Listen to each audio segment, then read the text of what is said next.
Getting the YouTube stream started. Oh, Obi, you're on a little trip, right? I hope that's going well.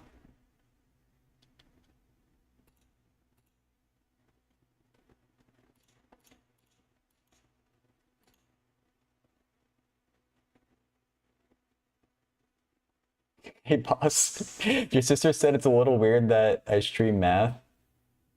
I agree. Your sister is right.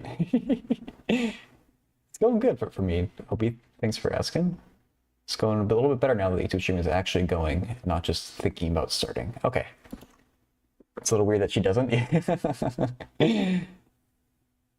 The site isn't meant for streaming math, I feel like, but there's this little group of people who'll do it anyway. And guess what, boss? I've been doing Python. I'm terrible at it, but I've been trying to learn it more. Oh my.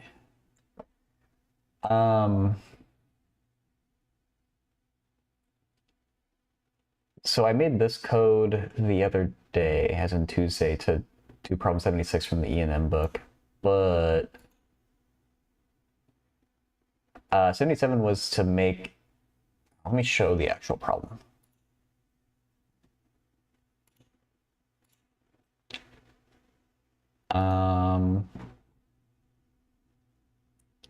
For 76, you basically have this grid of values, and they want you to do it by hand. I did it with code because I'm lazy. Basically, for each of these A, B, C, D, E, F, G values, you have to take the average. Like this B becomes the average of the one above it, to the left, to right, and down. And you do that repeatedly until it stops changing by an arbitrary amount that we make 1. The outside border is fixed to be 0. The inside border is fixed to be 100. Those never change. And they give you a small number of points to deal with here, and they give you kind of good starting values to make it converge quickly. But for 77, the task is to kind of generalize this a little bit and make it for like a finer mesh grid, basically. And so I was thinking about it last night, and doing this, I was initially thinking that I should just like take my code wholesale and just kind of calculate it for these like 8 points, or calculate the equivalent 8 points. But that's going to be like really weird to work out how to reflect things and how to update other things. So I think we just want to make the entire square here in an array, and not worry about starting values either, because that's going to be weird as well. We could make a starting value like the average of the inside and the outside. That might help a little bit. It wouldn't be very like refined, but it's probably better than just 0. So I think I might just even. I was gonna solve. Yes, and I'm gonna do a completely different technique for 77. Let's just rename this file to be just for 76.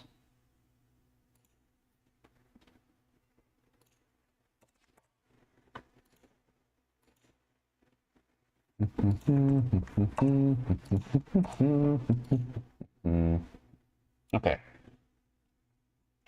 We probably we're gonna start with a copy of this though, I think. And double clicking doesn't work to rename it.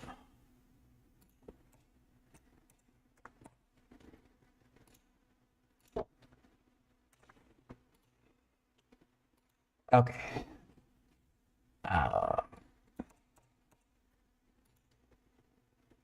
So I ran into a couple of street buskers, and they said they might look into Twitch. They have a string of bad days to go out, but they seemed uninterested. Which were the music people you pointed them to. What is a street busker?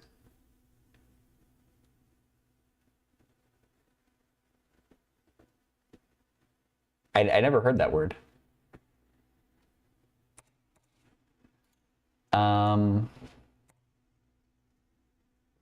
Hey, Kerbin. People who play music on the street. Oh, interesting. Yeah, I haven't looked much into I've only watched a couple of Twitch music streams, and it seems like there's some neat stuff happening, but I don't I don't often watch them.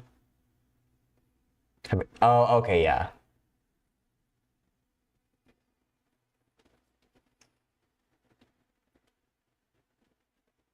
JCM is your jam? JCM. I don't think I know JCM.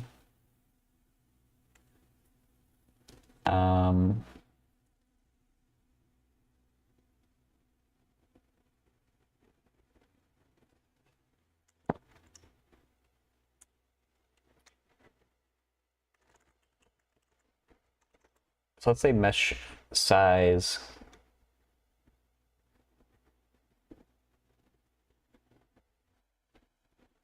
Let's just make the mesh size like 8. That seems like a nice like mesh size to get some detail. Width of rows slash columns to take averages on. Some Geek and Sundry crit roll in-house musician. Oh, cool. Hey, Bubbles. Thanks for the lurk.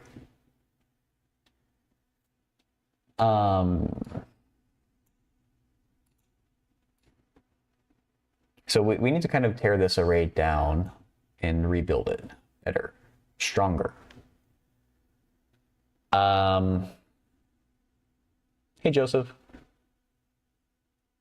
So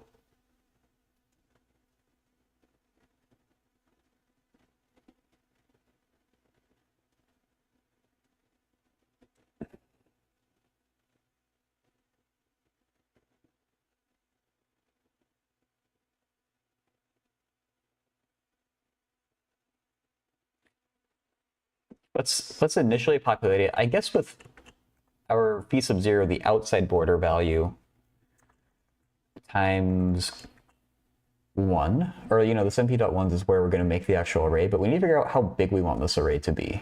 So it's for an arbitrary like mesh size now, so we need to kind of use this variable here.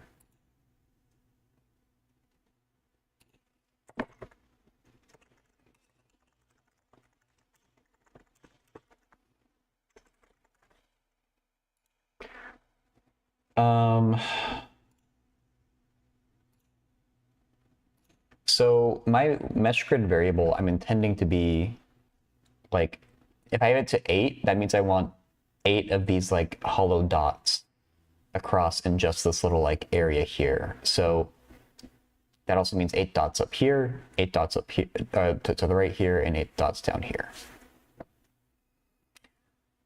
So, and it's going to be a square.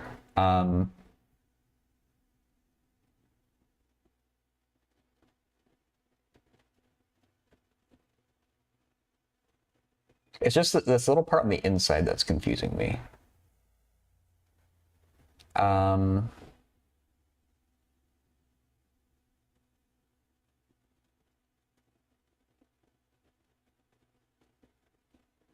guess it's, if we have,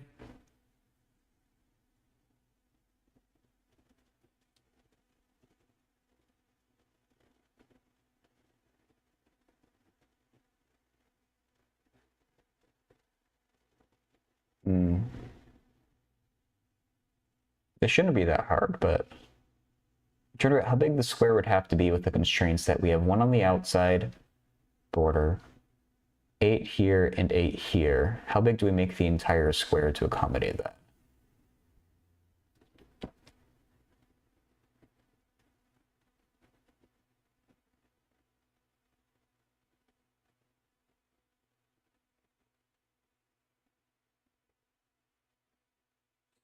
Could I make it simpler? Could I just specify, instead of saying like the mesh grid on the inside,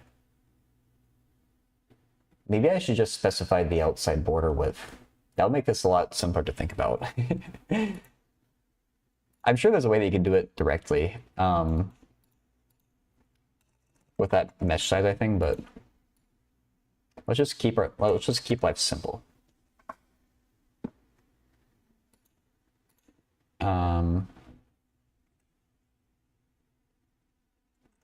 Border size, comma, border size. So actually, we might want a good bit bigger than 10 now that I think about it, because this one is 1, 2, 3, 4, 5, 6, 7, 8, 9, 10. Would you look at that? Let's make it 20.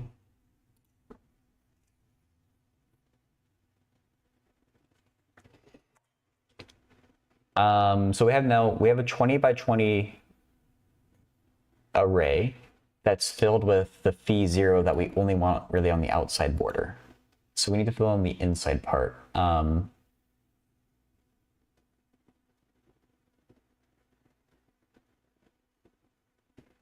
You know what? This border size isn't, this doesn't work. Because if I specify the border size, I don't know how big to make the square on the inside, do I? It's annoying. Maybe let's just go and actually draw this.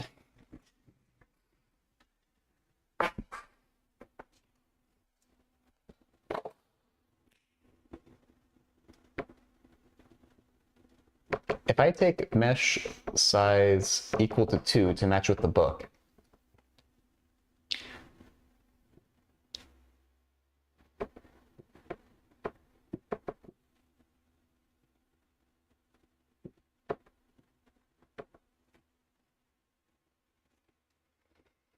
I assume I'm going to get some kind of arbitrary, or maybe I need both mesh size and border size.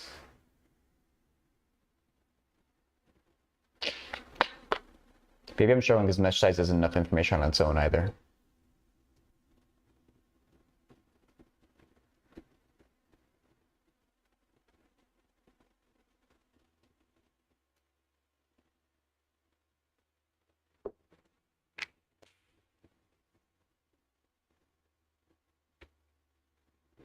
Because just draw a little bit more of it. Like if we draw the upper left corner.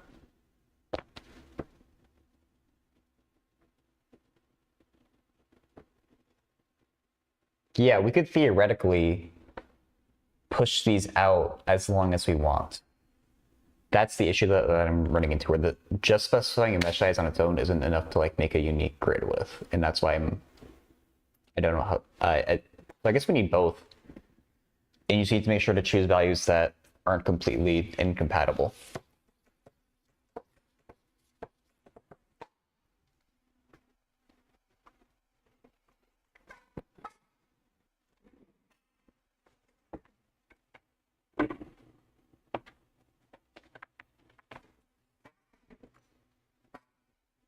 Which we don't need to make like perfect code here. We just need to make code that gets kind of at the idea of what they were asking. So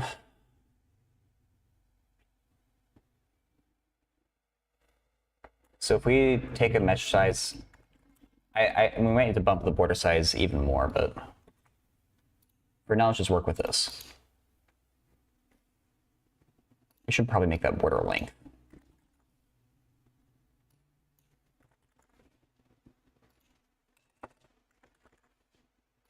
Okay.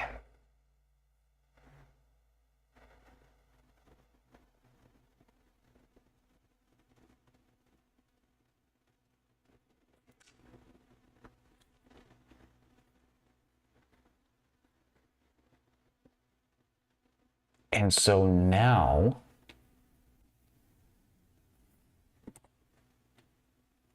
I guess we're gonna have to iterate over this thing. But, so what I want to do is make that inside grid where we'll have phi sub 1. We need to figure out what the borders of that thing are going to be, though.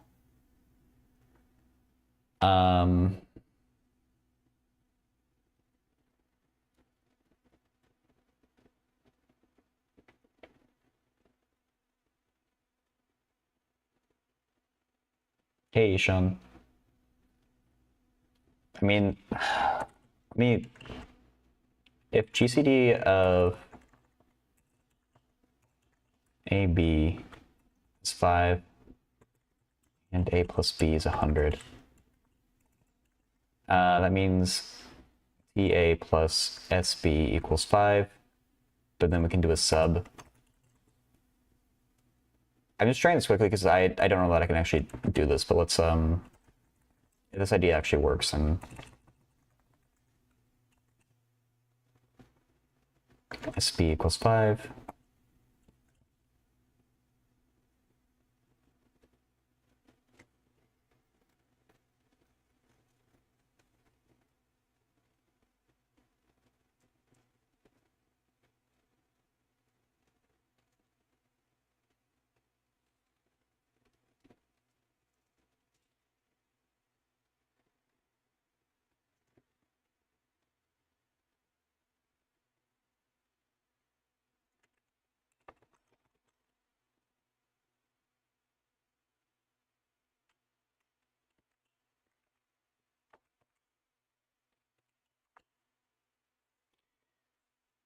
It's -1? I mean, I don't really know what this means.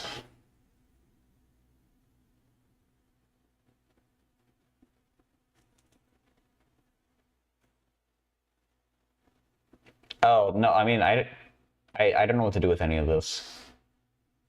I was just thinking if this idea would quickly work, but like, I shouldn't be surprised because I don't know how to do this problem, I feel like.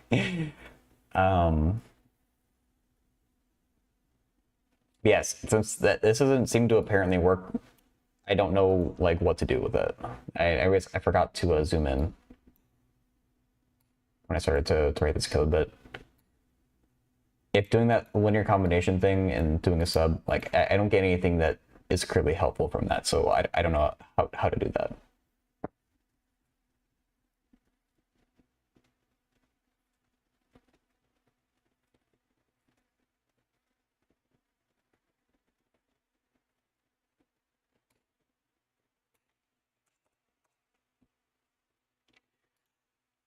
Um,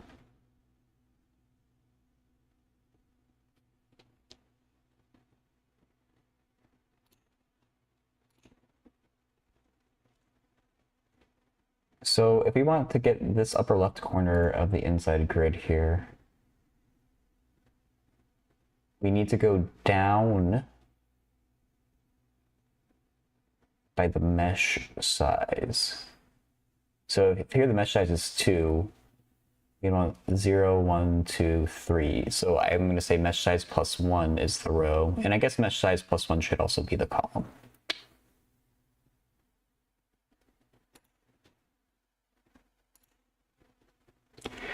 So that's where we want to start. Mesh size plus 1. Where do we want to end?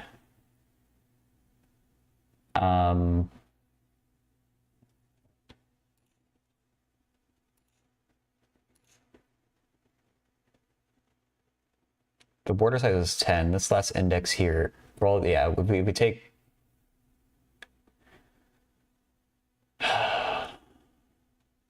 this is the 9th index, but the border size is 10. Range, it doesn't include the last index, so maybe going off, maybe doing mesh size, or sorry, border length minus mesh size is good enough.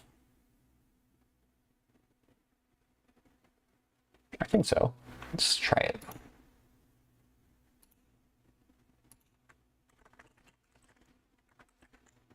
Oh, wrong order.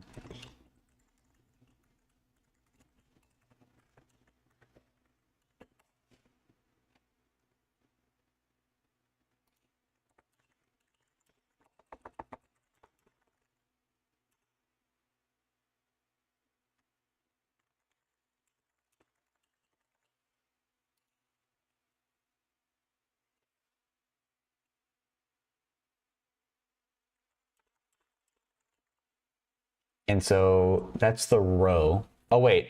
I was counting these as the columns, but the rows and columns are going to be the same here. So J can have the same range. And so all of these we can just set to 51. I don't think we want any of this here. Well, we can keep the loop, I guess. We can keep some of the bones. All of this stuff, I'm going to say, well,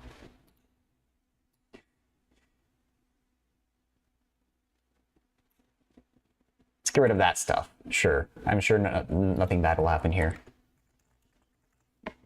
I really wish Python had block comments. It's so annoying that it doesn't. I don't get why it doesn't. I want block comments. But I would just comment it out and not have to worry about like deleting code now or.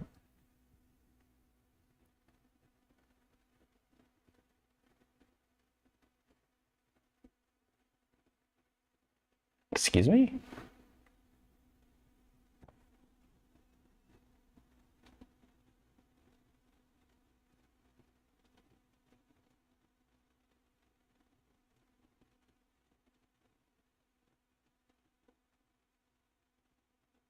Cannot interpret 20 as a data type. Do you not?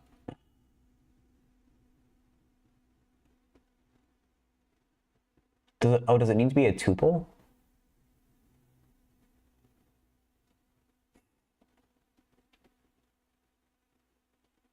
Like that, I guess? Okay. Just slam some extra parentheses on this thing. See if it prefers that. Oh. Oh, hey. The figure I got looks nearly right. I think the right, one of the borders is slightly off. Oh no, this is.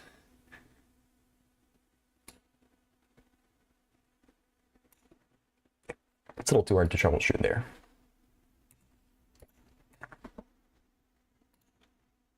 Let's go with this version.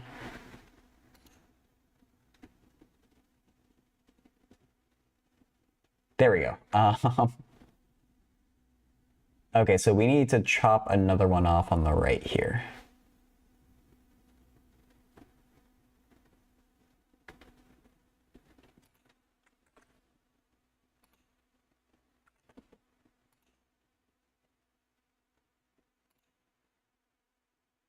I'm gonna comment out, but it's. But I don't know, it keeps popping up in my end when I run it.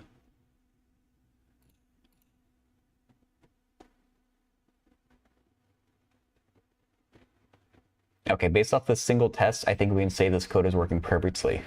I'm sure nothing bad is going to... I mean, let's keep these starting parameters, though, because I still want to populate, like, the stuff I'm going to actually iterate over here.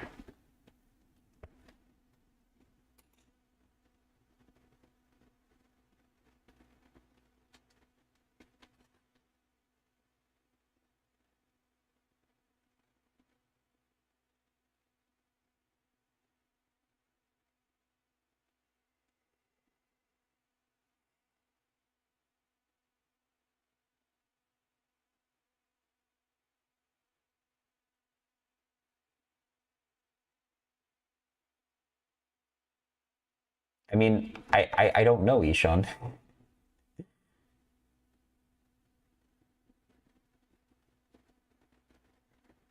I don't know what you expect from me when I say I don't know how to do a problem, and you keep asking me how to do it.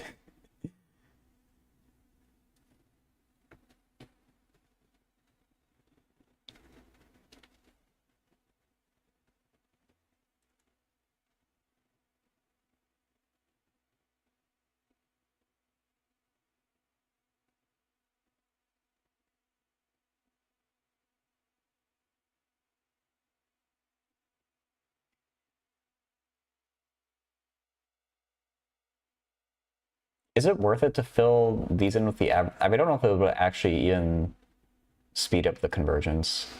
I assume it would. Let's just try it.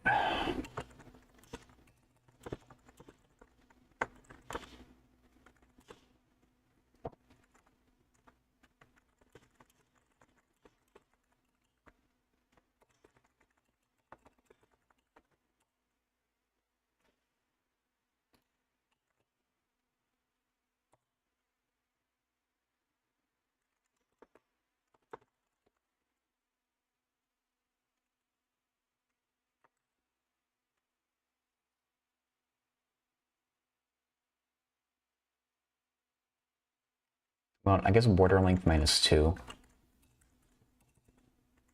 Oh wait, no. I'm trying to do the top 2 rows here. So really we just want 1, 3, because the 3 isn't inclusive. Then these are the columns, which would be from column 1 to border length minus 2. B, I, J equals B0 plus B1 over 2.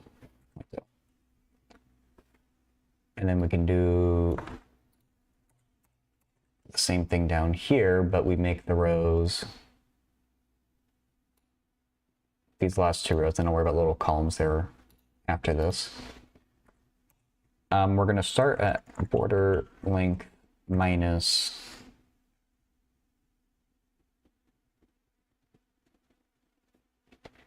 this is border length minus 1, minus 2, minus 3. And that'll be minus 1. Starting from column 1, we can end at the same point. Okay, so let's test that. Almost nice. I need to get rid of, I want to get rid of that. Let's go one more column over. Right, because it's not inclusive.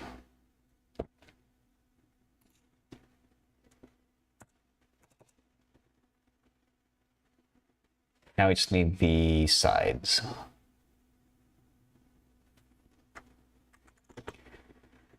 I in range.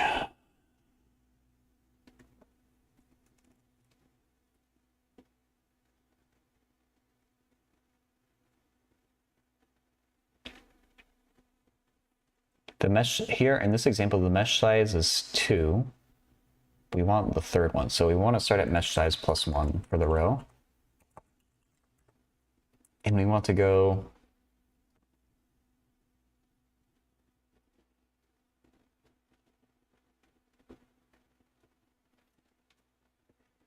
down to border length minus 1 minus mesh size.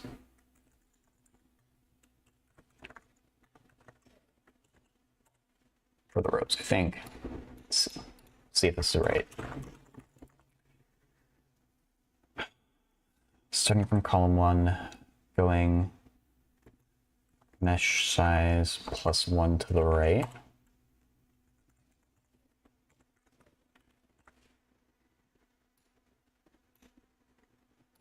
We don't really need to recalculate this average fee every single time.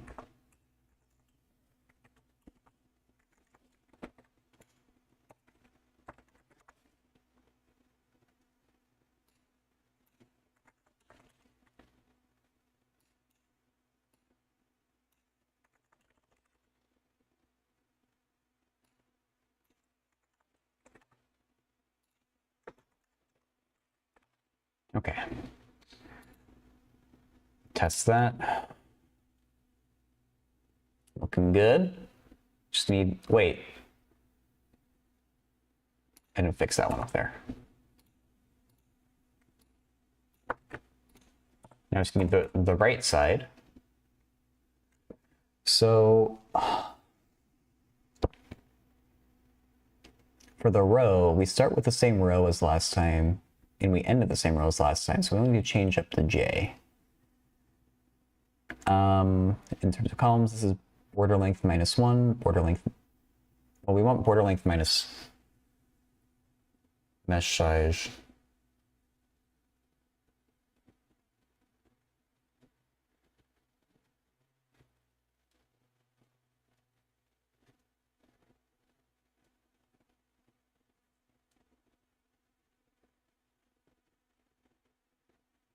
I'm just gonna, let's just put something that sounds vaguely correct in and then go from there. Hey, Kobe Cristiano. Yeah, sure. Feel free to type your question out there or put it in my Discord.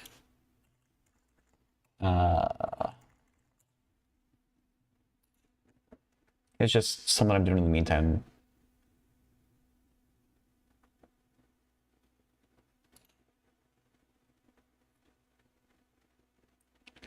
Nearly right. We need to go -1 in the column.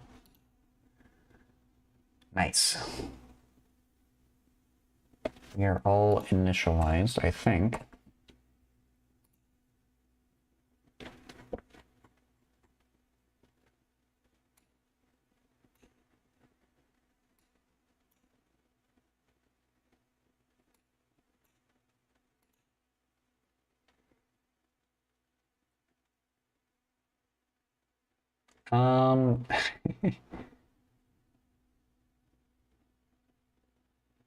Can I, if I put this into a notepad, is it going to not do this annoying spacing? It still is, but I'm gonna manually fix it.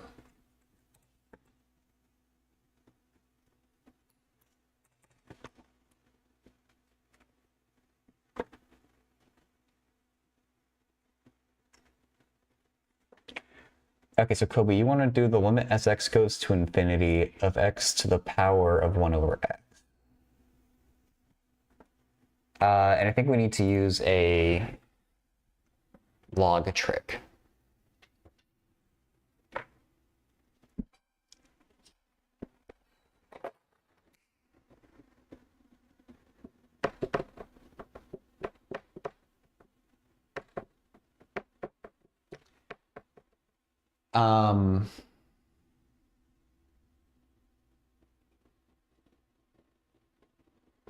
Actually, I guess what we can do, it's always the properties of limits that get me a little bit, or there's like a property of limits that gets me unsure with a problem like this, but I think what we can do is say that x to the 1 over x, and this isn't where the limit properties will be in the next step. We can say that this thing is the same as e to the power of 1 over x ln of x. Because if you were to simplify this, you would get the same thing back out, x to the 1 over x, because the e and the ln would cancel, but the 1 over x would stay up top. The next bit, I don't know if it always works or if it only works if you know the limit converges already. But I believe what you can do is you can switch up, you can bring the limit up to the exponent.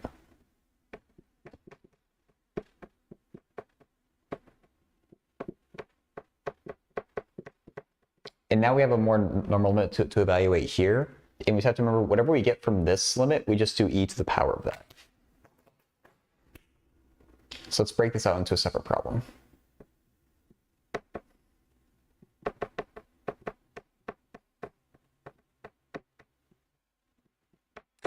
So ln of infinity is infinity, and we're dividing it by infinity. It's an indeterminate form, so we're allowed to use L'Hopital's. So I'm going to do an LH to say that I'm using L'Hopital's. ln of x derives to 1 over x, and x derives to 1. So we end up just getting 1 over infinity, which is 0. So that means, back to the original problem, this limit up here evaluates to 0, so we get e to the 0, which is just 1. And let's confirm that with a graph.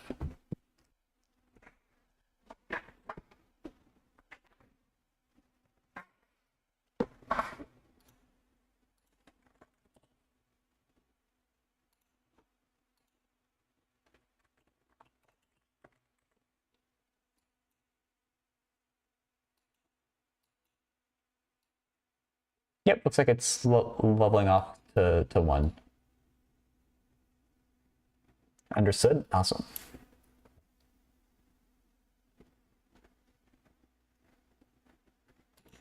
Thanks for the question.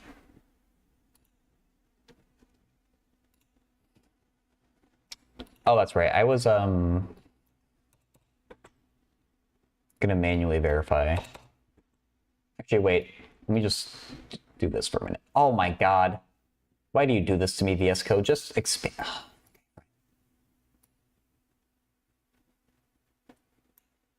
Annoying.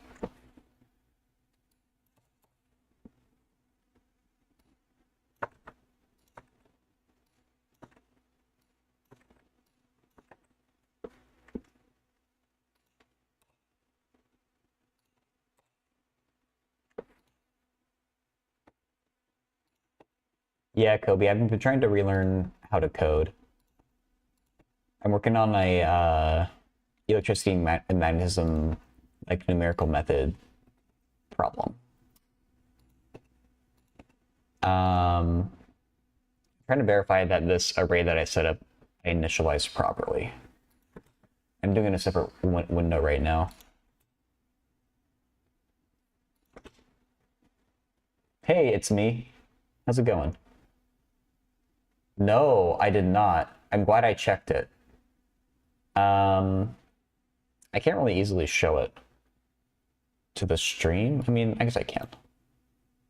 It's quitter talk to say that I can't easily show it.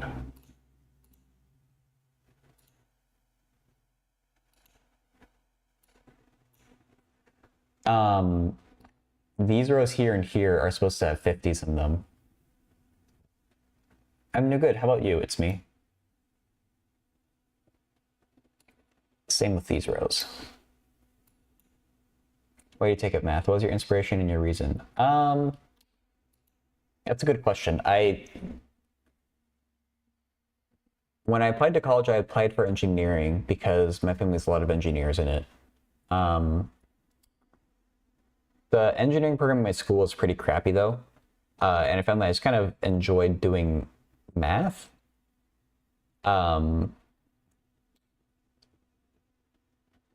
I started to first enjoy math in high school when I took a calculus class, and I was like, oh, maybe I should just pursue that.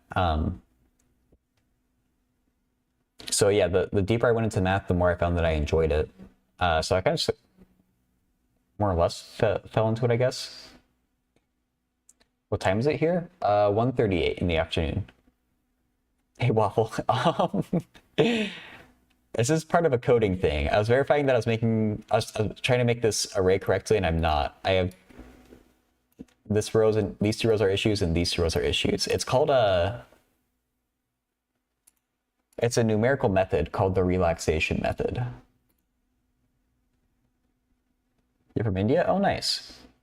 And basically for it's kind of amazing to me that this actually has a physical meaning, but actually this isn't, let me, all you do is like for the zeros on the outside here are always held constant. The 100s in the middle are always held constant. And for everything in between those, you take like for this 50 here, you take the average of the thing above it, to the right, below it, into the left, and that's the new value for the 50. And you do that for everything that's like in the middle here until it stops changing by whatever amount you set. So I have it set to, as soon as we get a change, like as soon as they're changing by no more than 1, then we stop. Yeah, and that's used to basically map out what's called the electric potential of a capacitor that looks like this, with one square metal thing on the outside and a smaller square metal thing on the inside. Was there any time you felt you didn't like math anymore? What did you do then?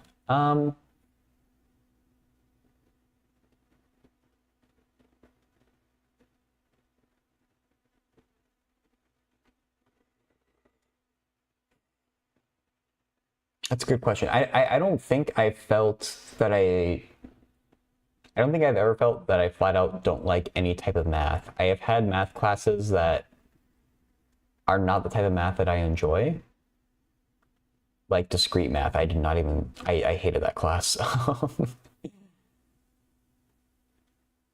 And for those classes, I just kind of powered through them, and in the future, I just tried to make sure that I took classes that I found more interesting, like differential equations, numerical methods, things like that. But yeah, I didn't have a particular interest in general until I happened to find math, and I haven't had like a moment of questioning that. So if you're having something like that, I might give some unsolicited advice and say that you should just try a bunch of things, and try looking into a bunch of different subjects, like look them up on YouTube or something, and see if there's something that you feel a stronger pull towards. Like I'm not sure if like if he does like I'm thinking of like people like 3Blue1Brown number file, like people who do like videos on a variety of like kind of topics that are still kind of like math adjacent, I guess. I wonder if there's like someone for physics too or something like that, still like STEM. Oh, and Suki is saying unsolicited advice, DM me if you're if you think you might not like math anymore. Stuki streams over on Twitch. Sorry, I'm talking to a person in the YouTube chat, but two lurking right now to talk for real, but yeah.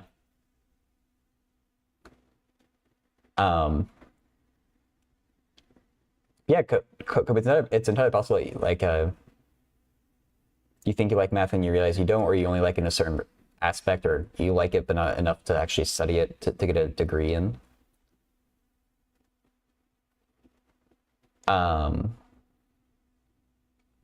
And so that gets you kind of, if you're really just trying to find something that you enjoy, you almost need to go back to the drawing board and just dip your toes into a bunch of different things, in my opinion. You're saying, bro, I had a teacher who taught linear differential equations, which really, for some reason, made sense to me. Nice. Those are awesome. I think every student deserves such a teacher. Yeah, I've had, I think it's a pretty common experience, but like I've definitely had like the teachers and professors who like especially inspired me. Waffle says, I thought I was falling out of love with math, then took a break, and you missed it. Yeah, that's a great call too. Just taking a break from it and seeing it if you miss it.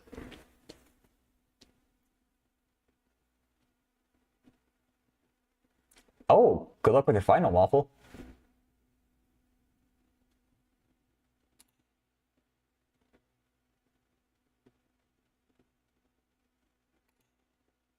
Not that screen.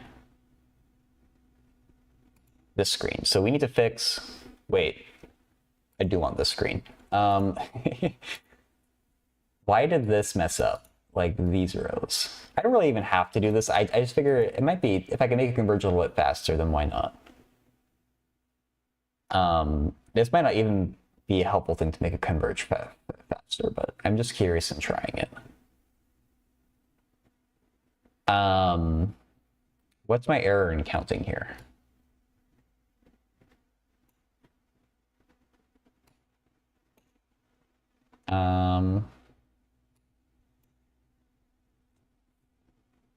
It's gonna be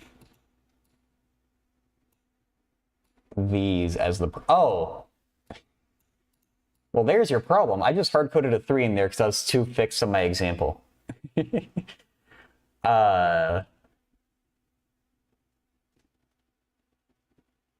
So the mesh size was 2. We need,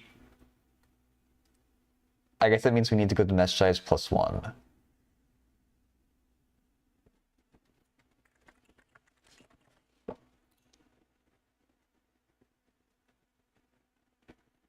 One younger than twice. Twice the convergence? True, Phobos. Bro, but sometimes calculus really freaks you out. Sometimes you can't help but think about variables, formulas, tangents. It's scary sometimes, like in real life. I kind of feel that. I mean, I think it's cool, though, to be able to look at the world in terms of calculus.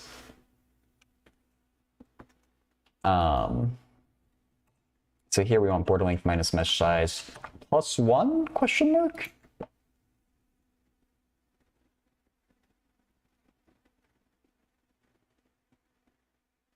Let's just run it and do the same thing, because I don't feel like actually working this out for real. I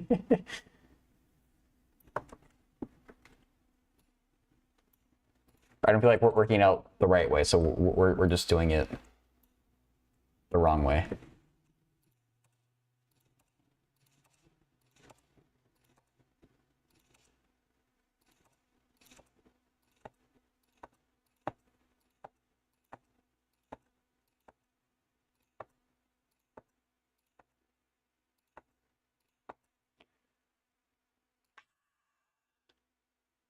What? We'll only fix it for one of these. Border length minus mesh size plus 1. Is it? I did the complete wrong thing, I guess.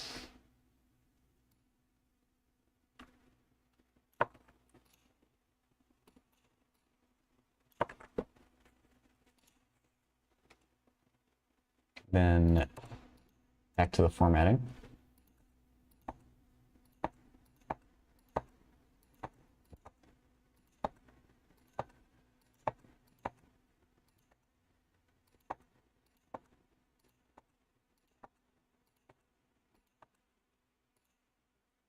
Okay.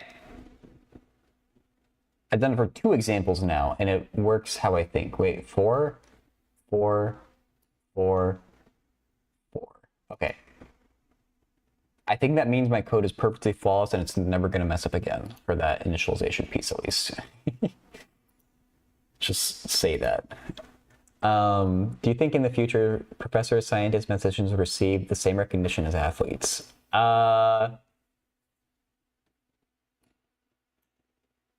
Not the same recognition, I don't think. I mean, I think there's already...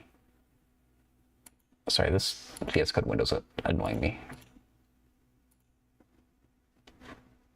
I think they already received their own type of recognition. I'm thinking people like Neil deGrasse Tyson, Stephen Hawking.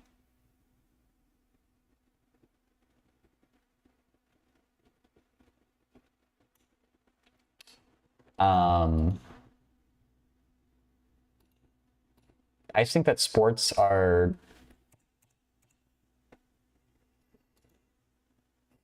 like maybe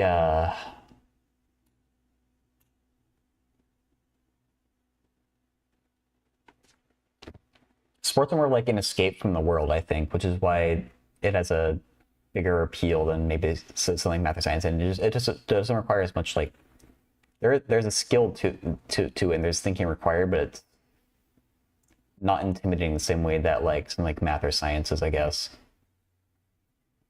So I guess my answer to your question is no, but I also don't think they necessarily should want that or need that. When we hear about scientists, mathematicians, never athletes, I think it depends what you listen to and what your circle's like. That's true too, Phobos. Yeah, it depends. I think people are definitely talking about scientists and mathematicians. It just depends on who you're listening to.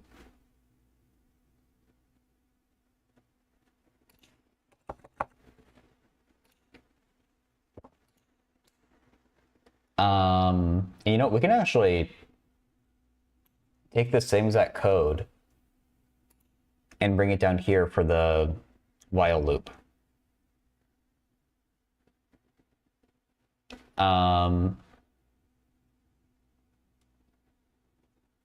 Let's start with just one of these loops, though. Let's replace this loop with it.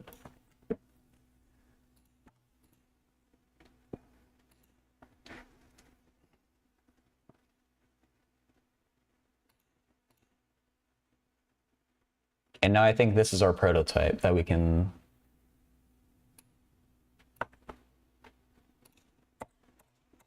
do this stuff for. What? Oh, I collapsed it, that's why. There's such little wiggle room there. Oh, I should have just highlighted and hit tab. Oh my god. Okay, I didn't realize I would have to hit tab on them all.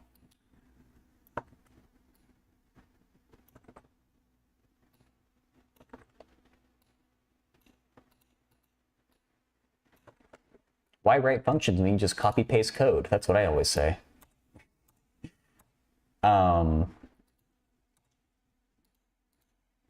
Okay, let's see if this works. Ooh. It makes a nice looking picture. Let me bring up paint.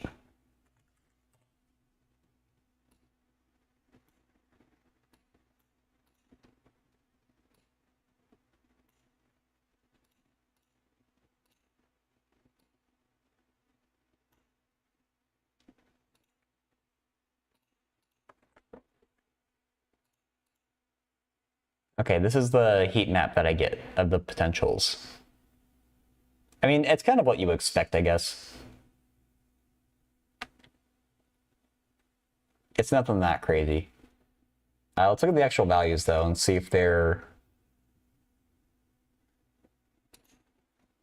wildly off or not.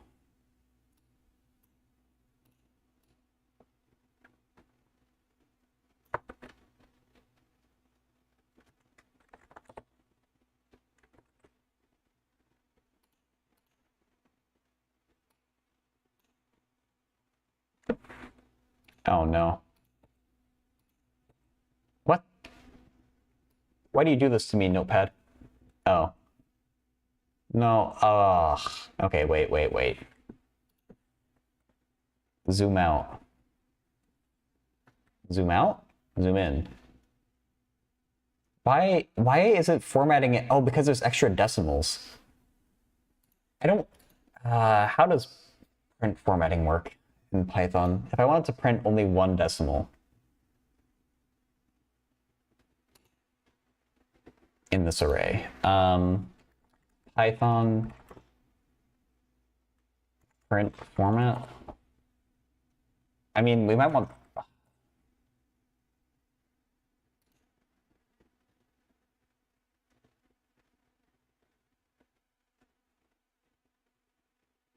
%.1f. I wonder if it's different for like a NumPy array.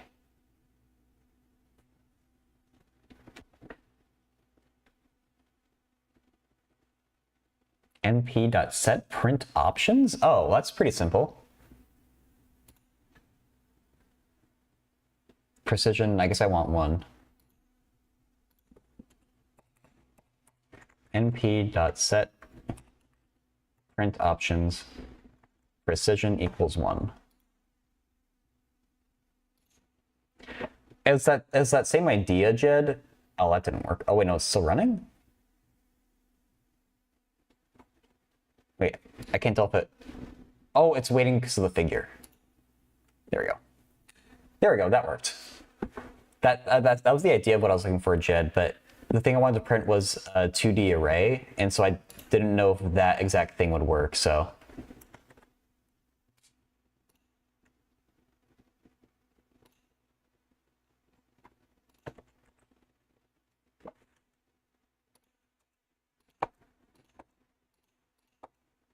Thankfully, NumPy makes it easy.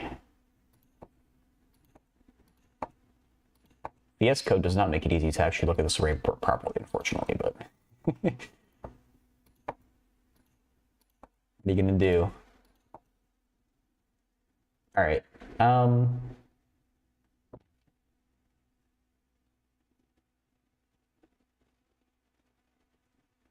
these seem pretty reasonable. They're about linearly spaced, which I think is what you expect with V. Plus like plus 18 each time. But let's reduce the... I want to see if this agrees with the answer I got for 76.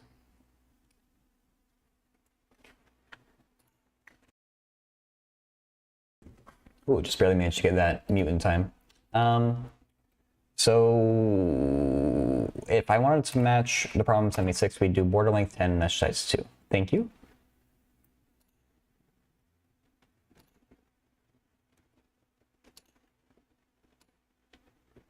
Oh wait, hey, that I don't have to reformat that. And then what was my answer? I put a screenshot of it. Oh wait, I have it in a separate file. Let's just run that file.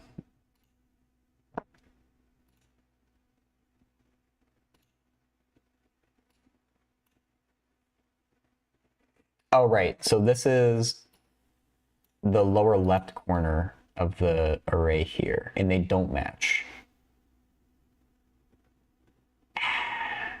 Wait. No, they don't match. 56, 56. Oh, wait, maybe they do match. Oh, they do. The rounding was throwing me off.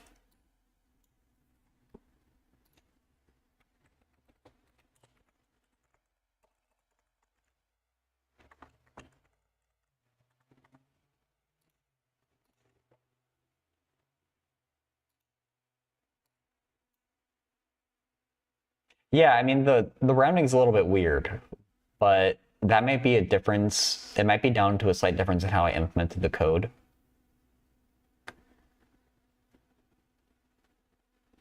Oh yeah, I bet what it is. Um,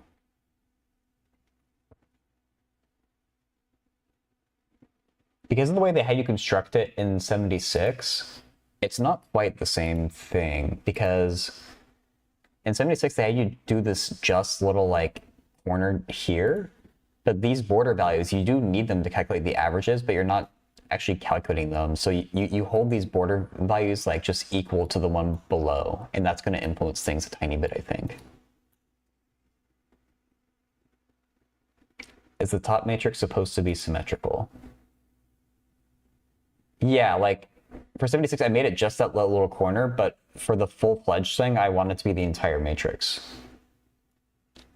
And yeah, the values in the matrix are supposed to be, they're supposed to all match. Wait, do they?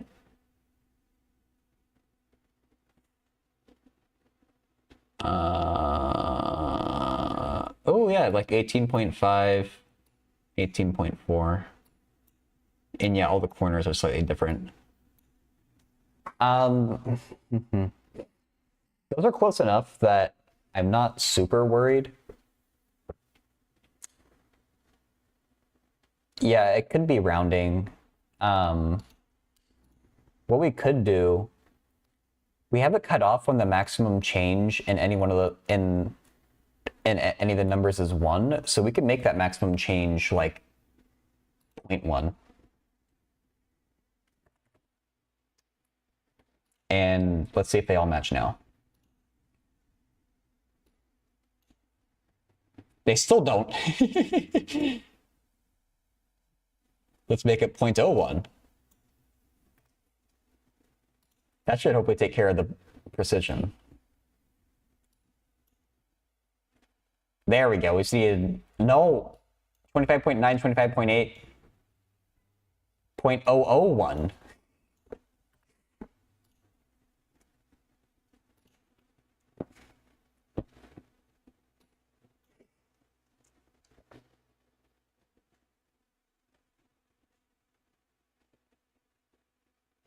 Okay, I think they all match now.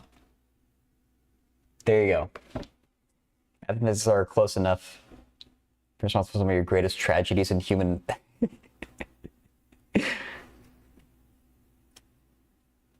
Like, I think of like the Challenger or something. I don't know what actually went wrong with the Challenger though.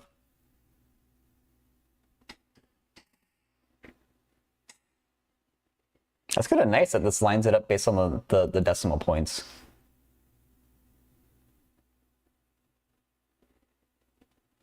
But yeah, we just needed a bit more precision to get them all to match exactly, so I think this is good.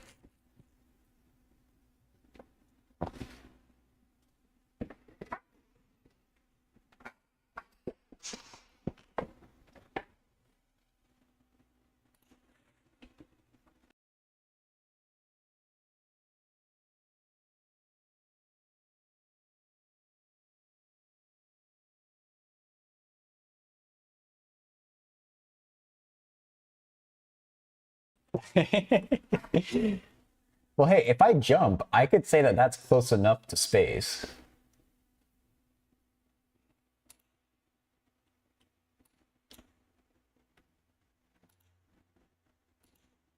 So I just wanted to resize that window.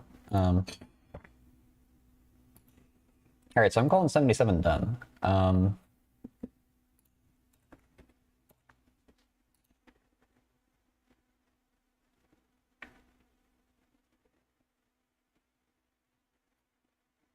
I'm not dead yet.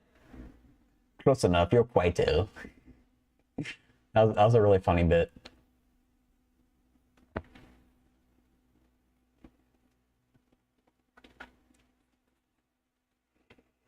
All right, that was the main little coding thing I wanted to do for today. I do have a different coding thing that I started, but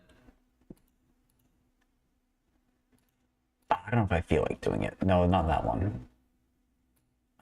This one. I was struggling a little bit with the 3D vectors. I did manage to figure out how to make a cool little. I had the start of a cool graphic though.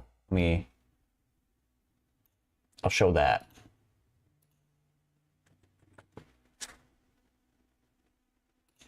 This is an actual like 3D rendering that you can like rotate around and pan and stuff. What I want to do is get the electric field due to this tube of charge. But figuring out the vectors for arbitrary points in space in 3D was kind of confusing to me, so how to break it out into X, Y, and Z components.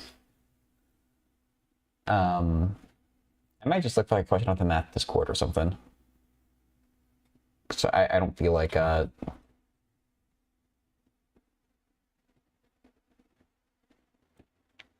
to work it out right now.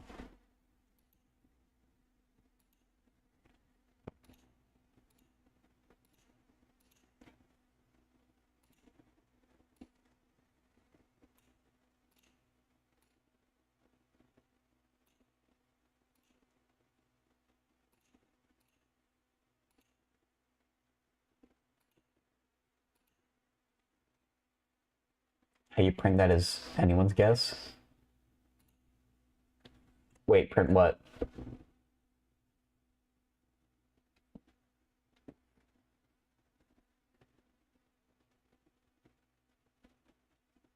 The answers for parts C and D. A volumetric voxel thing that supports transparency somewhere in math.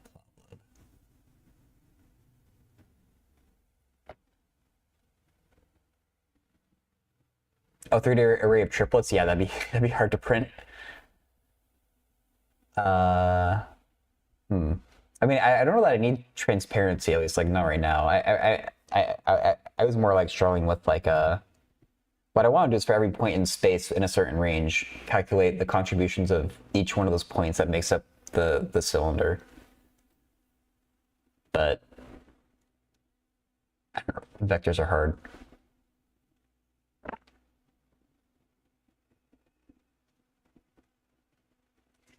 So that's about parts C and D. We're given that A is some invertible matrix.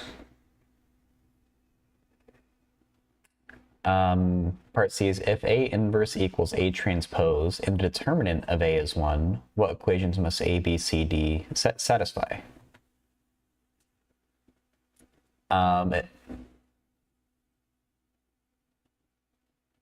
3D heat map. Oh, that's what you're talking about. That's interesting too. I was only worrying about the directions at first. But yeah, I was wondering like if I want to also get a heat map, that could be a cool way to do that. Because I didn't really know how you do that in 3D.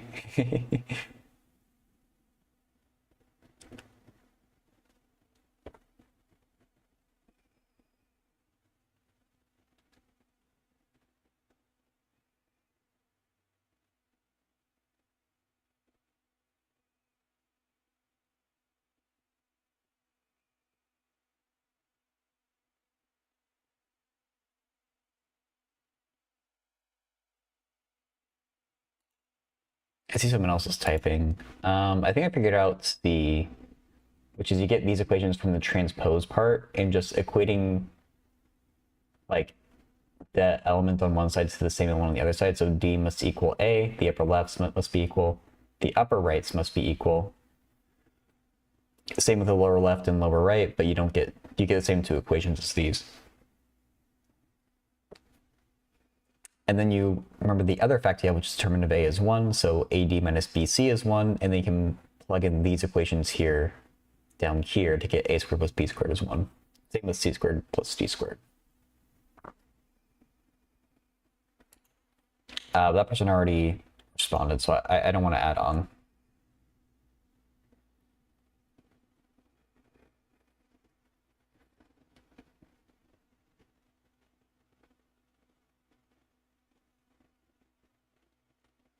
Yeah, part C and part D.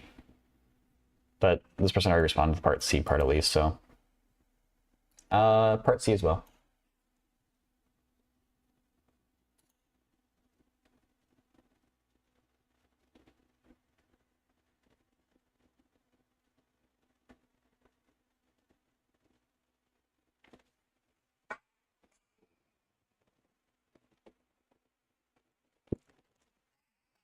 What was part D?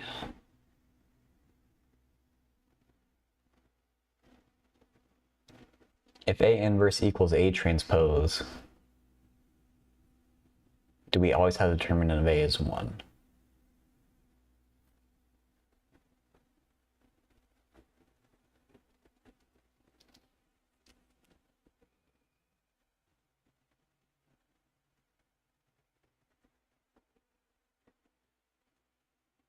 Oh, that determinant is a -1?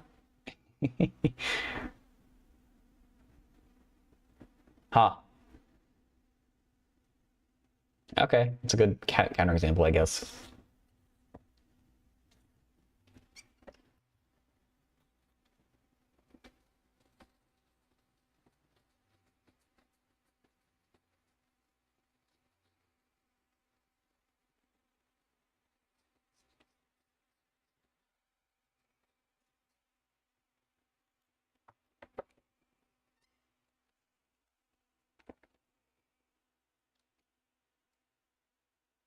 If 9 equals left, will the color orange taste like tree sap? Yes. It does look a little bit like maple syrup. I mean, it's a little too like yellow orange, I guess. I don't know.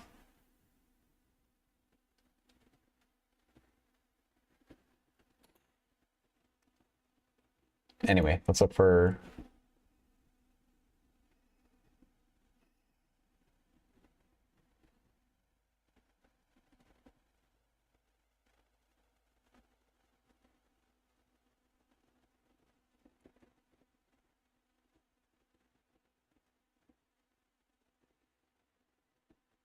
I mean, you could do this with separation of variables, but yeah, you could also do it with an integrating factor like that person is saying. Sorry. You can be a dick as much as you want, Malcolm.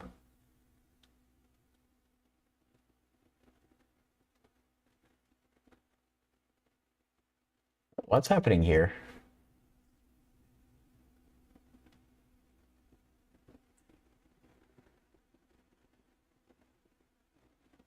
It's the fancy L.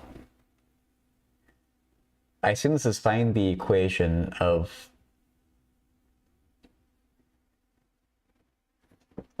I assume that's not rectum. It could be rectangle. That's a more reasonable guess.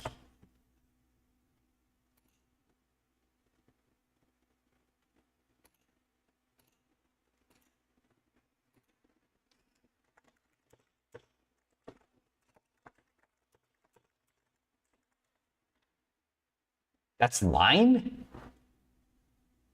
Okay. I feel a little bit cheated that that means line. Find the equation of the line L if P, I guess, is the point 16 comma 12? I've never seen a semicolon get used for a point like that. This is some...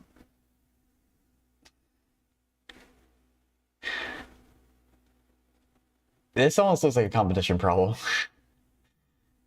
I thought this would be easier.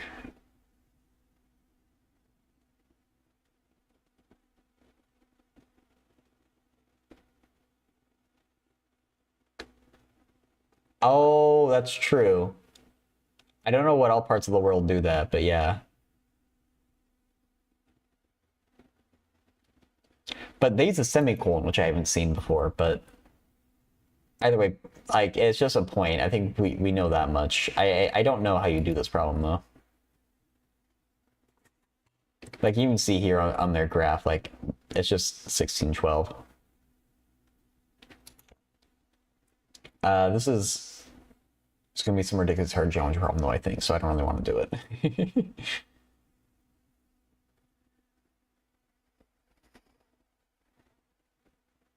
I wonder how you know it's R and 2R for those.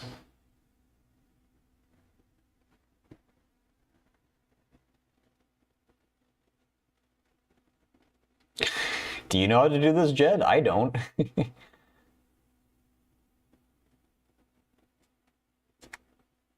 The cathetus. What is a cathetus?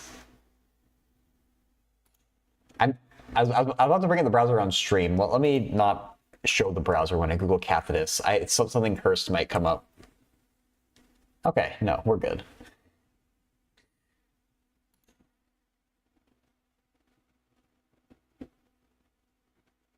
It's either, okay, so in the right triangle, it's the not hypotenuse part. Like one of the other legs. Yeah, Malcolm, there's no problem I can't not solve. So if it looks too hard, I just mosey on out. I'm about to move on, Jed, so if you want to work on it, then take a screenshot or something.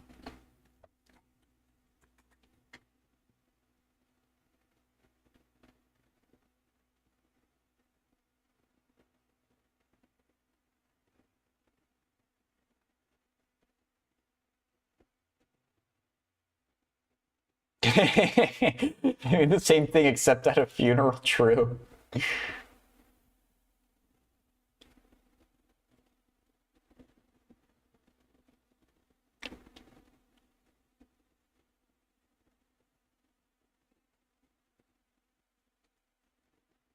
All right.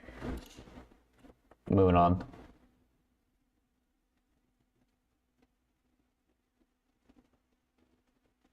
That's just a new problem right here.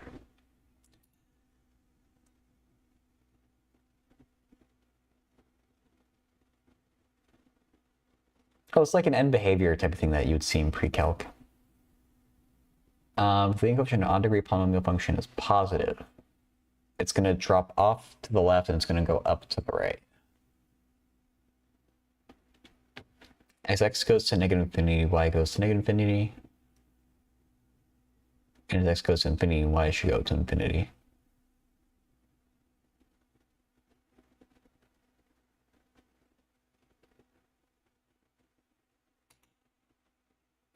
Oh, with this one? Well, there's still 3 other answers to contend with there.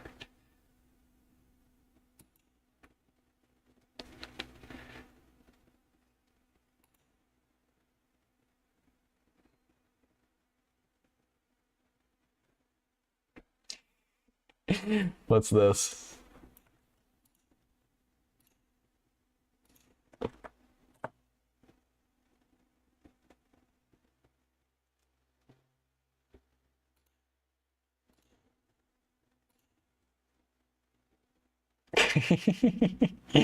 Yeah, this is me. Too fancy weed store. If it sucks, hit the bricks. It doesn't even rhyme. Real winners quit. Dude, yeah. It's my motto.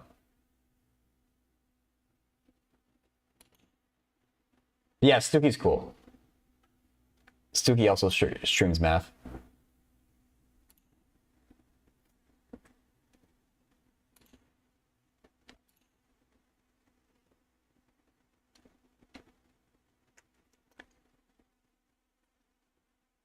Yeah, I haven't had a too fancy weed store that I've seen. Oh shoot. I need to move my camera so it's more in the center of my monitor. But I don't feel like dealing with it now. Oh, this person's about to come back to him. Okay. I see an S and I see an S there, so I don't want to like...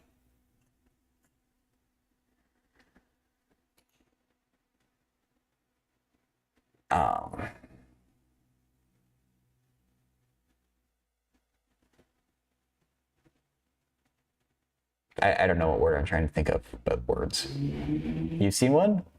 I mean, like, what is the fanciest weed store that I've been in?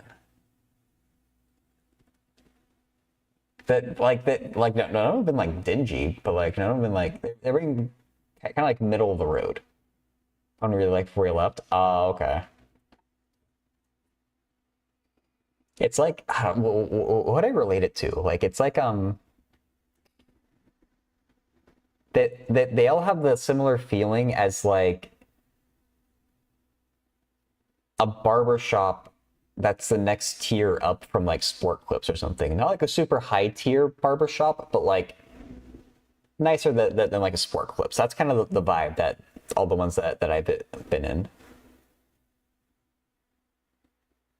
Like they're clean.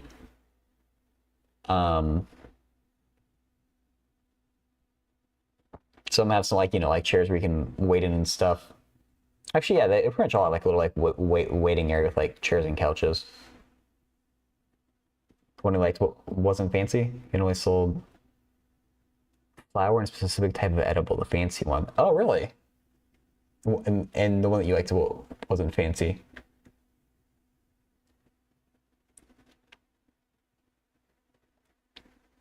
Essentially, yeah, I've only ever bought, and this is legal in my state, so just throwing that caveat out there.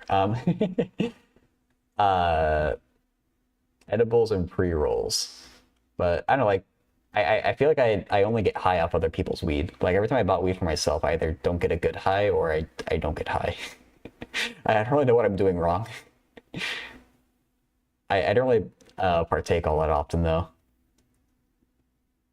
Yeah, it really should be Malcolm, but I think I'm just doing something wrong, or maybe maybe it's just better to be high when other people are around rather than alone. That might be it. To be honest, use it for pain. Oh, I just use it for fun.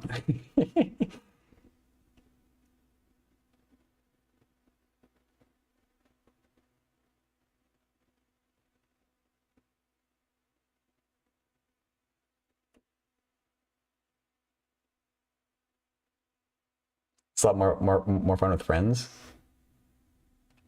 Yeah, I guess so. I never really like realized that, but maybe that's what it is for me.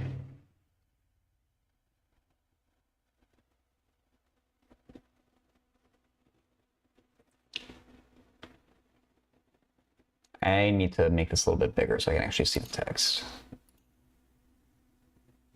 Oh, what is? Oh, why do they have to do such a big matrix? Oh, I don't want to check this.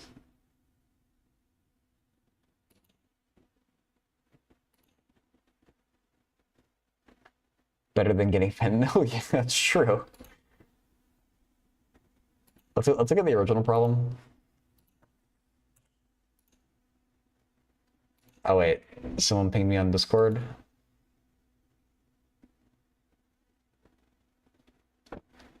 Oh yeah, I can do this differential equation. I saw you posted it in that math Discord, but I think someone else was replying, so I didn't want to like jump into it. I'm definitely happy to go through it though.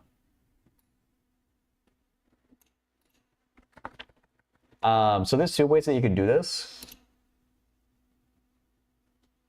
I don't know if you want to see one in particular. You can do separation of variables or an integrating factor.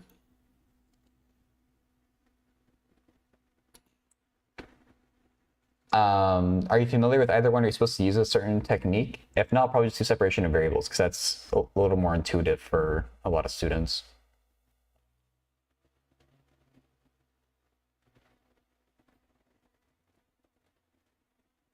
Integration factor is fine? Okay, let me look up the formula again just so I remember it.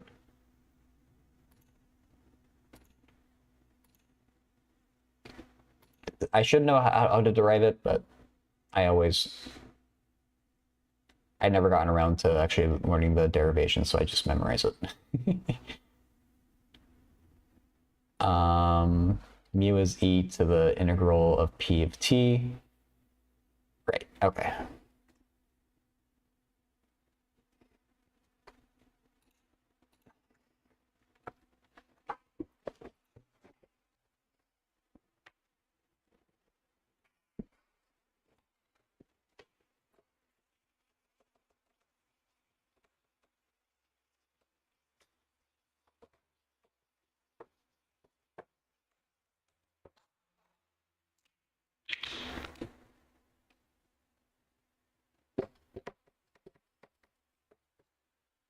Two y equals 3.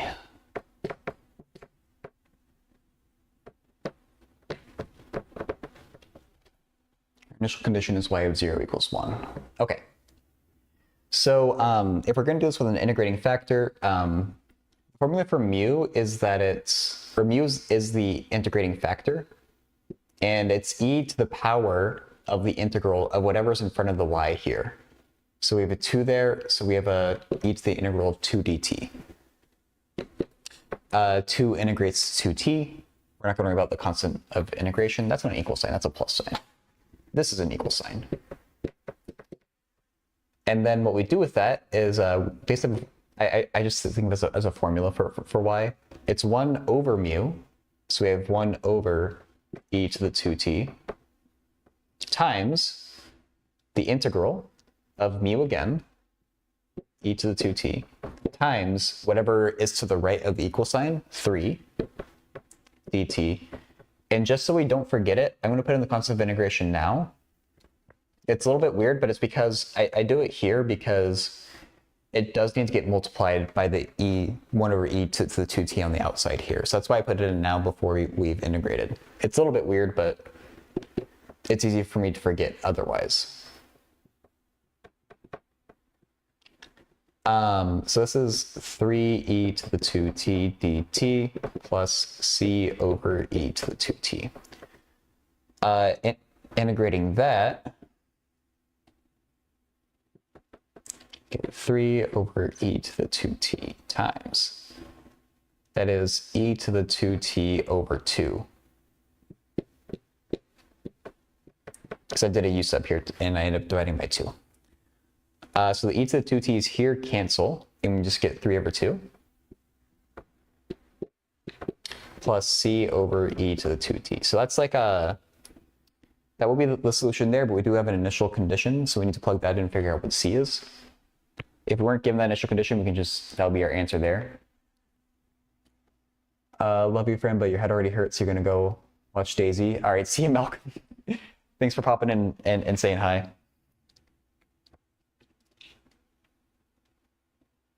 So let's plug in. When t equals 0, y equals 1. So 1 equals 3 over 2 plus c over e to the 0, because 2 times 0 is 0. E to the 0 is 1, c divided by 1 is just c.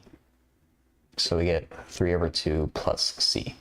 Subtract the 3 over 2 over, you get minus a half equals c. So we can plug it in up here, and that'll be our final answer. 3 over 2, well, minus now. 1 over 2 e to the 2t, I would say, is our answer. Does that make sense? Is there anything that I should explain more?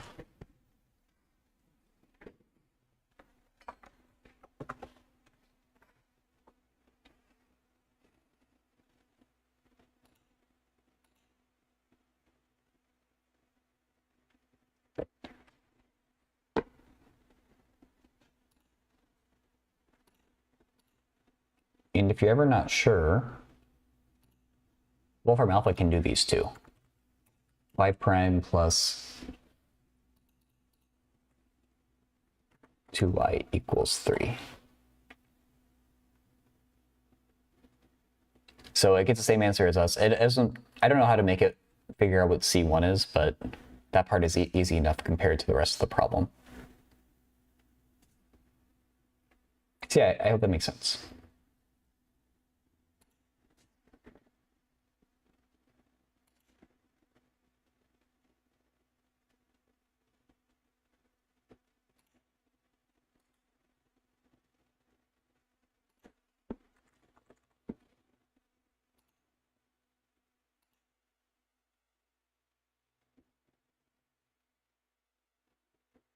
Because they're awesome, Joseph.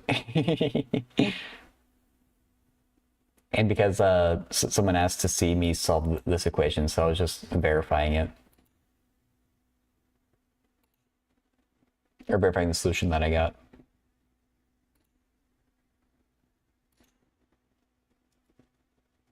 If I haven't linked you to it already, this is Paul's online notes that I love, so that'd be a helpful site if you're learning this stuff.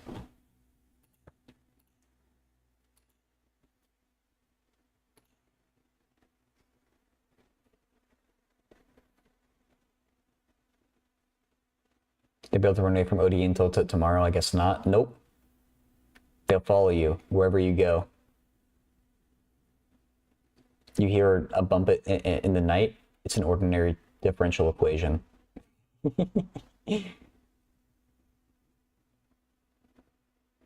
I don't feel like doing this problem. So maybe I just won't.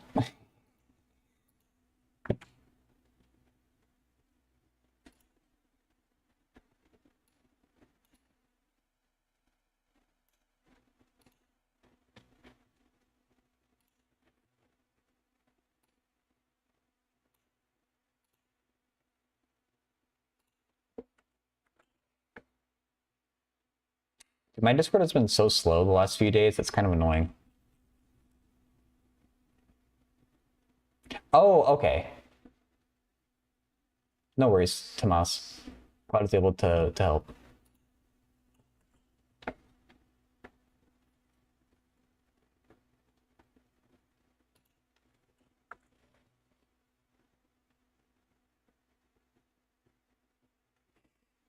I don't... What's happening in that thread?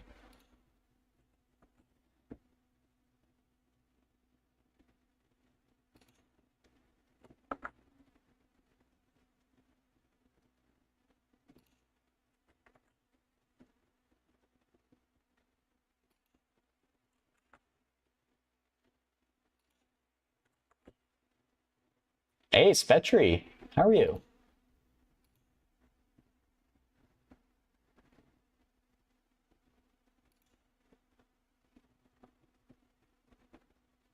Okay, I'm done with the math Discord.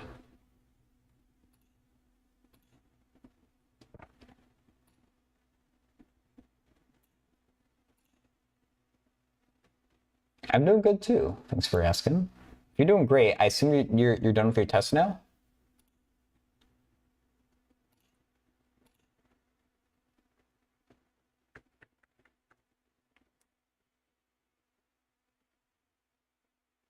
Seven out of nine. Oh my god. Okay, you're in the home stretch at least.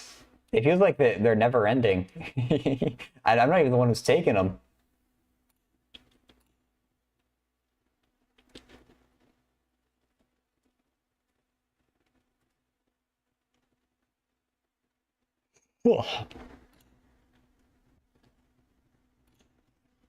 What did I call out for the reading group? Because I want to do one that's not on the list.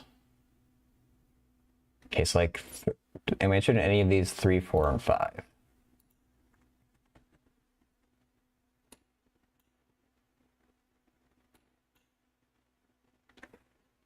What does 3 say? All the engineering courses out of the way, the business ones should be smooth sailing. Okay, nice. It's good to hear.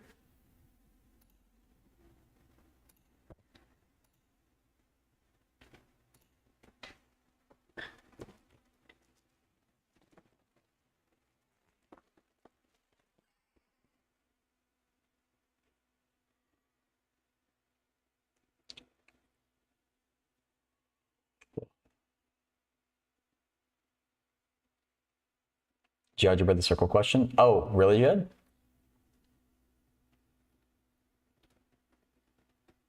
Trying to figure out. Okay. Even with GeoGebra, it's hard. You were asking what's so hard about it? They give you like 2 pieces of information. You have to figure out something crazy. That's what I found hard about it, at least.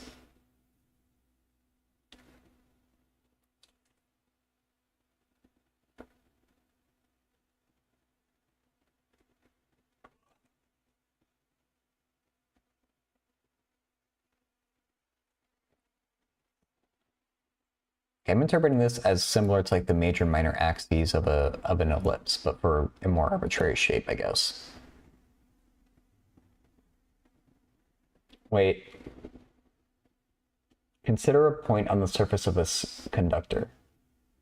The principal radii curvature of the surface at that point. The largest and smallest radii of curvature there.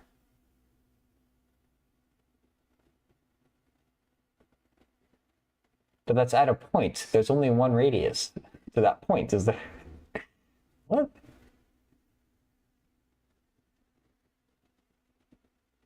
Maybe I'll keep reading and that'll make me realize what this means. You got C.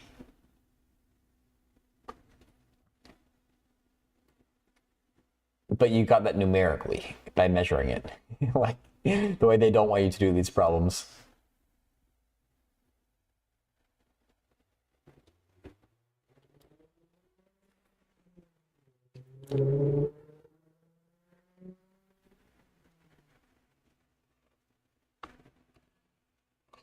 That's good to know, but I don't know how you get to see the way they want you to.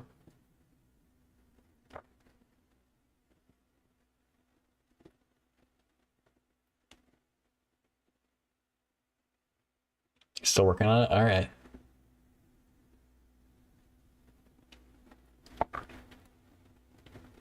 Contains the normal to the surface at a given point.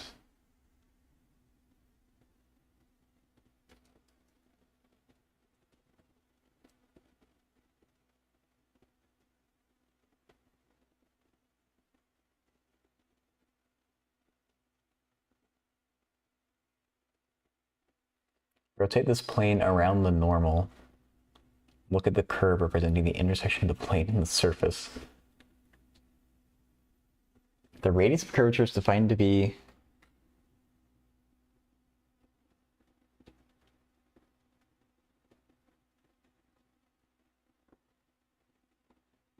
the radius of the circle that locally matches up with the curve.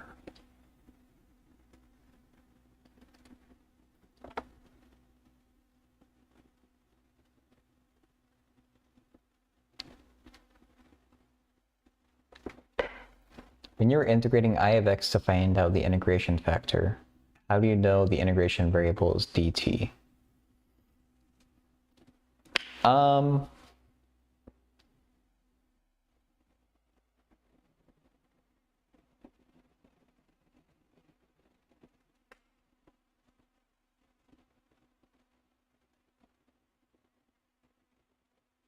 Well, so I used dt there because the original problem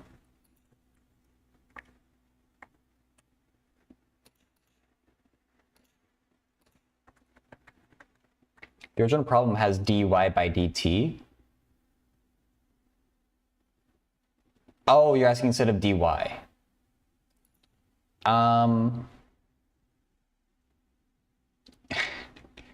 It's a good question. That's just the way, because I just have it memorized. So that's just for me, that's just the way that the way the formula is. It'll always be the I guess it'd be called the independent variable. Like it'll always be t or x or whatever is down there. It'll never be y for the integrating factor. As for actually why that is, I'm not sure. That's just how we define mu to be, or it's how the technique works. But yeah, when you integrate with a linear factor, it'll always be in terms of t or x, depending on the problem or the conventions that your class is using. It'll never be y in this if using an integrating factor. If you do separation of variables, a complete different technique, then sure, you integrate in terms of y as well. But for this, you only ever integrate in terms of t for integrating factors.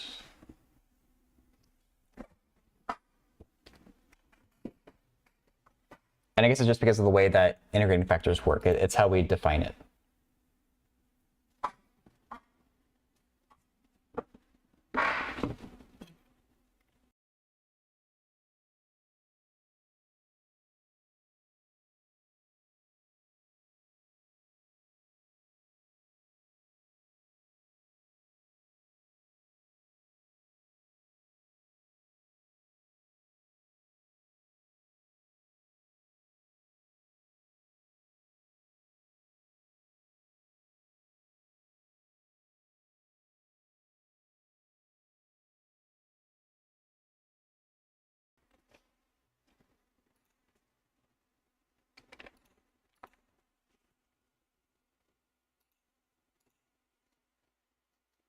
Yeah, it's kind of the best answer that I can easily give, I think. if you're doing it in integrating factor, it's always t or x.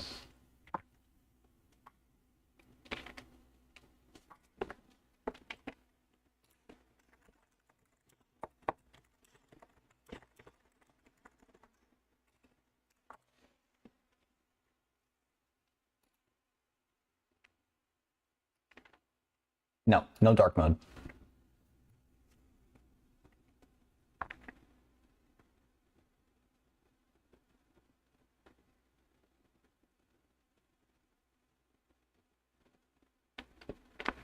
Oh, this makes more sense.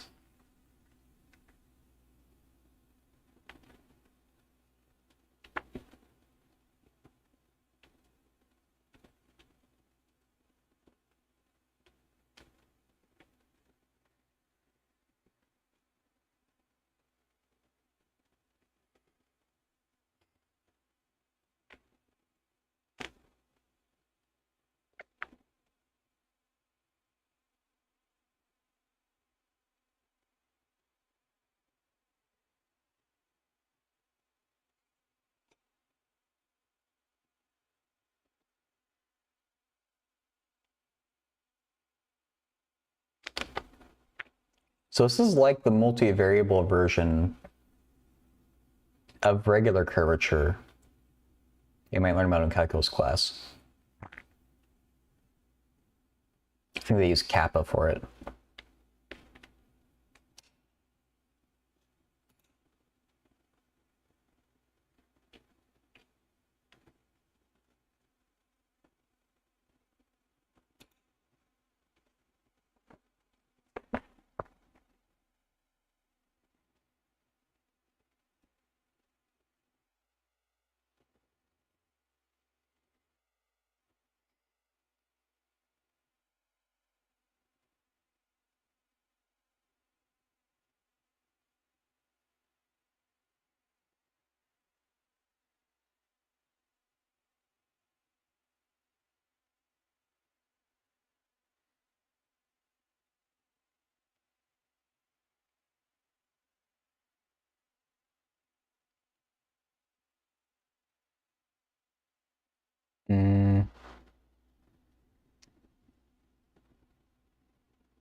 A cylinder has one principal radius equal to the cross-sectional radius r.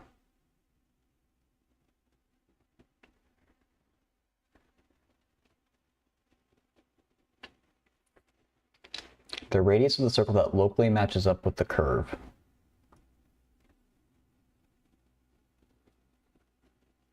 So a cylinder, you would have one circle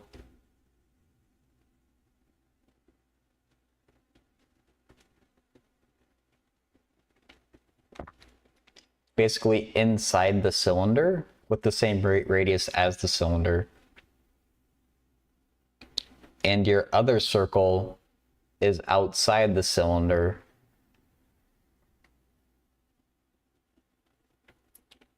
And parallel to the cylinder with infinite radius. Because it's basically a straight line there. Okay.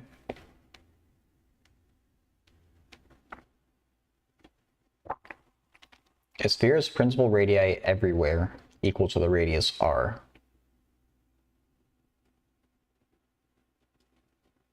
Because no matter what direction you go, the curvature is always the same.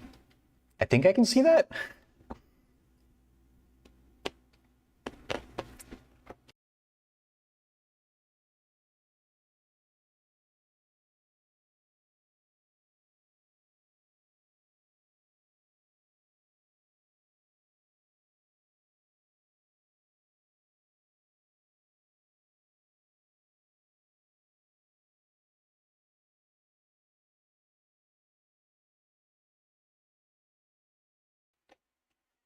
Turns out the spatial derivative in the direction of the normal electric field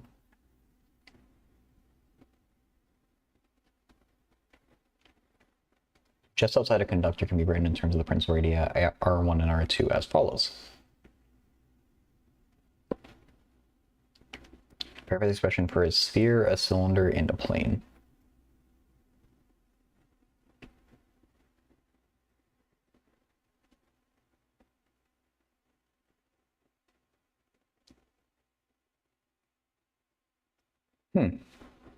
So this is a separable differential equation. I guess we can solve this.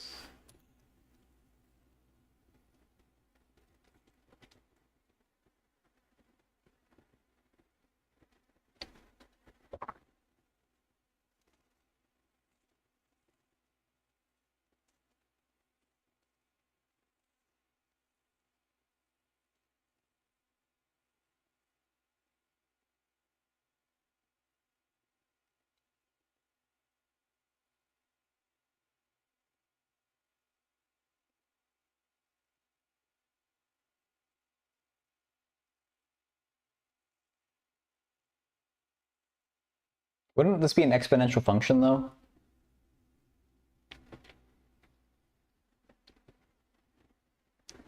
How does that work?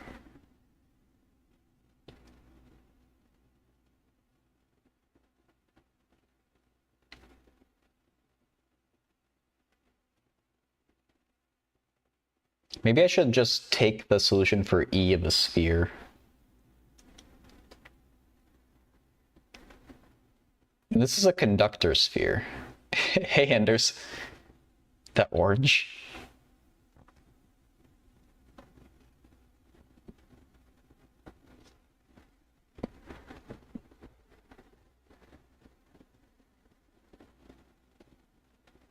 I assume we can just take E for a sphere, though, right?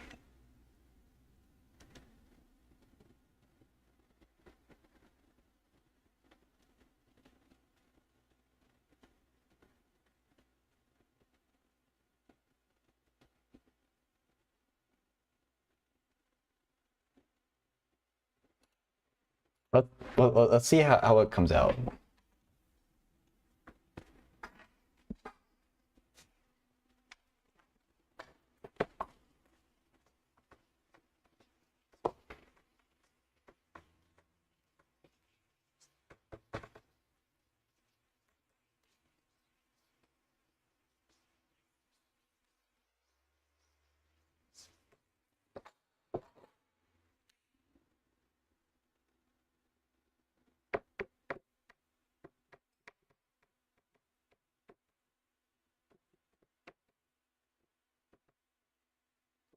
So the electric field for a sphere is Q over 4, the 4 epsilon not R squared, really, or the 4 pi epsilon not really is important. Let's do Q.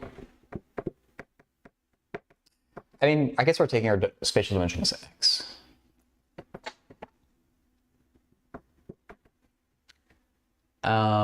Which means dE dx is minus 2kq over, oh, I think this will work.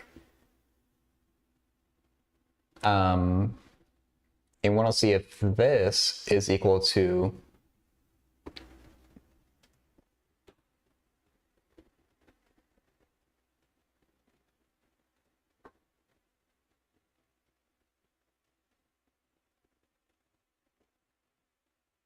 how does that work?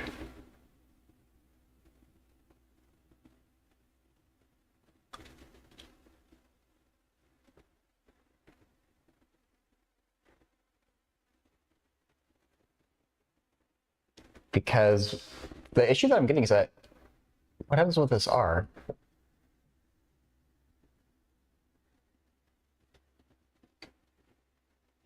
In KQ. These R's are supposed to be X's, but it doesn't make sense to me.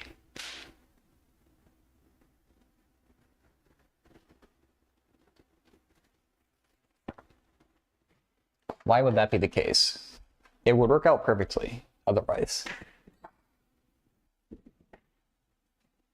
So like, I would think that the R1 and the R2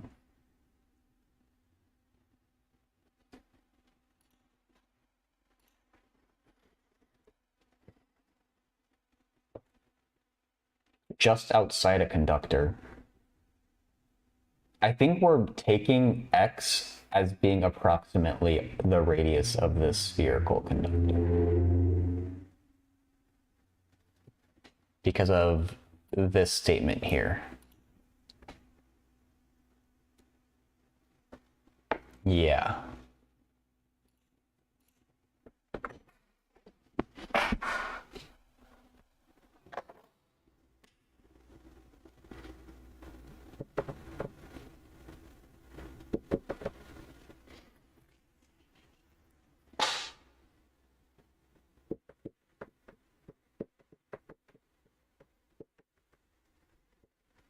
So those add up to 2 over x, 2kq over x cubed. Nice.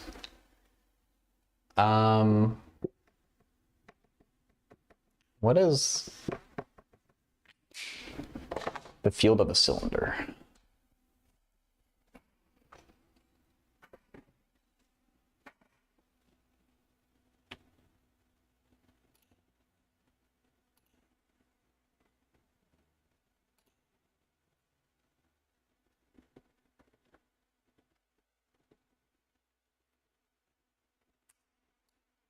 I think a line of charge is fine.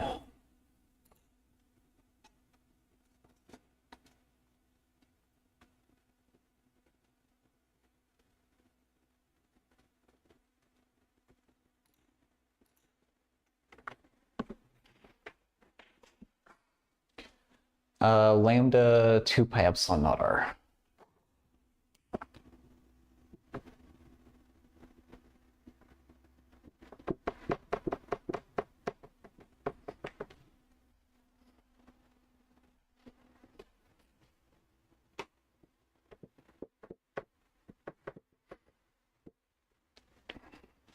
Then if x is approximately r there,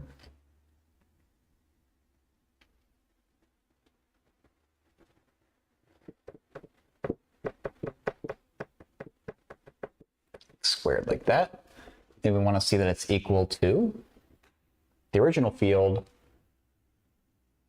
the negative sign. It's 1 over the radius of the cylinder, which is, we're taking it to be approximately x, plus 1 over infinity, which we're going to pull a Newton and say that that's 0 without doing a limit. And over 2 pi epsilon naught x. And that does indeed check out, doesn't it?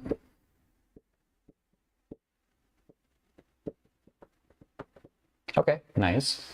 And it says to verify it for a sheet. Oh, that's going to be 0, isn't it?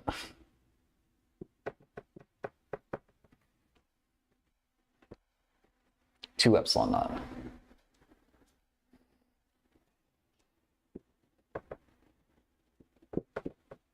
Because the field due to an infinite sheet, it never changes. Well, as long as we don't cross over the sheet itself. Then it changes direction, but we don't have to worry about that. So now the curvature, it's going to be, the principal area of curvature are going to both be infinity here, because it's never curving.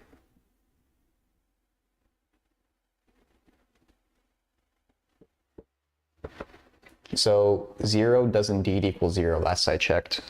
Okay, that's part A done.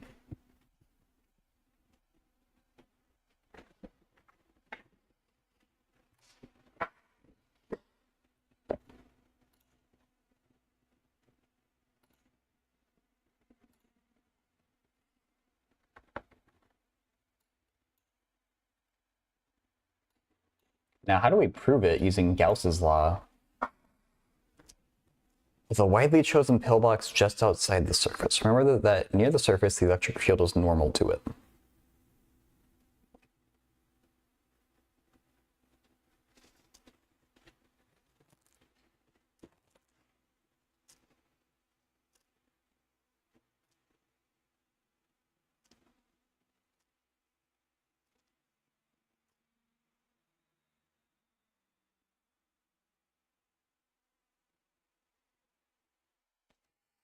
Where did they do a pillbox before?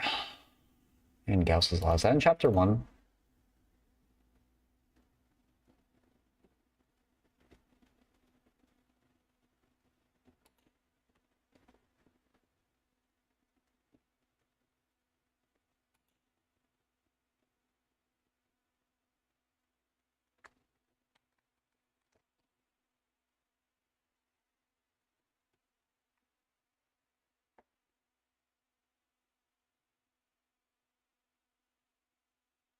So unlike this infinite sheet case they have here, we only have flux coming out of one end of the pillbox because there's no field inside of a conductor. They have field on both sides of this infinite sheet.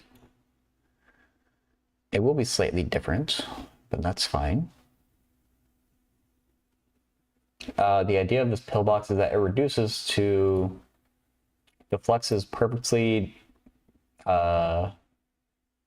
parallel, meaning the dot product is going to just be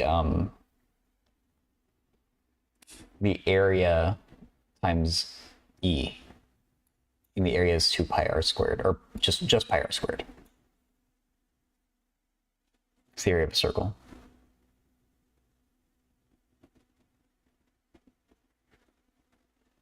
And it encloses a charge sigma A. Which might be able to just use that. Actually, yeah, they don't even say that A is pi r squared because the shape of it doesn't actually really matter all that much. You could do like a cube as well.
All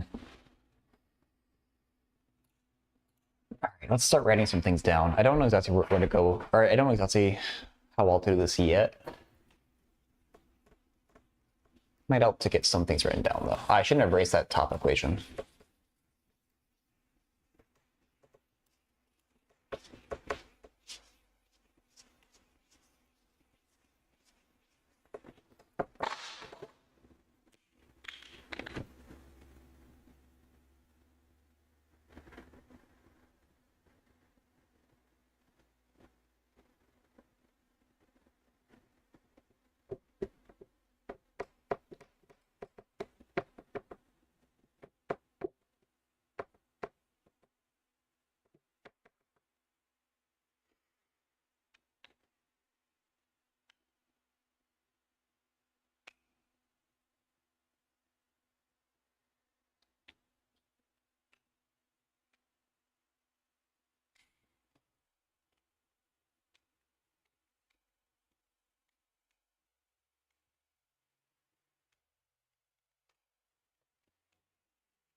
What do we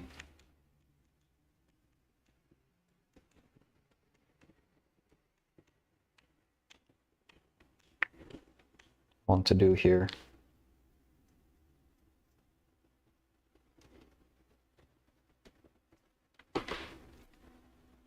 How are we going to use the, we need to incorporate these principal radii, which I thought I had it in my head, and now I don't.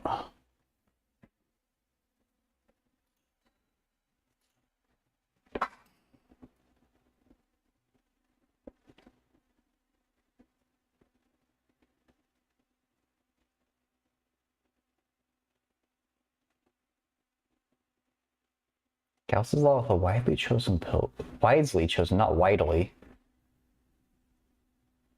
Just outside the surface, not in the surface. Really?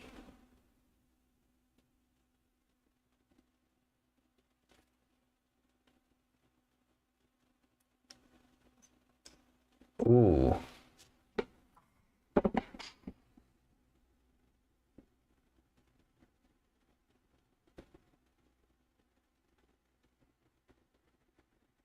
if it's outside of it, it's not enclosing any charge.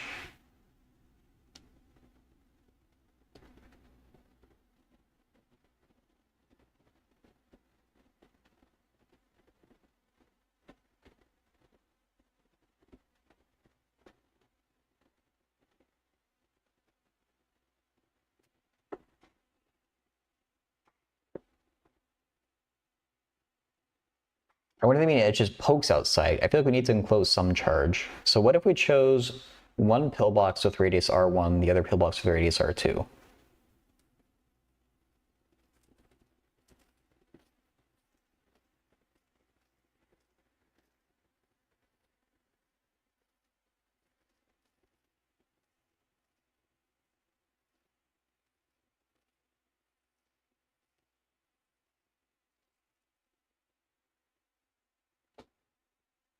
Do we want them to be equal to 0?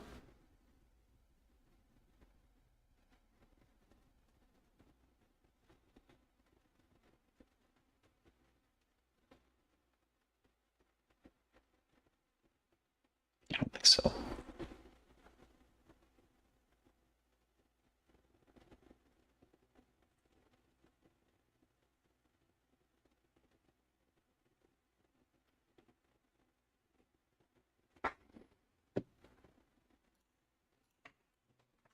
Hmm.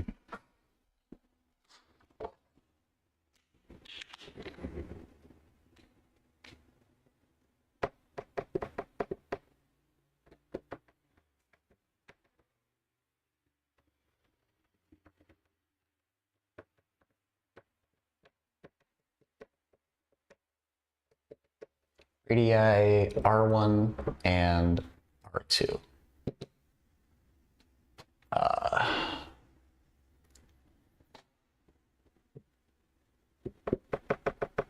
Then by Gauss's law, do you do another S there? Oh my god, I put an S in the very complete wrong spot. No, that looks wrong. It might be right. I don't know.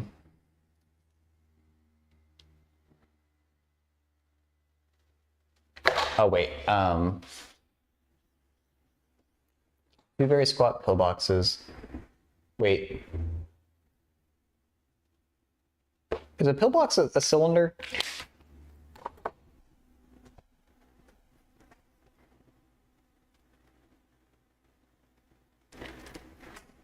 I'm imagining a cylinder, at least. So it would be like if the conductor is there,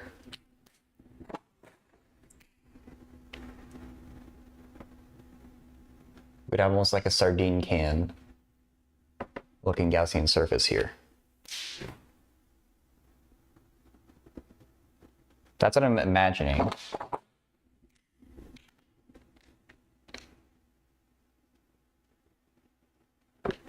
But so I don't know. I still don't know if I'm allowed to enclose charge or not.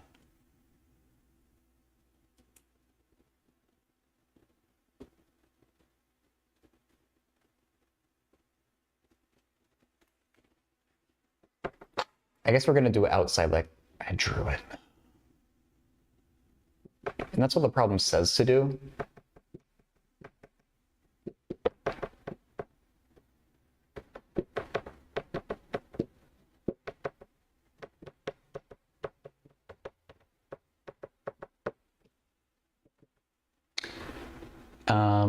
E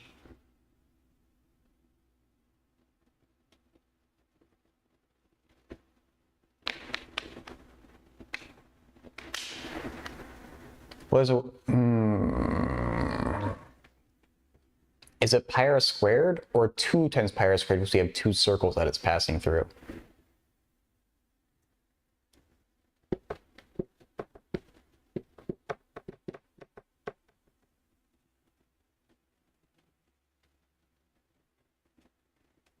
Maybe either way, it's not going to end up mattering if we... I think we need to do something like subtracting these two.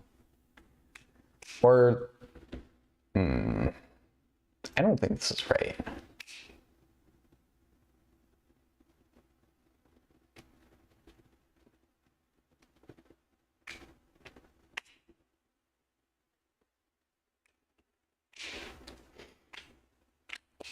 Having zero flux through this seems weird if it's just outside.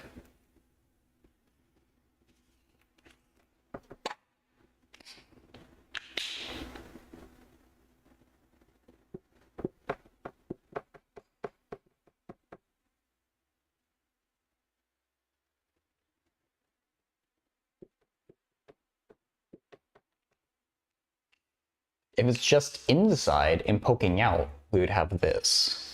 That's stupid though. I also need an over sigma for Gauss's law. Or epsilon. But that's just a plane back at me.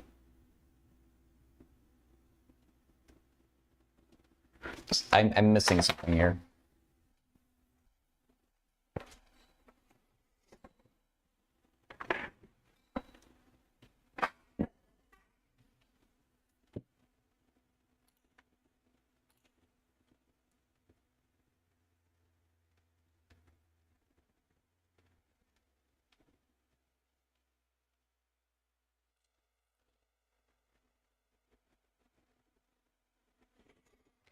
Does the derivative of the field mean anything?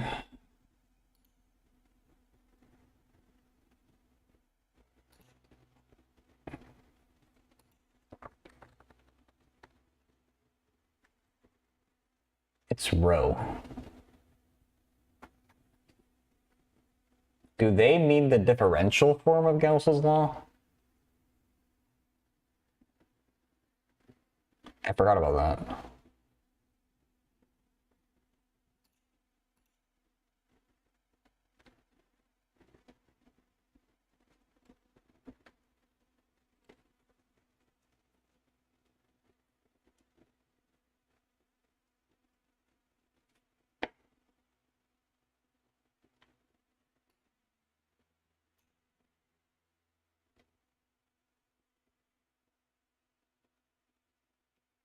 The flux through the surface is equal to the divergence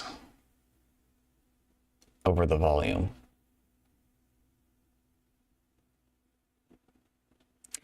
Yeah, Milk.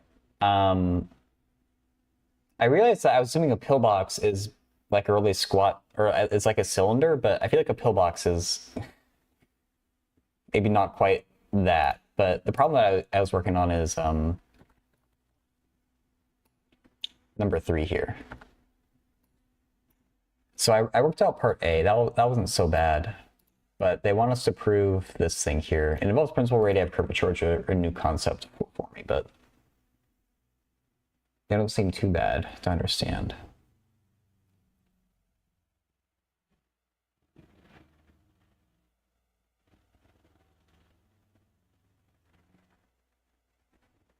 What would the divergence through that pillbox be? I think it's still 0 if it's outside of it. It needs to be enclosing something to have a non-zero divergence. Otherwise, all the vectors are canceling.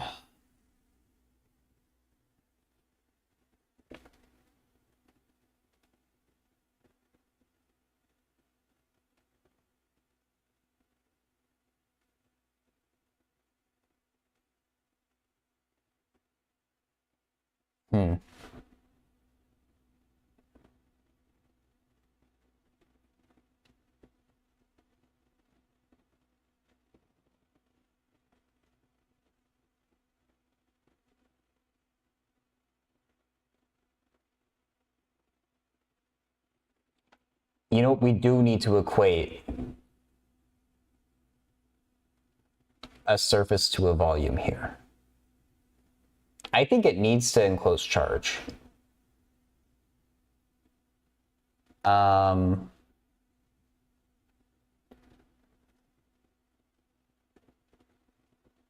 Because we could get e pi r1 squared is equal to I guess, rho, but hopefully the rows cancel anyway. Times the volume of that thing. The volume of the pillbox, I guess.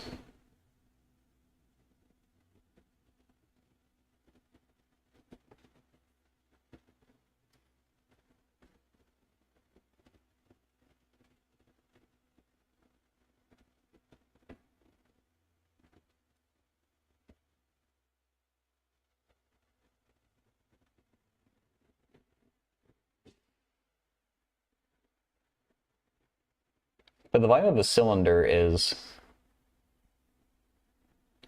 pi r squared h. That's not what we want for the squat cylinder that I've chosen, but what the heck is a pillbox, I guess?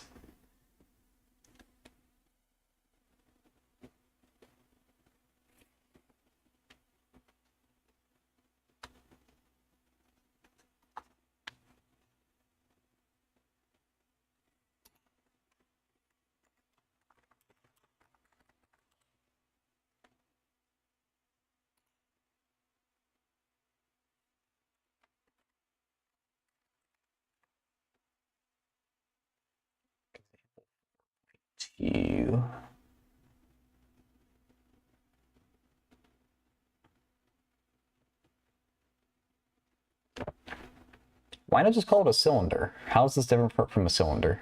Oh, it is a cylinder. Okay.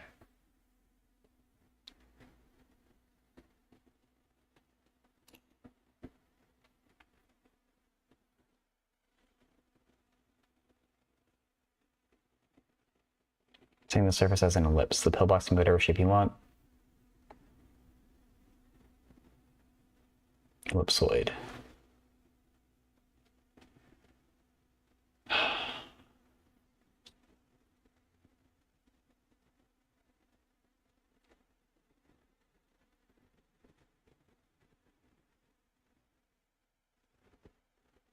Hmm.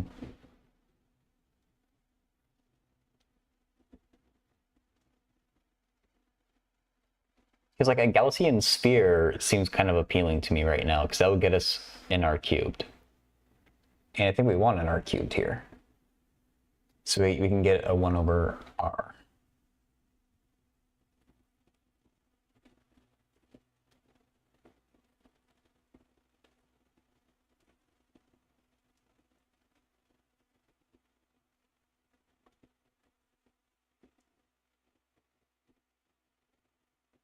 Oh, but then it's not normal though. That messes up the, we do need to have a flat face. So we need this to be true. Okay. We can't just do a sphere.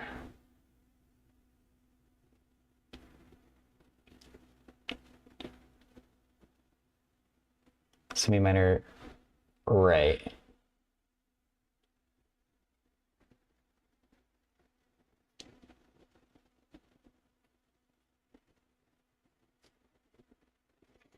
So my idea originally was to make this pillbox one with radius R1, one with radius R2, because it just seems like the natural thing.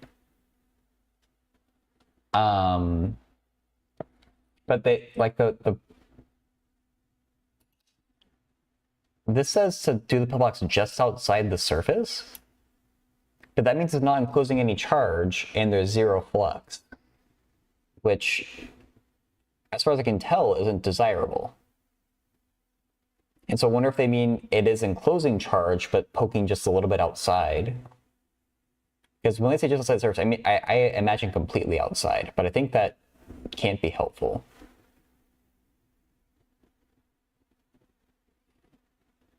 Right. The field isn't zero, but if the flux is zero, that's not, Gauss's law isn't particularly helpful other than saying we're not enclosing any charge.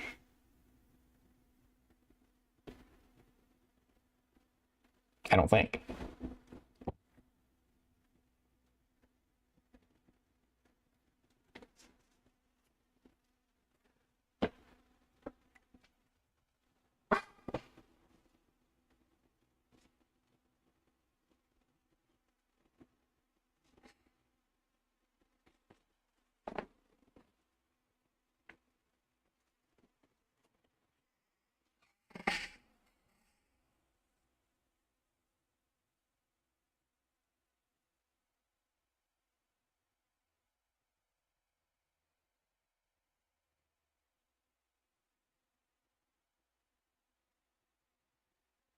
Hey, $10. Yeah, that makes more sense to me too. Um,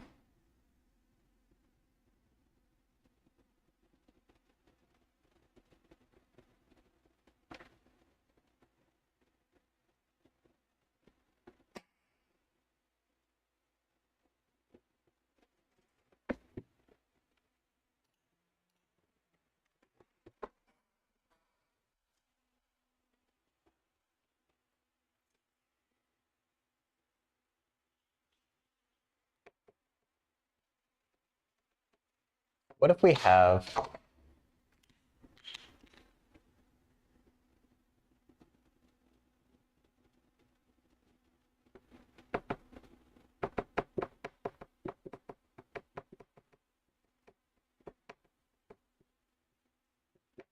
impartly outside the conductor? So the flux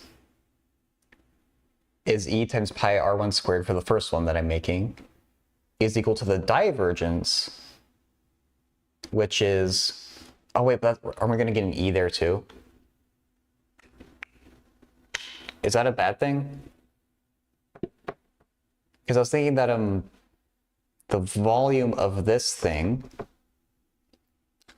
is pi R1 squared. Oh, it doesn't really, times some infinitesimal dx, which I thought that dx could maybe be helpful. But I think this is garbage the more I look at it.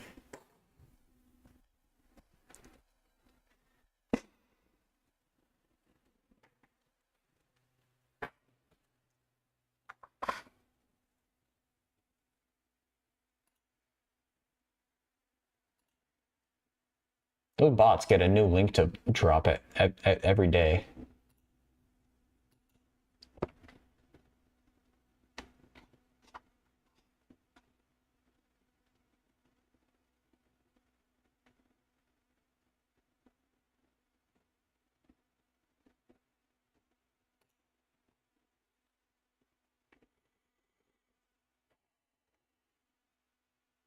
Pen, hello ellipsoids, how are we all doing? A bit elongated on one side. Hey, why the long ellipsoid? Doing good. Just trying to remember what, like how you do anything with divergence right now, I guess. I've been working on this little problem from the E&M book. Yeah, why the long axis? There we go.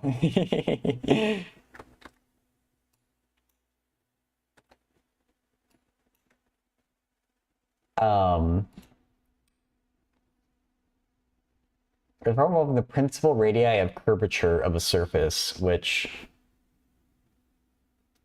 I think are kind of analogous to like the major minor axes of an ellipse, or like the curvature of like a single variable function. And apparently you can prove this expression down here with the derivative of the electric field with respect to x,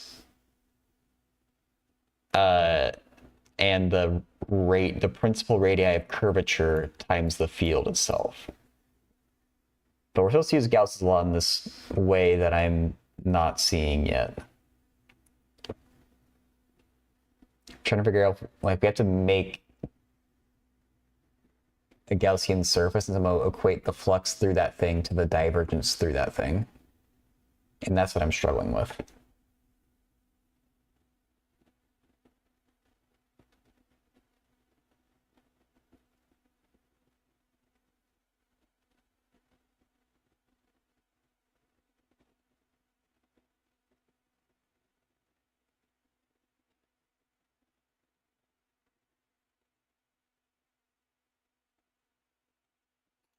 Yeah, I'm trying to remember, like, the divergence is the net flux coming out of or into an infinitesimal volume. Basically, I think. I mean, it was the book's idea to make it completely outside. But I am all ears if you can find a way to make it helpful.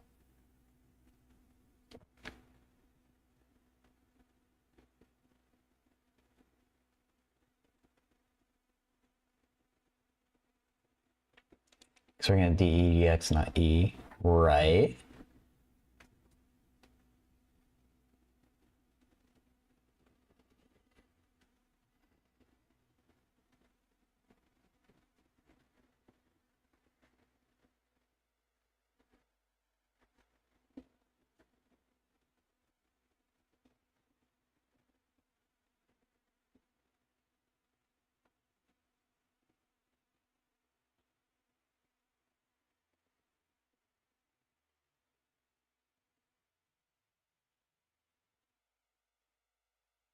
Oh, I forgot about this. The divergence of E is equal to rho over epsilon naught.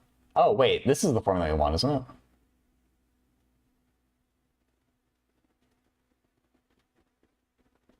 Because if we're doing the divergence of E in Cartesian coordinates, well, that's the second derivative, isn't it? This. No, it's the first derivative. Oh, wait.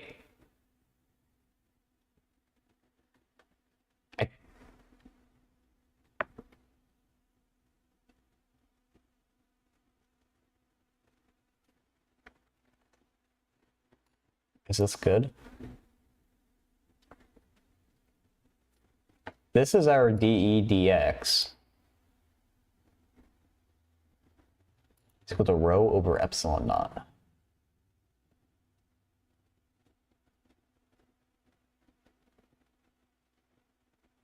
Can we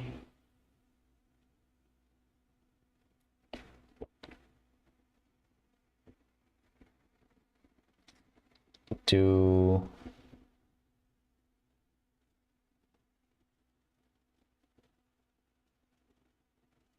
something here?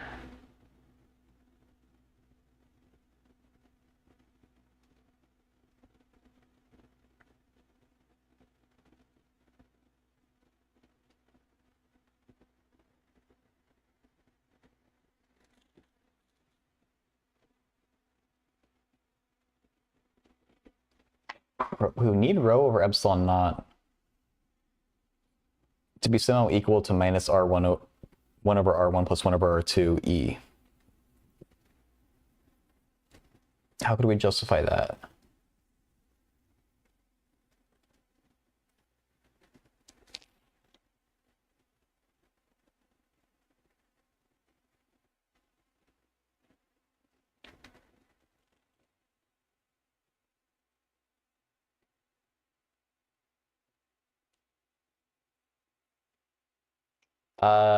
I agree with that, Penbox, yeah. You got the geometry one? Oh god.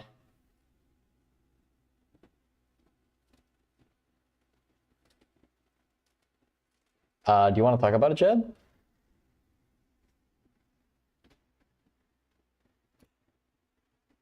I don't remember where the problem was posted in the Discord. Let me see if I can find it. I found it.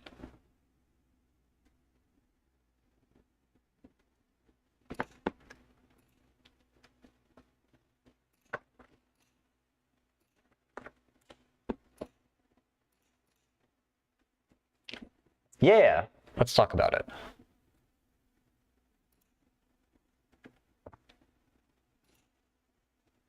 Hey. Did you want to draw this on the whiteboard so we can add some things to this illustration? Sure, let's do that. This is a fun one. I had fun with this one. You sound excited. I got it, and it checks out, and I used math to do it. I didn't actually use, I'd used GeoGebra, but I didn't use it for coming up with my solution. I've actually got it written out for me. Okay, let me change my mic in Discord. Let me know if my audio changes. Okay, now, are you still able to hear me okay? I hear you in Discord. In Discord? Okay, and good. We can hear you on stream.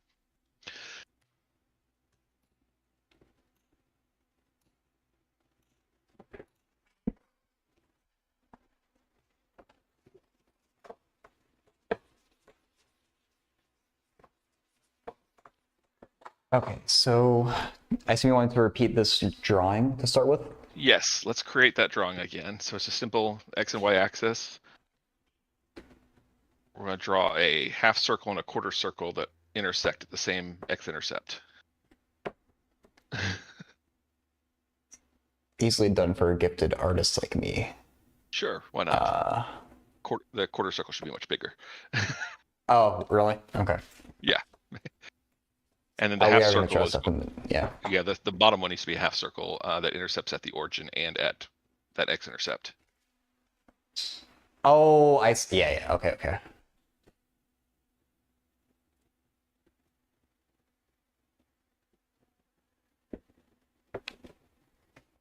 Okay. Okay. And So, these ones and then have we to have, eyeball the two lines. yep. And then we've got a point P, which is 1612.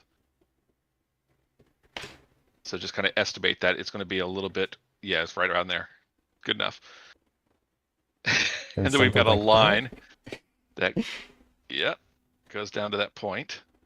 And then we have a line from the y-intercept of the outer circle to that intersection. Okay, and that's fancy L. And that's what, yeah, that's L. So we've got point P, if you'll label point P. Yep. And the first thing I want to do is draw a line from the origin to P. I guess we'll switch to red here. Sure. And we actually want to, a line through P. So, or through? A ray through P, I guess you could call it. All the way through P, out through the outer circle. Okay. So what we've got here is a line segment there. And we know the point P, so we know the distance of that line. Right? Right, yeah. What's the slope of that line? Oh, it's 16 comma 12, so 3/4. 3/4, correct.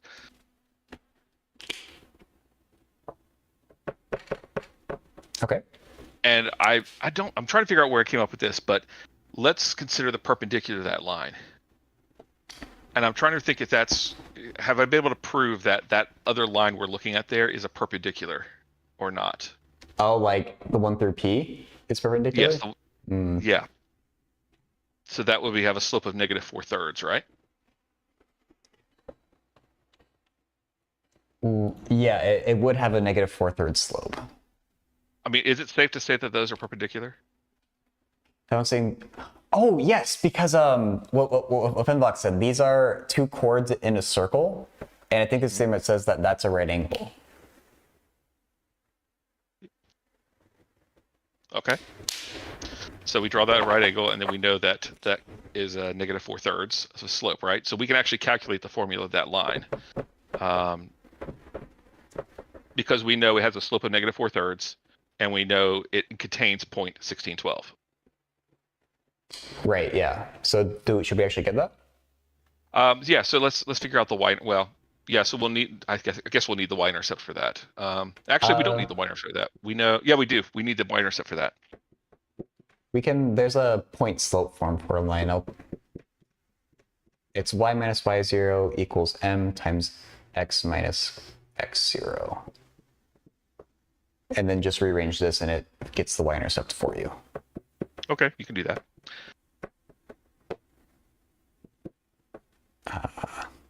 16 times 4?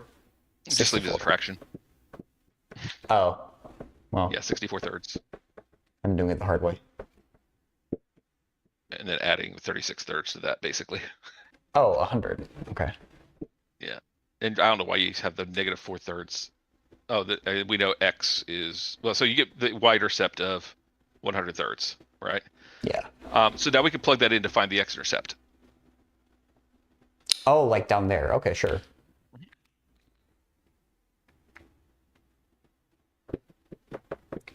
This 4/3 x plus 100 over 3 is equals 25. So we know that the right there. yeah, right? so that's 25/0. Yep.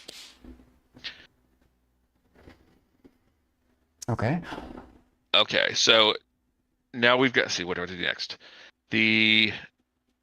I called the smaller circle C, and I called a bigger circle D, for just nomenclature, whatever. We know that the radius of D is 25. Because oh, right. it is Okay, You sure. see it there, 25, 0. So that means the y-intercept up there is 0, 25. Nice, yeah. Got a point. Okay. We have a formula for that circle too, right? Oh, yeah. And we know that that circle intercepts that perpendicular line. Oh, wait. Right. We intersect the circle with this. Okay. So what's the, and you have the equation for that line, right? Right. Okay, that's crafty. Actually, I did something even better than that. If you consider point P is the or the perpendicular we created there is a perpendicular bisector of that chord, right? So we did the distance between 25, 0 and 16, 12 is the same as the distance between 16, 12 and that new intersection. Wait. This is Perpendicular bisected? to a chord, a perpendicular to a chord bisects the chord. It's a property of a chord. Oh, okay. And so we just need the distance from. Well, I mean, that's kind of hard. That's still hard to figure. Or do you know how to do that? Well, we got 16 to 25, so go back another 9. Yeah. Oh, you subtract the same from the x, the same from the y. So.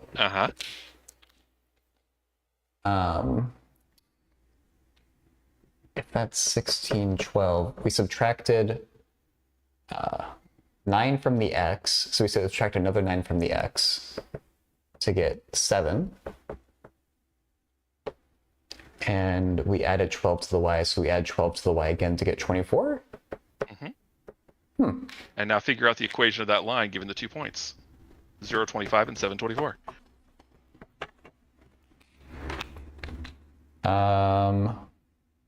And just as a safety check, 724 is on the circle because 7 squared plus 24 squared is 25 squared. It's a Pythagorean triple. Oh, of course. I definitely knew that one offhand. Slope of that line is minus 1/7. Yep. It's plus and b. the y-intercept is? Oh, true. Yeah. And you said it was option C, right? Yeah, so if you multiply that whole equation by 7, and then solve and put 0, and put everything on one side, you're going to get 7x, or excuse me, you're going to get x plus 7y rather equals, or minus 135 equals 0. Wow. Or 175, right? Yeah, 175. Sorry, I think I said 135. Wow. Yeah, you can immediately eliminate options A and E. Right? No, yeah, I think it's E because no, not A and D because they have positive slopes. Oh, okay. Yeah, I mean, that's something they're nice to give you a drawing to scale, but it can't be, it has to be one or the other, I guess. Yeah. Okay, that's a neat trick with drawing that perpendicular line. That's weird. Like, I guess these rays that they gave us are just there to bait you or something. I guess to show you the centers. Circle, okay, yeah. Never mind. Okay, well, nice job on that. I don't think I shortcutted anything, did I? I didn't make any false assumptions. I don't think. I mean, we got an equation that works, but yeah, no, I think I understand and agree with all this. The only things that I vaguely remember that the two chords that have either side of the diameter make a perpendicular are something I just kind of vaguely remember, and then the thing that you said with the perpendicular for chord bisecting, I don't remember that, but it seems true. Yeah, a chord of a circle properties perpendicular from the center. I guess of a it's going circle through the to center. A chord, that makes sense. bisects Yeah. the chord. Okay. And since we're looking at the bigger circle there, we're starting at the center and going through P, we're actually bisecting that chord of that circle. Okay. That also needs similar triangles. Ooh. Oh, maybe with the two centers. I'm still not sure exactly how that would work.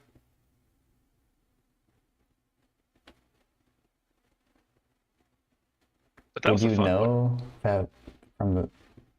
Maybe it can work. But yeah, now that I see the solution, I don't have to work it out for myself. It's fun, but actually trying to work it out for myself, I don't enjoy. Thank you though. I'll see if the Discord, if it's been answered. If not, I'll put this in.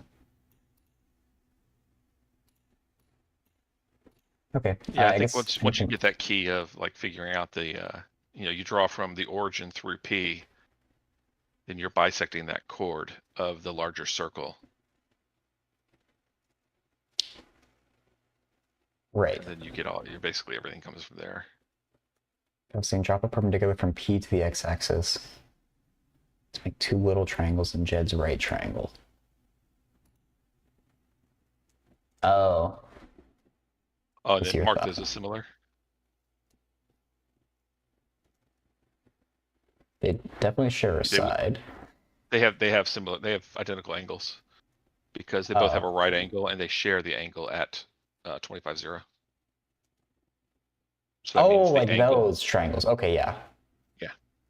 Oh, all three are similar, if I'm not saying. Yeah. Okay. Because they all share that. They all share two angles, so the third angle must be identical as well. Oh, okay. Or they don't all share. They all share.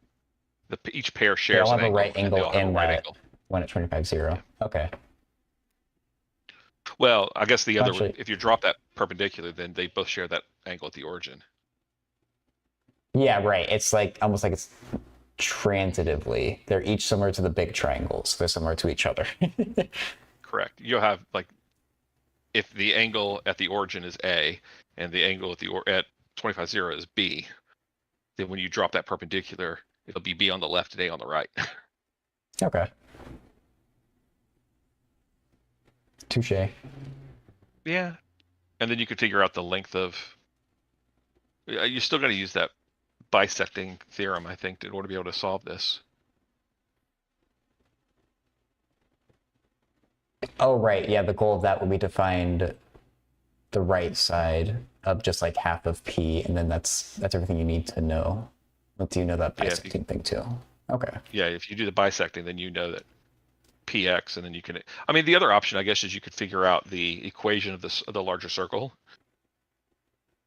and then you could find the formula of px, knowing it's perpendicular, and then find out where they intersect, which is a little bit harder work. Yeah. Than just using the bisecting theorem.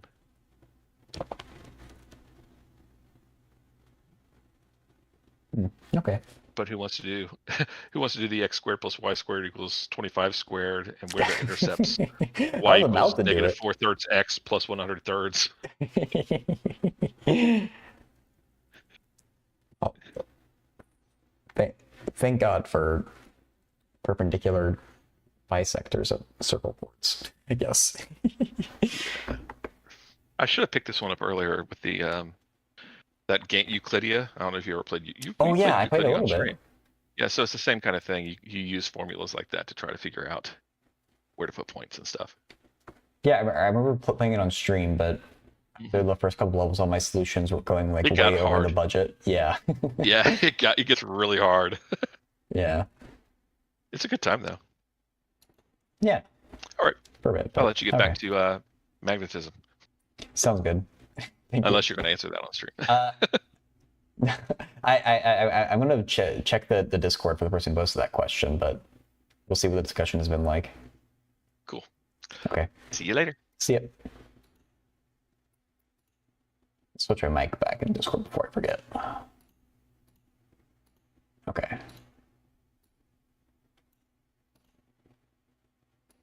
It's been a minute since you've come to the rescue on a geometry problem, so I've been tactically avoiding them. Glad we got that back in.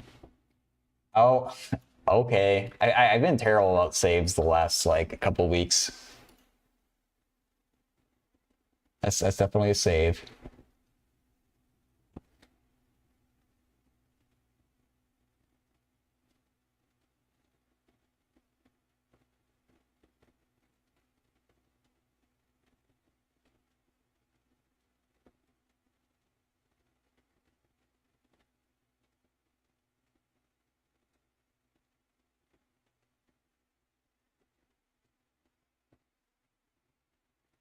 Big arc. Oh, this person is just narrowing down the options.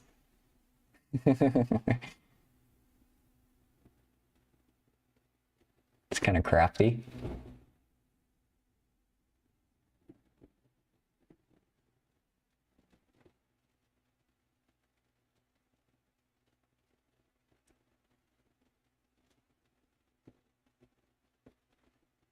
So you can narrow it down to just B and C and then do some, I guess, quantitative reasoning might be the term,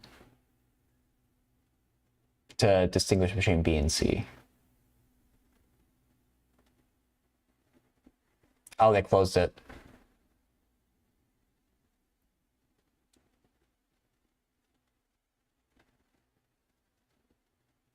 Oh wait, this might be the idea.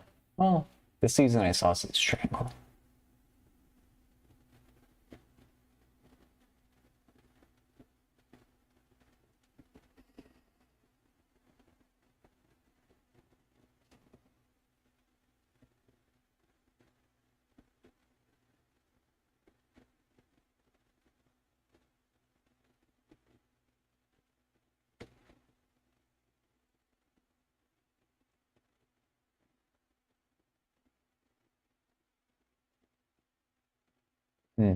Okay, I think I'm gonna leave it, but it seems like there's a couple of avenues to solve that problem.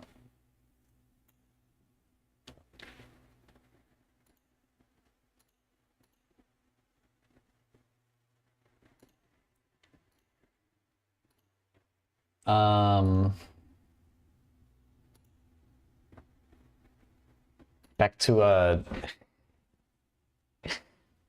being completely lost with Gauss's law, I guess. Oh wait, okay, so it is Gauss apostrophe and then another S, as weird as that feels.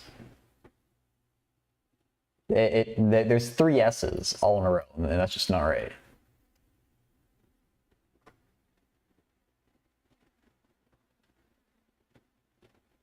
Yeah, I was, yeah,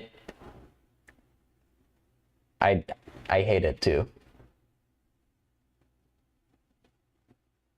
So, kind of like I was saying before, that it might be a good thing to not enclose any charge. Gauss. Oh, hey, Scrimp. I took 2 semesters of E&M. What do you want to know? Oh, we're working on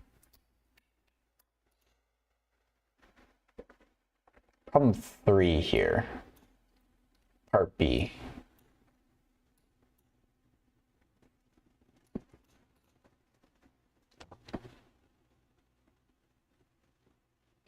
The word ends with an S and you do S as apostrophe no extra S. I think that's the plural. If it ends in an S and there's many, it encompasses many things, I think that's when you do that. But if it's, there's only one singular Gauss who made that law. So I think that's when you have to add the extra S, I think. If you're lost and I burn the map, shatter my compass, and it's somehow on another planet in non-Euclidean space. Yeah, Jen, this is not easy math. I feel like, or at least like, Dr. Cook has been saying how this book is not like for the faint of heart. But I don't know. I don't mind getting my ass kicked.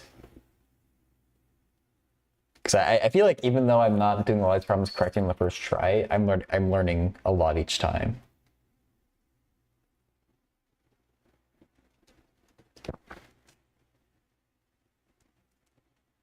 Hey Henrik, it's been a minute. How have you been? Am I gonna collect $200 because I passed Go? Oh, okay, never mind. I haven't seen that. I'm doing good too. Thanks for asking.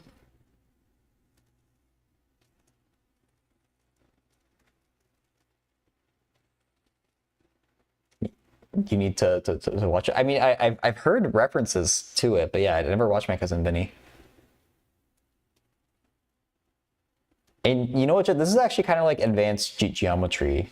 This Gauss's law. You literally like you get to draw whatever shape you want, and then you measure like almost like the flow of water through that shape if we were doing it in that context. Joe Pesci, Marissa Tomei. Oh, okay.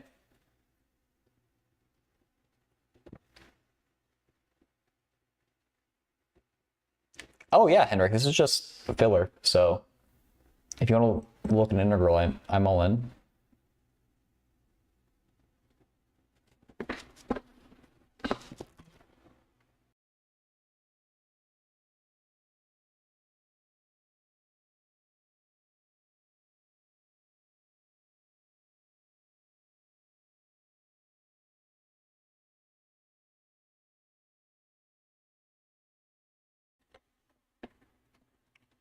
Let me know when you post it. Or if you do it in the Discord, or if it's in chat, I'll see it.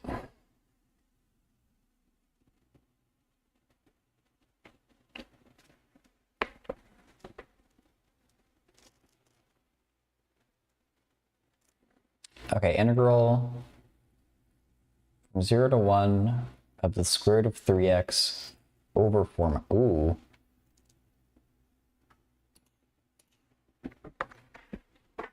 What's gonna go on with that?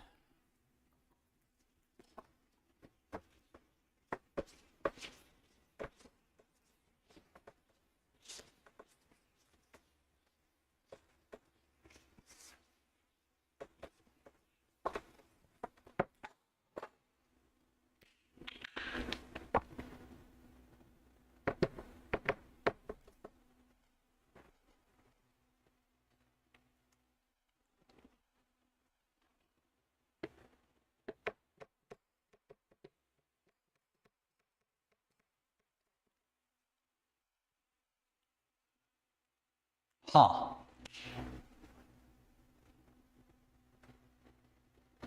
Oh yeah, thanks, Jed.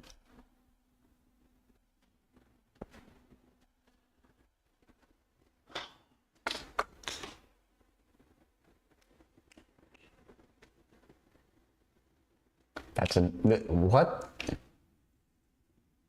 Do we like? How do we do this? So I assume this is not it.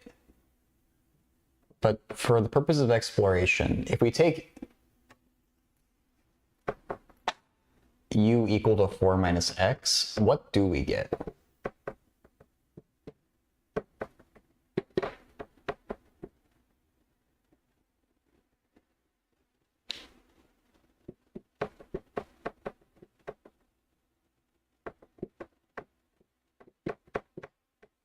Ah.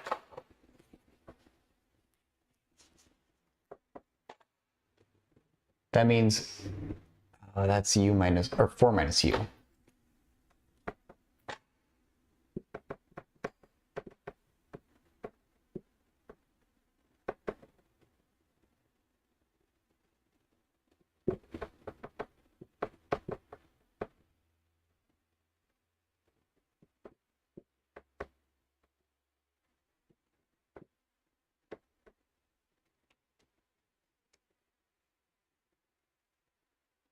What do we do with that?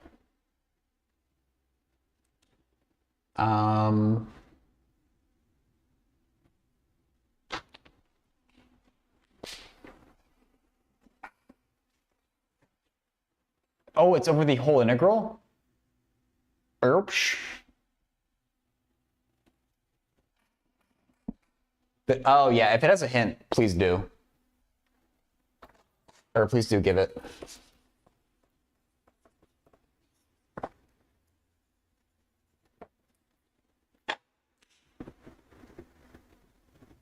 Like that. Well, not over the dx, I guess.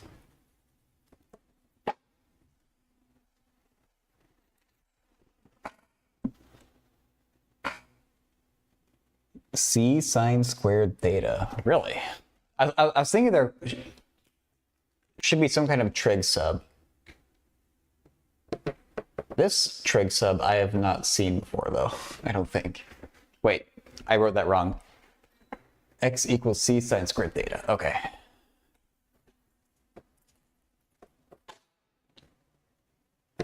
Interesting trig sub.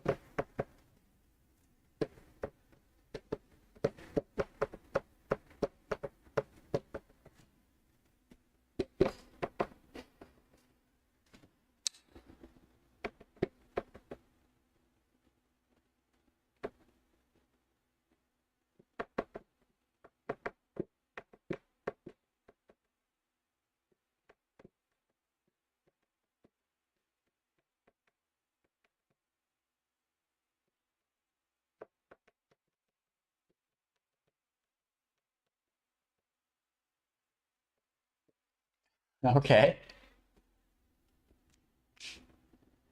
Well. Now, are we supposed to keep it as C, or do we get to choose what our C is? Because maybe I might want C to be 4, so I can at least, well, or maybe you're,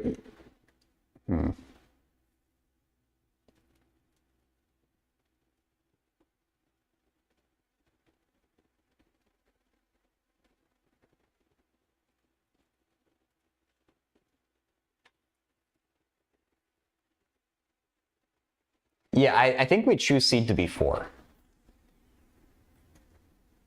You probably don't have to leave it as a constant. They maybe just they didn't want to make it that easy on us.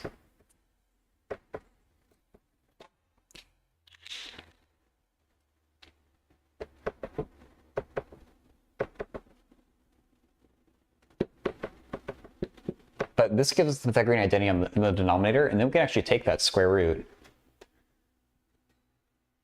Yeah, okay. Penn agrees.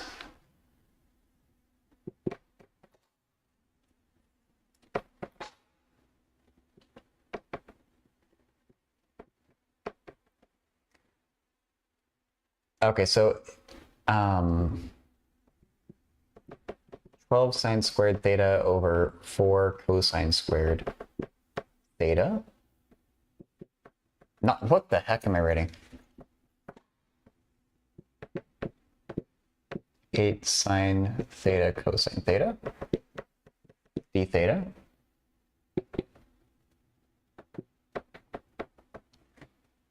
Oh, you know what, Penn? The other day, or on Tuesday, someone submitted a competition integration question, and it used like King's principle, Queen's principle, and like a bunch of crazy stuff. I didn't understand it, but it reminded me of your 100 integral stream, like something that you might have done. It was a pretty crazy question, though.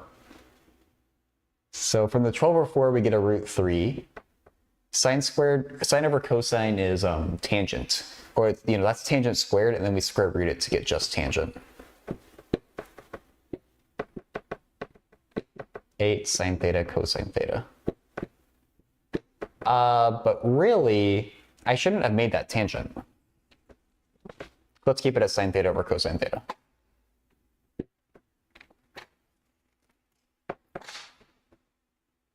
Well, okay. Sine theta over cosine theta times 1 over 8 sine theta cosine theta d theta. And then we're going to get cancellation. We'll get cosine squared.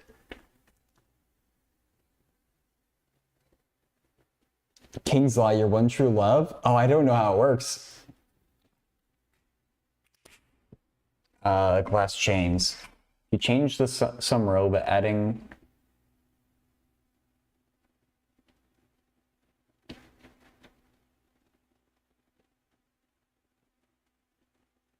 You can, if you use, you can do whatever you want, I think, glass chains.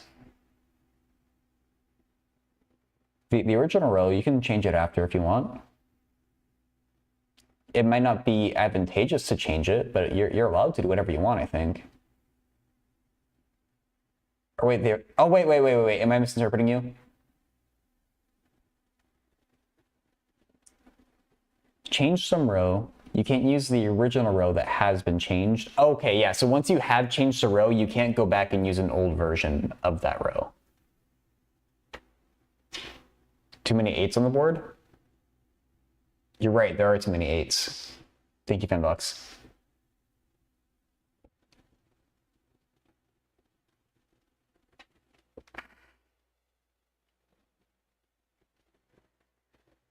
Yeah, what Penn Center said. The answer sheet they got limits to be pi over 6 and 0, Henrik says.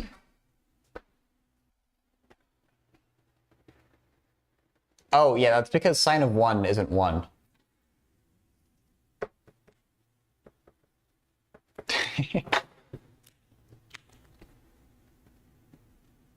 Wait, no. Oh. Okay, yeah. It's because x is 1, not theta. So it's 1 equals 4 sine squared theta. So sine theta equals, I'm just going to say equals to positive 1/2 because we want after 0. And sine of theta is 1/2 first at pi over 6, yeah.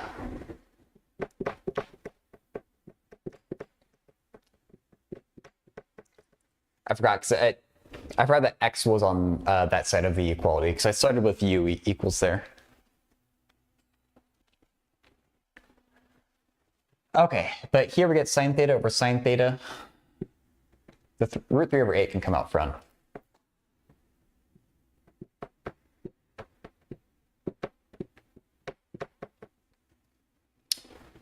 We end up with 1 over cosine squared theta, which is also secant squared theta, and that's just going to be tangent. I'll write out one more stuff though. 1 over cosine is secant. And if you know your trig derivatives, you'll know that tangent derives to secant squared. 0 to pi over 6. 8. Tangent of pi over 6 is 1/2 over root 3 over 2. Let's not do mental math. Tangent of 0 is 0. So that's just 1 over root 3. So it cancels with the root 3 on top. So we get 1/8. I think is our answer.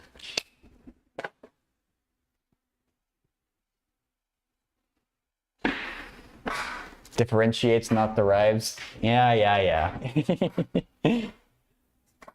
Yeah, Henrik, I did not see that U sub at all. I've never seen a U sub with sine squared, I don't think. It's a good one to know, I guess.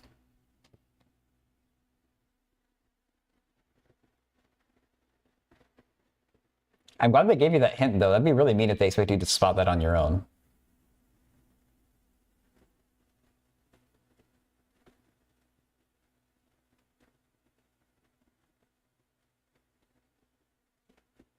Yeah, thank you for the problem and for giving that hint too, because I would have been struggling for a lot longer without it.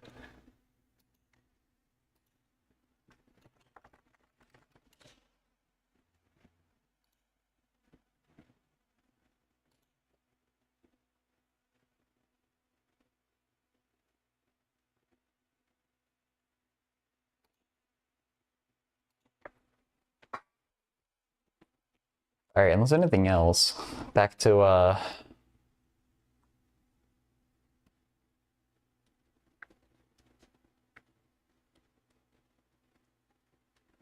Gauss's law.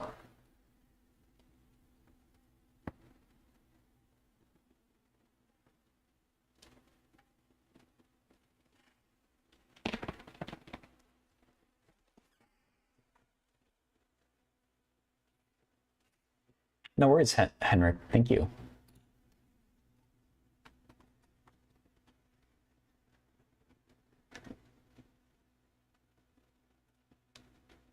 Just outside the surface, like.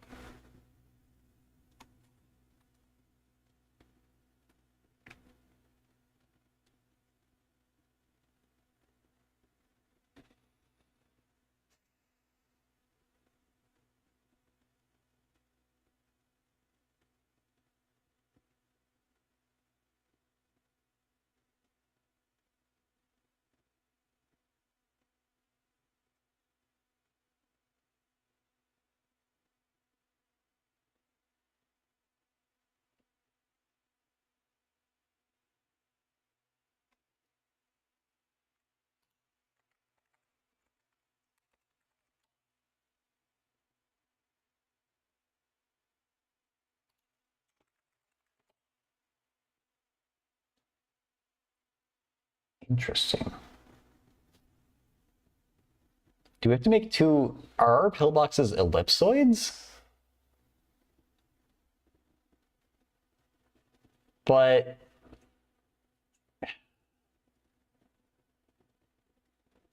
I don't know about that.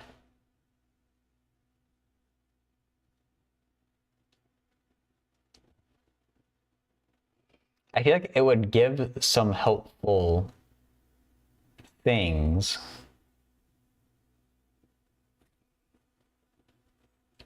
With R1 and R2. But it breaks the normalness, normality. I don't know if that's a word, but...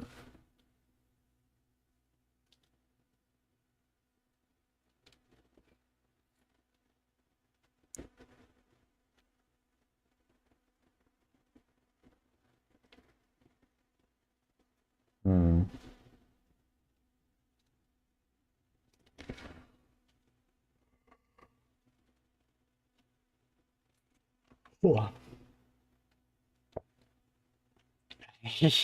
Same pinbox.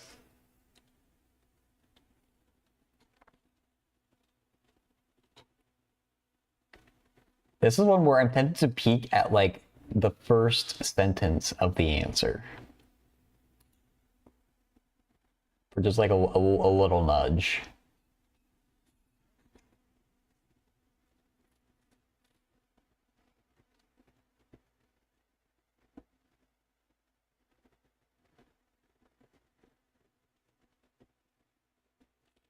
I think let's try that.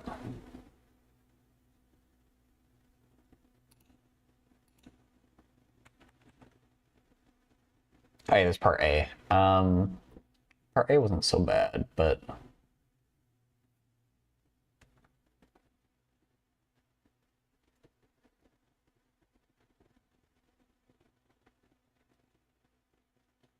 Oh wait, actually, I mean, okay, I got a little glance at the figure that was off to the right there. And I can't get it on my mind now.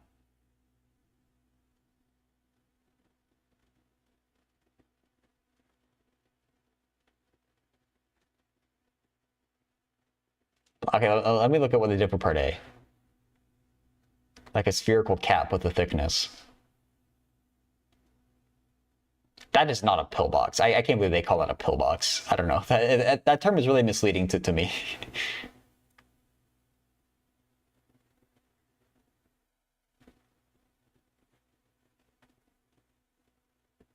Okay, yep. Right idea for that. Right. Okay, yeah. So I had the right idea for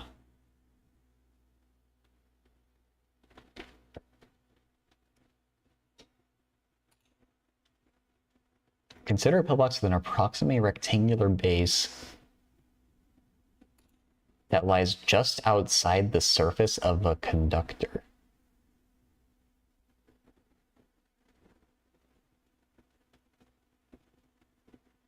Huh.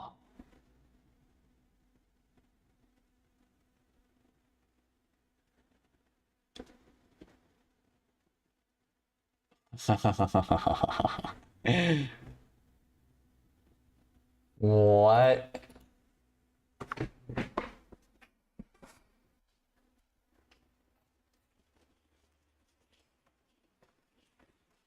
I think they're making a rectangular base to make the volume easy to calculate. Well,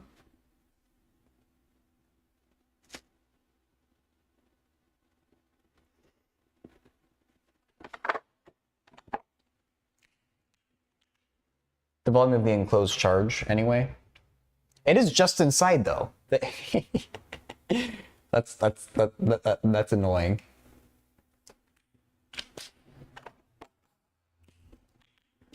But I think the idea they're going for is a flat bottom and a top that follows the curvature of the surface.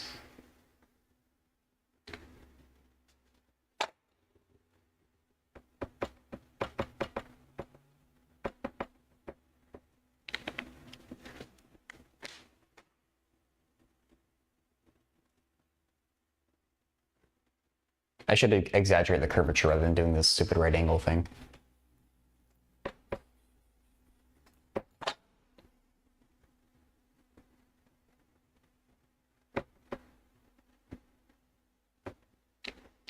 So the top would ensure us that the flux through the top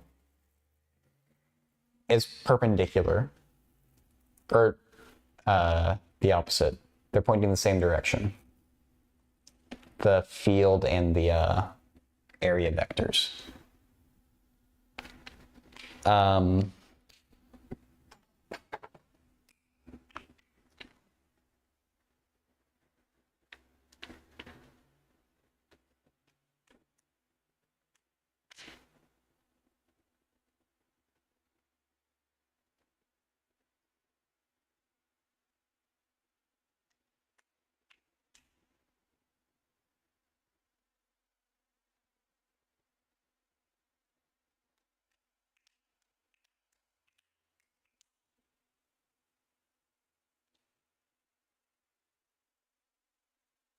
I don't know.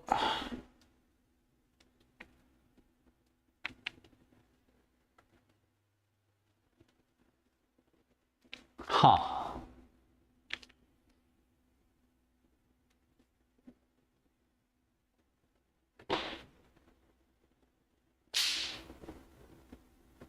The top is like a spherical cap. Like, how do we get the surface area of the top part? The total surface area is 4 pi r squared.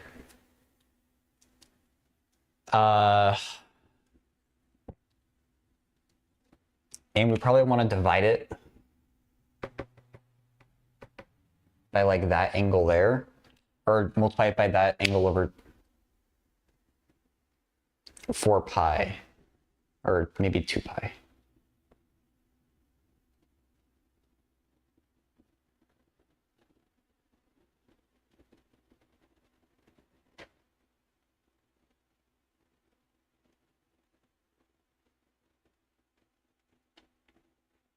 I'm still a little bit lost with this. I think I kind of see the idea where... Oh, Scrimp is saying something here. At the surface, the difference of the perpendicular components of the electric field above and below is proportional to the surface charge density.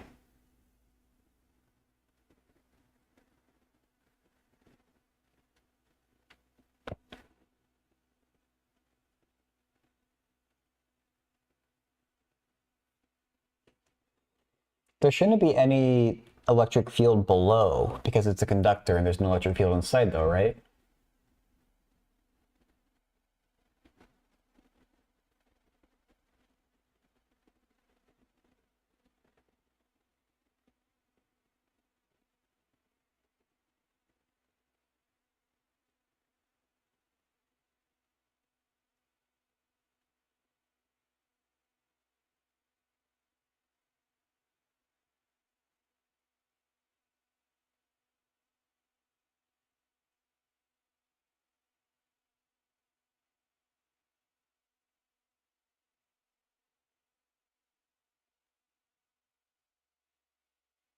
There's some kind of equating of flux to divergence that we can do here. I just can't figure out, like... I don't know where the... Well...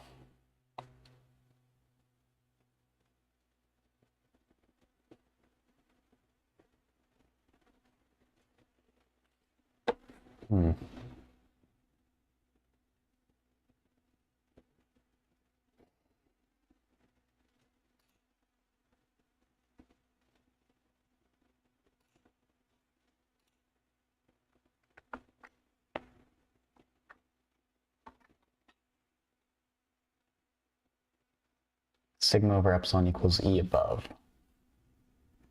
Right.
So, like what I have is like sigma over epsilon naught times the area of whatever that cap is. Or I guess rather, we can just do the sigma times the area of the cap is equal to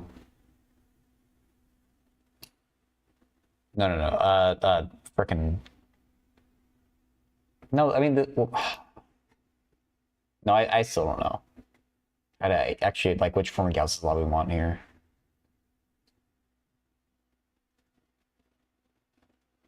I was thinking is that E times the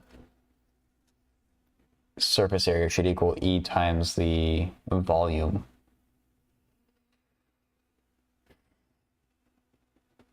That doesn't really make sense though, or it's not going to get me where I want to go.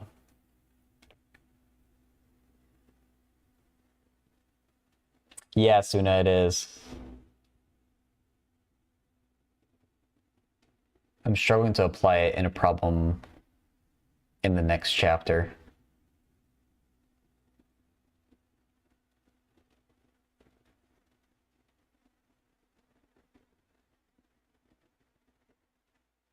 Then we're very similar. Yeah, here's the question. I'm gonna have to look at critical. And yeah, critical. Go ahead and ask it. I'm gonna. If you want to copy the question for yourself, you should take a screenshot or something, because I'm gonna work on critical's question once I see it.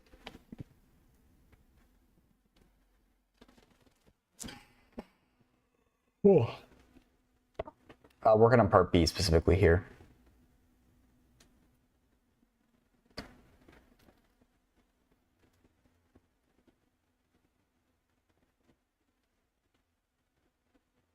I looked at like the very start of the answer key, and I learned kind of what Gaussian surface to make here, but I really don't know what to do with it still.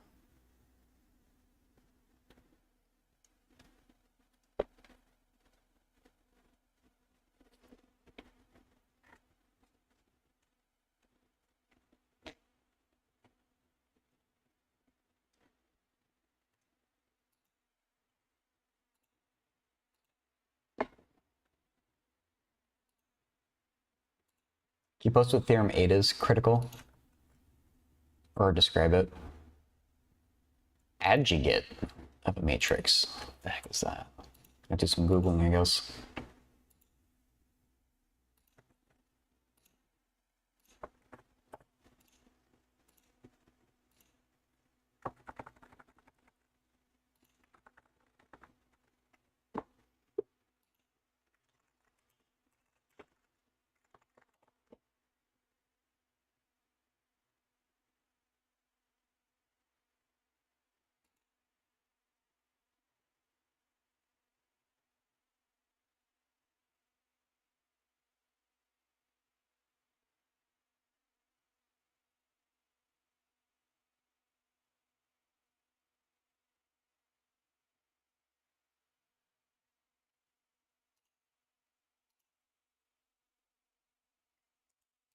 That was a cofactor. Mm.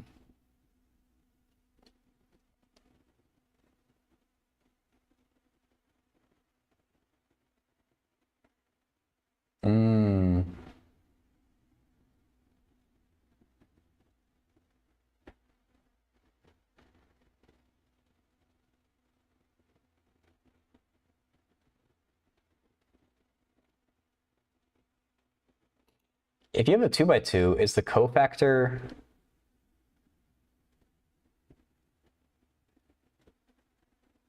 The cofactor is just the other thing, yeah. The cofactor of A11 is A22.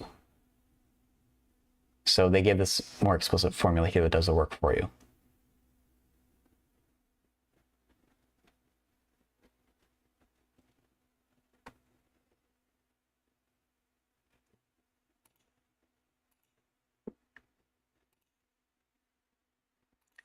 Oh, okay. I was thinking that the adjugate thing for 2x2 looked familiar, it's because of this formula.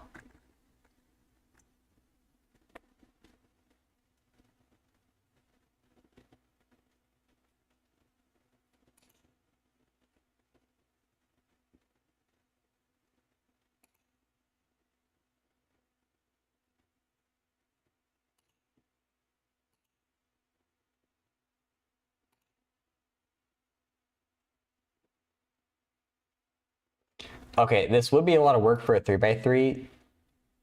Thankfully, they give us an easier matrix to work with.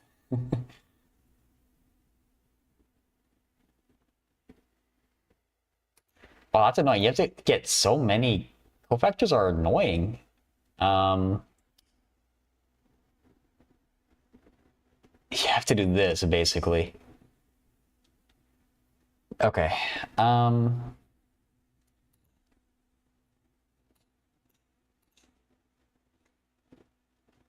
I think I know what needs to be done now.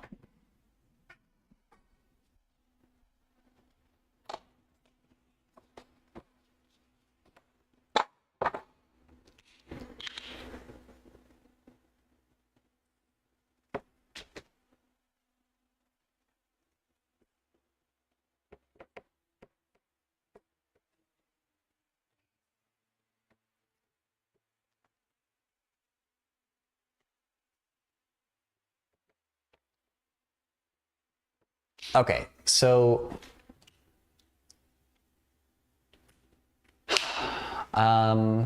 just to have it for reference, I want to make this little like cofactor sign key, which will come in handy for a few things here. I think I'm going to start by getting this. Well, they say to get the adjoint first. Okay, so I guess we'll get the adjoint. Just call it A. Just so I don't have to repeat the entire matrix there, just for the sake of notation.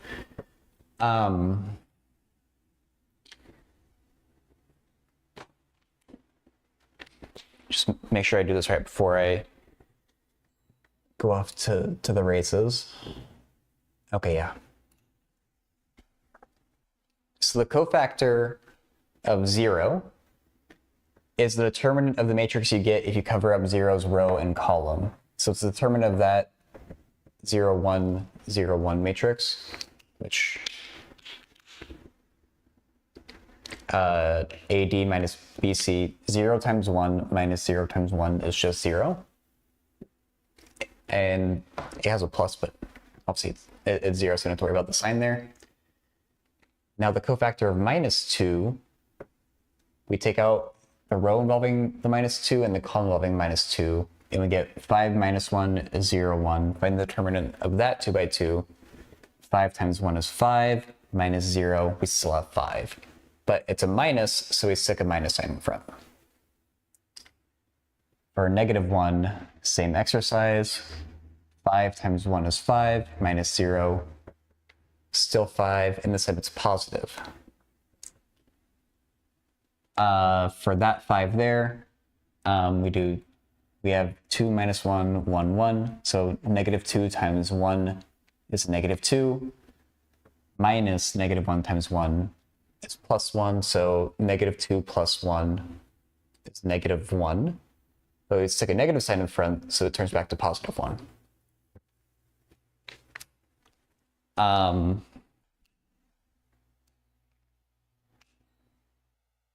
You think, oh, you didn't do the plus minus plus thing? Oh no.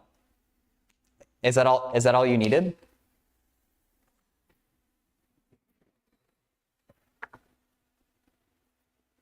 Get the exact answer. Oh no. Okay. Well, at least it's somewhat simple to fix that.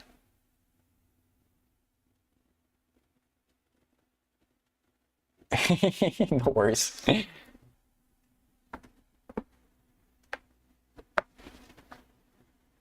Also, I just noticed why when I Google ellipsoid volume does prostate come up? I don't want to click on that because I don't want to know what's going to come up, but like that's weird. Anyway, thank you for the question, Critical.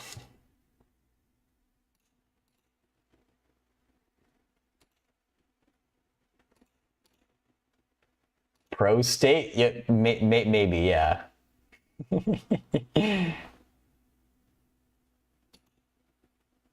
Click it. Not okay. How about this? I would think the browser away, click it, and then if it's not anything heinous.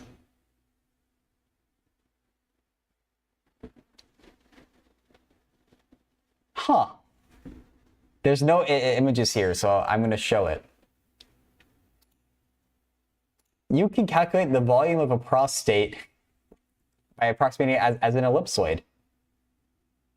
Apparently.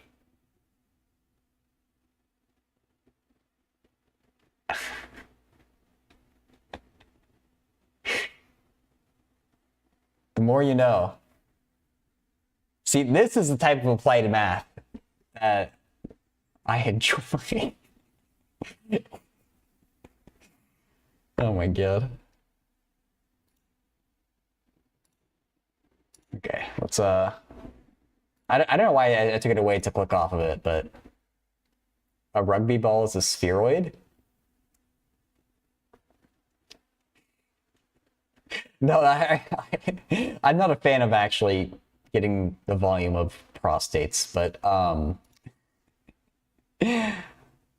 the mathematical biology in general is pretty cool with like predator-prey systems. Assume the cat is a cube. Yeah.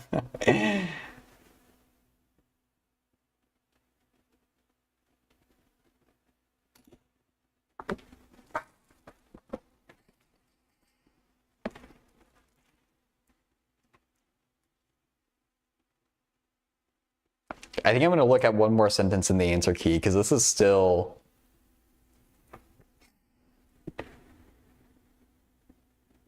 So this is the weird part of the question. It's this radius of curvature thing. It's basically the radius of the circle you can insert, like the biggest circle you can make tangent to the surface and the smallest circle you can make tangent to the surface. The Wikipedia article has like a nice little thing there, but even then that didn't help me entirely. So when I get to use the esteemed knowledge how to calculate the prostate volume in any of your biology classes, perfect. Please do. Sounds like a great story.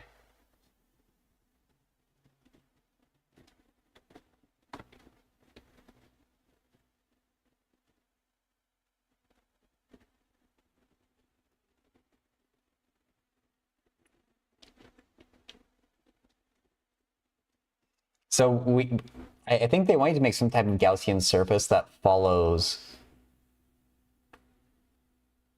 the circles you get from the curvatures.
Hmm.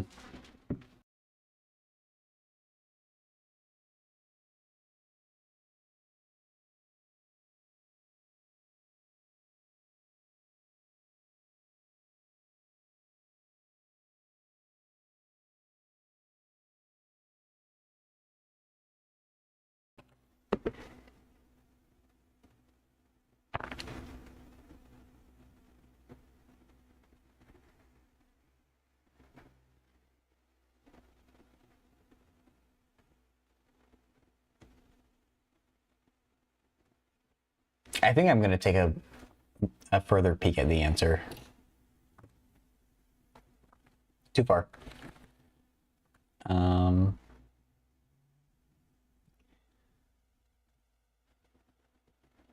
Okay, so this part I've already read. Pillbox with an approximately rectangular base that lies just outside the surface of the conductor. Wait. The rectangular part isn't the outside part, right? I think the rectangular part was the inside part.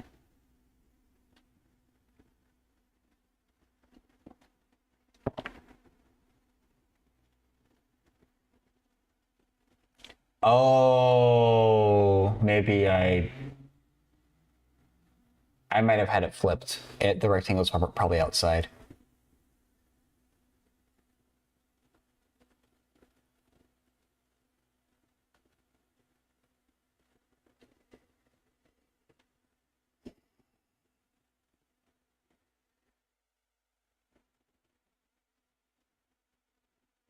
So wait, if we make a rectangle with length R1, width R2, height delta X, some very small delta X. Or dx, I guess.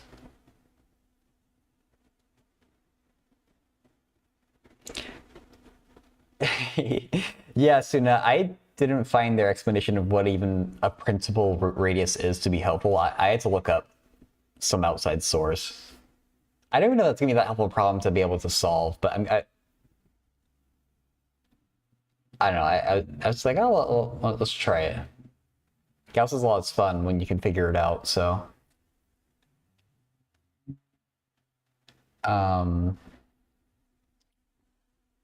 we have something that we're calling approximately rectangular prism or whatever a three-dimensional rectangle is. So if what would he do with that?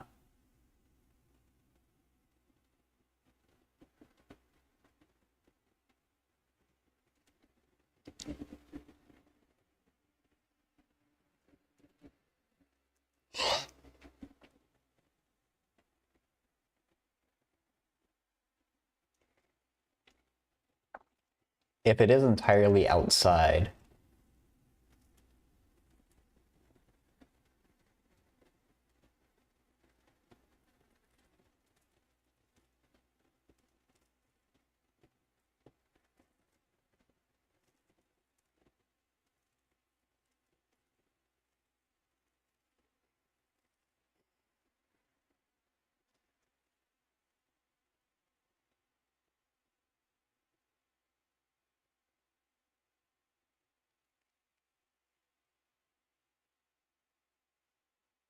I'm so confused because if it's just gonna be equal to 0, I don't see how we get something that's helpful. Let's go a little bit more.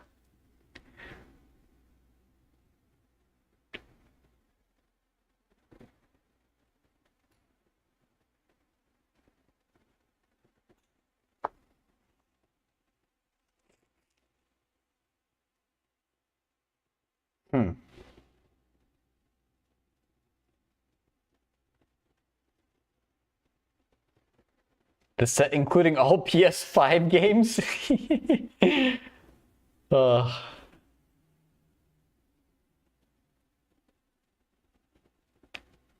Is that the new meme for PlayStations? I remember the meme for them being that it was impossible to actually buy one. Are there no games for it now? Is that the new one?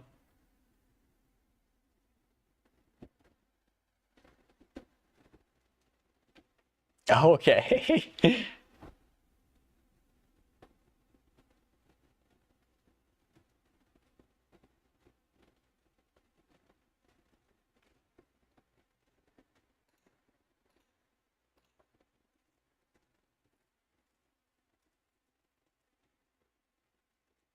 Call me the PS5 the way I have no game.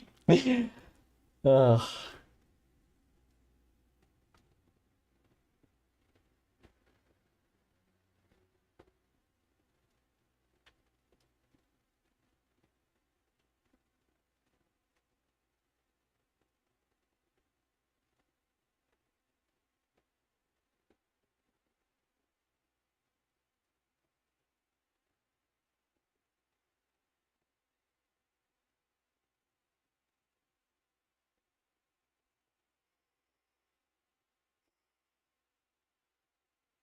This is so weird to me. I don't know what you do with this.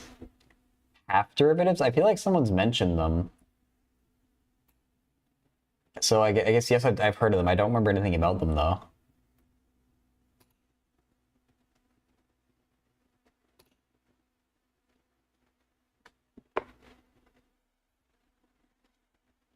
Top face of the box is larger than the bottom face of the box, assuming the principal radii are positive. From similar triangles in 12.48, the top edges are longer than the bottom edges.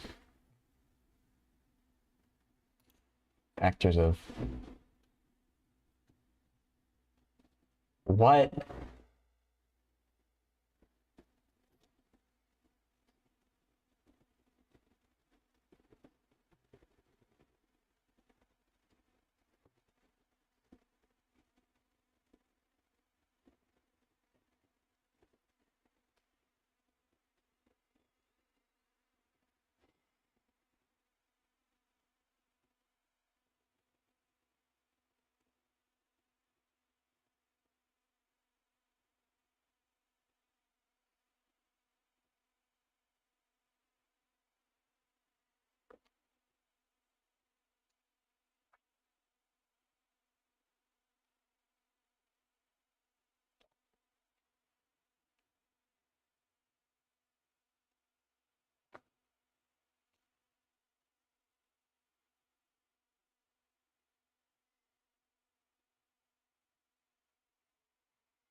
In the form... Oh. Yeah, I'm not sure.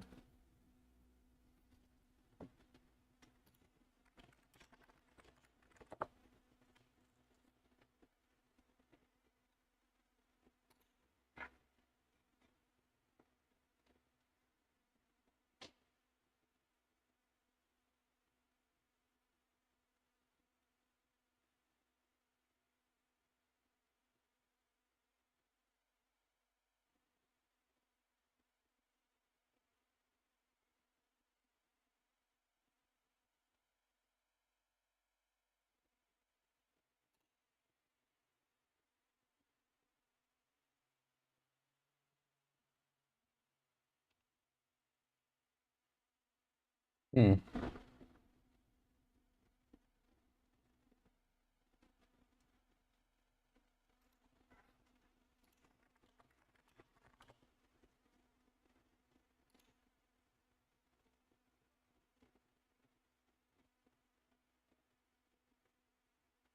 It's like this person has the same question as you.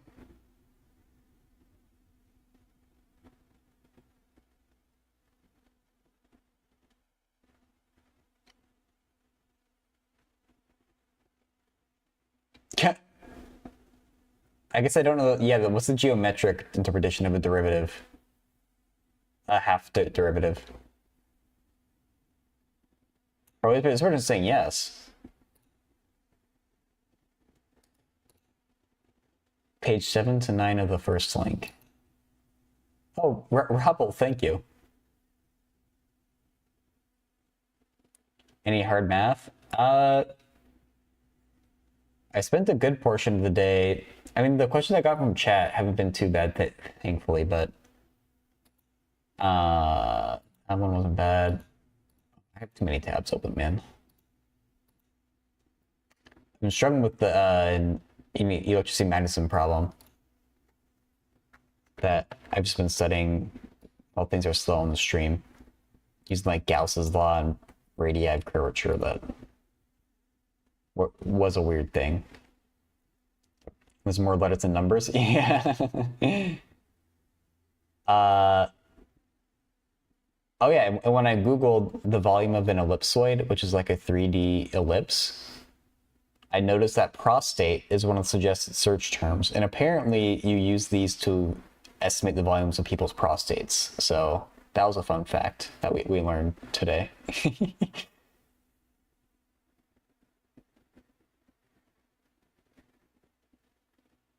There's no property saying what a half derivative represents. That makes sense, I guess.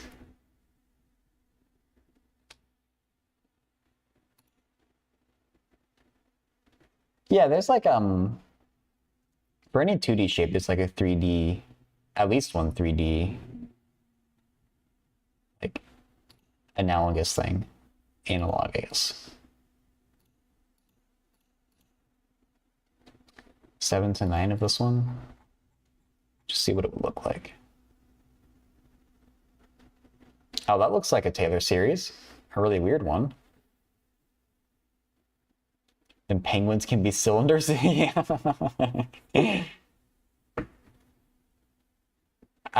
I mean, if we're gonna go for a cylindrical animal, I think snake is the top pick, right? Is there a more cylindrical? Eel? I mean, basically the same thing.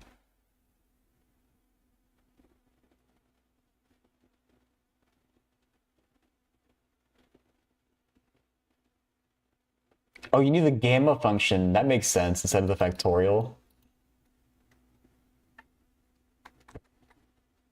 A snake can be approximated with lines.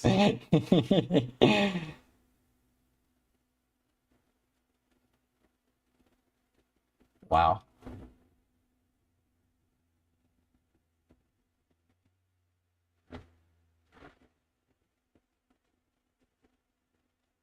I feel like if a snake is moving around though, or it curls up, you need some polar coordinates. Like it's not necessarily a straight line.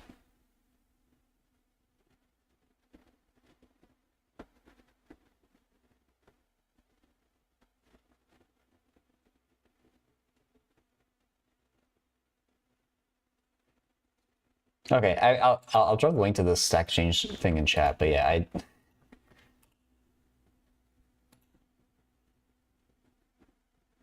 it seems like I'm the first person to have thought of it, but I don't know how to interpret this. Model the snake with cylindrical coordinates? Yeah, true.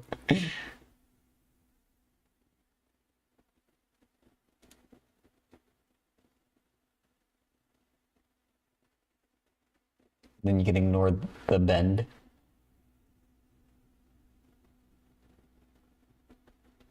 I'm imagining like using the wave equation to approximate a snake's movement.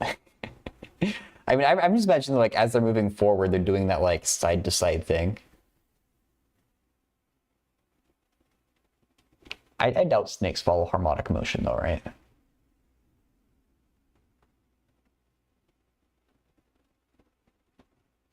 I don't know. I'm just throwing terms out. Learned Fourier series today, now this. You're about to approximate all sorts of wacky things. Fourier series are cool. You need to see if the motion satisfies the wave equation? Yeah. Hey, Smiler. Nice to have you. Okay, I can't be the first person to have wondered this, right? This might be one of the most stupid things that I've Googled. Wait. This looks smart. Modeling serpentine snake locomotion in a plane using the elastic rod theory by searching for dynamic solutions to the Kirchhoff. Okay, I don't know what these are. The Kirchhoff equations. I only know Kirchhoff's law for circuits.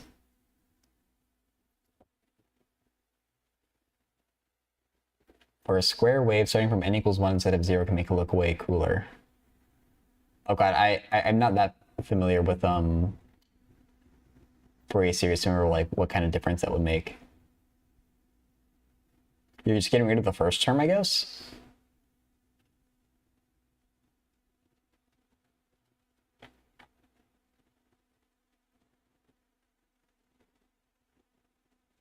The animal's doing an S shape on the ground. There's 4 different ways. for a snake to locomote.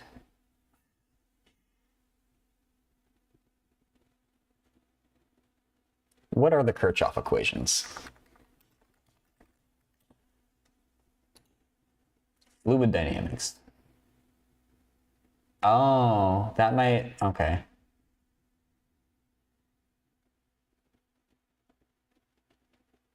I can settle for fluid dynamics rather than the wave equation.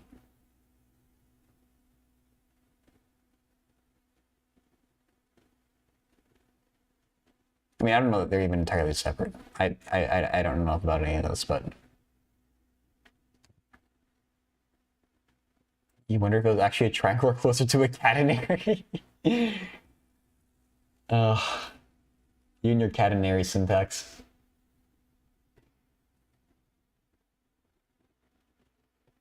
I mean, they usually have the point though, right?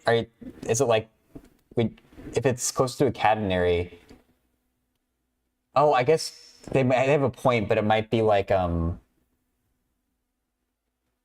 it might not be triangular. It might like spread out like almost more like a curve. Okay, that's fair. But then why a catenary in particular and not like a quadratic or any other type of like round function?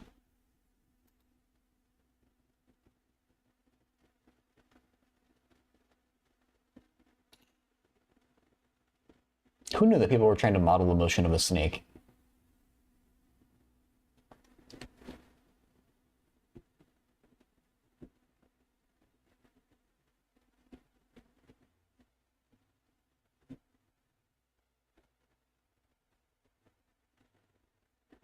We will consider the snake as an inextensible rod of length L with a spherical cross-section of constant area A. This is a fancy way of confirming that snakes are a cylindrical animal.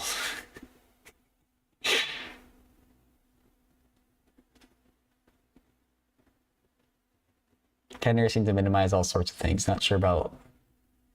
Yeah, I guess they would, like, optimize for the least drag. I don't know.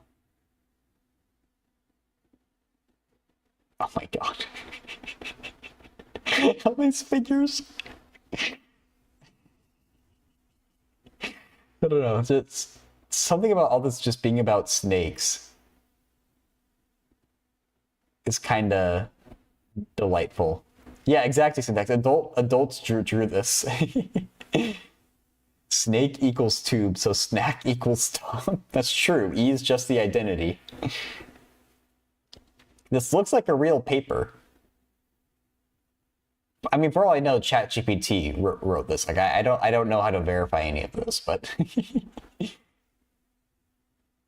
it looks pretty real. Well, what else is there on Google? Durham University? Durham University has never failed me before. I've never used them for anything before either, but we're doing, I mean,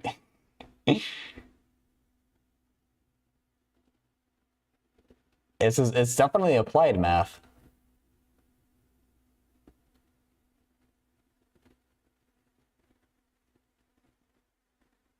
Wait. Snake type multi-directional wave generation. Oh, this has nothing to do with snakes themselves, like as an animal.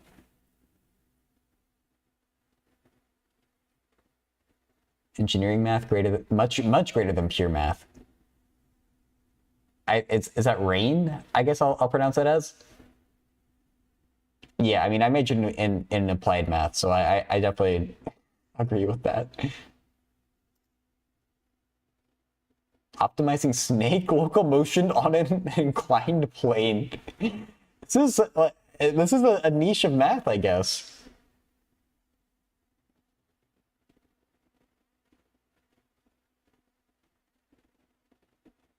Triangular and sinusoidal waves. I don't know. Yeah. We give an asymptotic analysis to show the optimal snake motions are traveling waves with amplitudes given by the same scaling laws found in the numerics.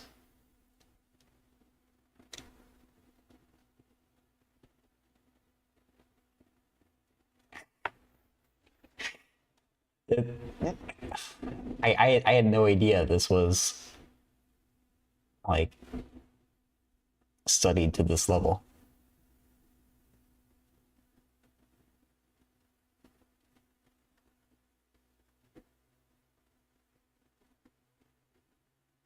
Snake-like robots have shown impressive locomotor abilities? We have robot snakes? It's not like linked. Oh, is that? I want to read about a robot snake now.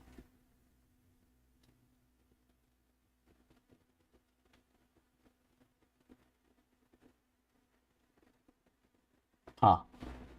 I don't know. Wait, fuck, I am an adult.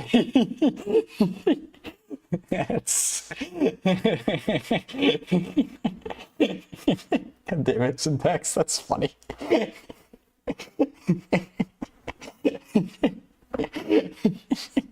I want to do that when I'm an adult. Wait, fuck, I am an adult.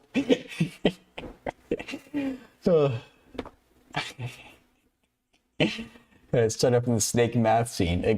Exactly, it's popping.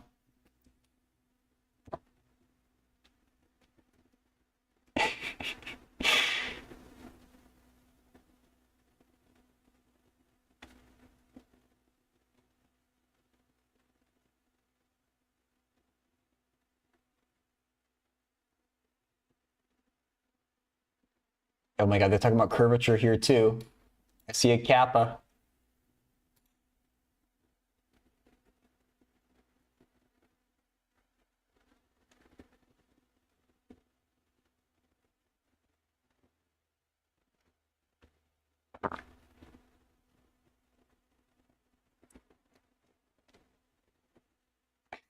Okay, I should stop, but...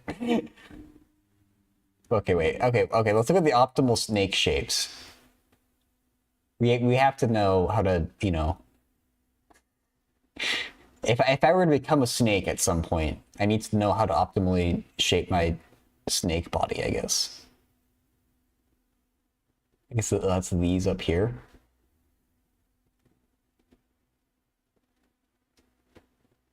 I don't know what the alphas are. So, the angle of something. Maybe I unironically should, like, find videos of snake moving and write code to analyze the shape. I mean... Oh my god, look at all these graphs. That could be something, though, syntax.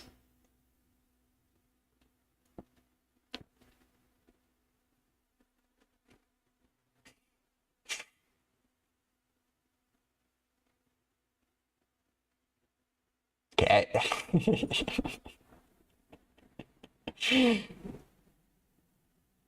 I just love how, like, seriously the snake math is being taken.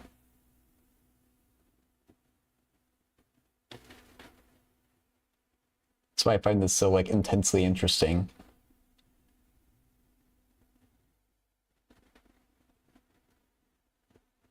Ooh.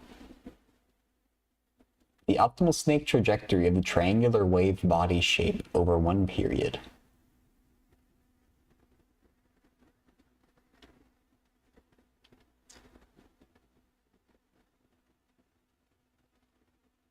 You could adopt a snake and do tests on it, hang it up to make a catenary and approximate E using it. Oh my god. And then you start like jiggling one end of it and you can see like how many nodes it makes.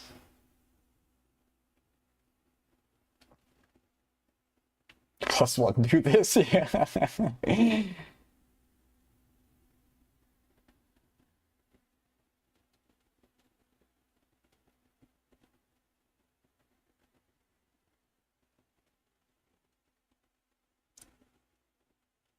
This is 12 pages of nothing but snakes, and I'm here for it. Okay, but anyway.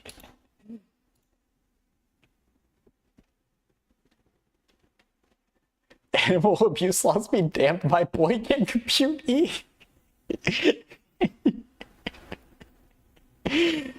Ugh.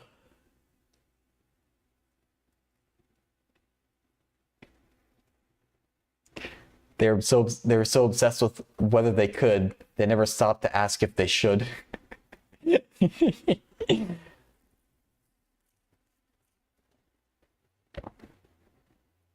You know, you could do a comparison of different animals and how good their approximation for is. You're going to bed tomorrow. You're going to bed now. Lots to do tomorrow. Okay, sounds good. Thanks for hanging out, Syntax.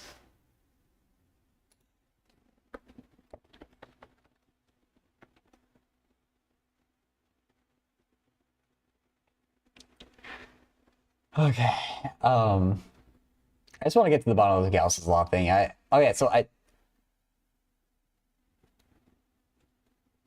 You think a bun E would be a pretty close approximation? Oh no.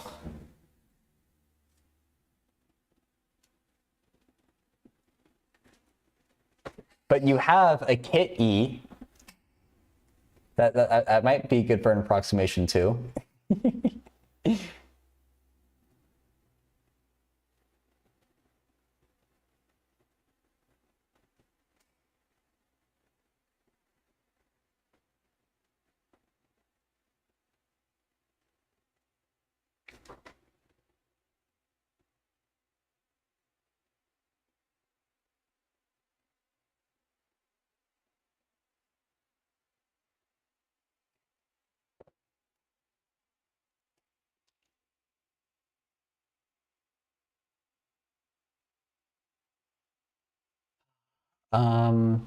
Oh, okay, I see how they got these factors now, I think. Actually, do I? Yes. Okay, I see now.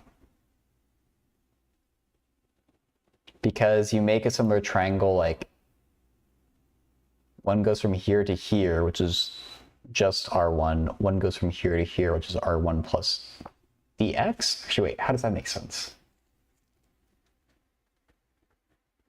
Going dx out perpendicular gives you dx length horizontally?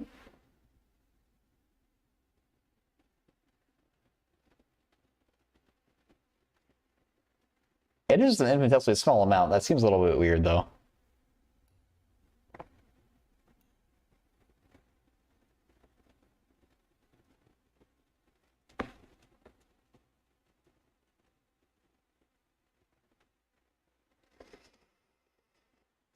The area of the top face is...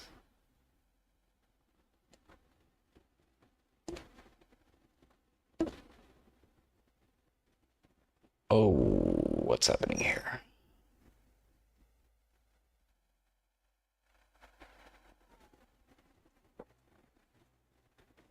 L1 is the length of the rectangle parallel to R1. Oh, okay, so yeah. This is the scaling factor here, and this is the actual length that we're going to scale. Same with the second factor.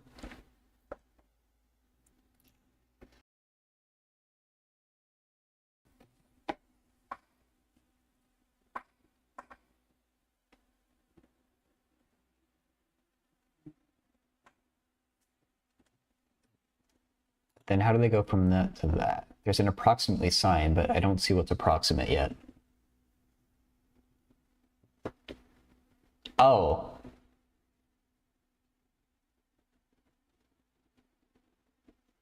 They drop... Oh, okay.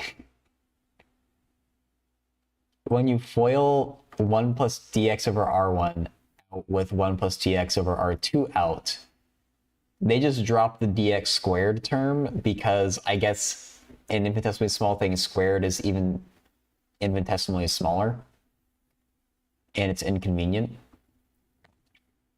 I don't think there's no way in hell I was going to do this, I think. We still have the actual application of Gauss's law. We've only named the solid. Right, there's no net flux.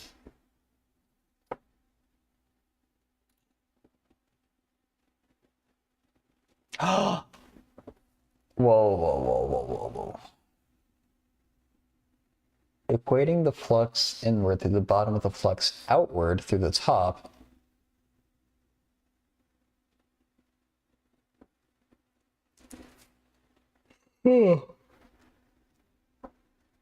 Huh.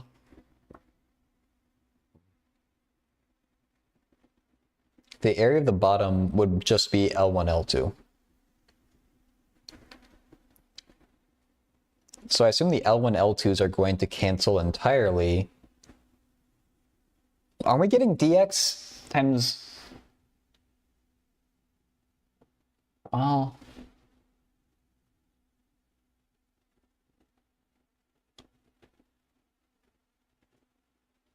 Oh.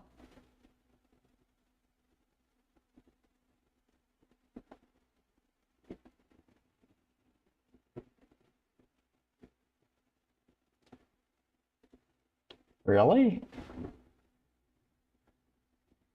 What the hell?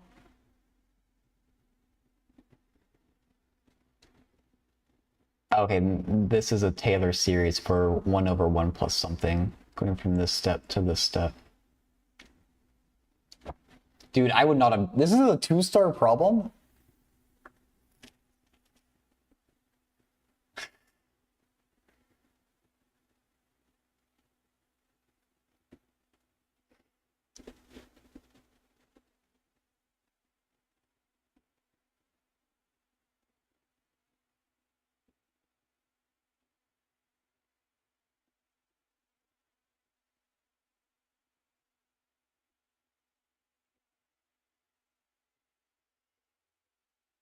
We have...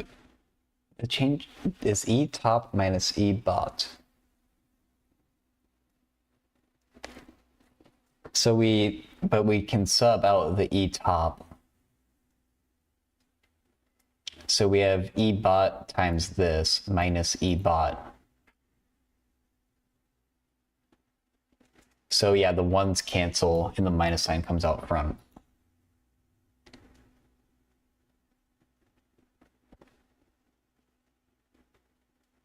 They divide... Oh my god. I hate this.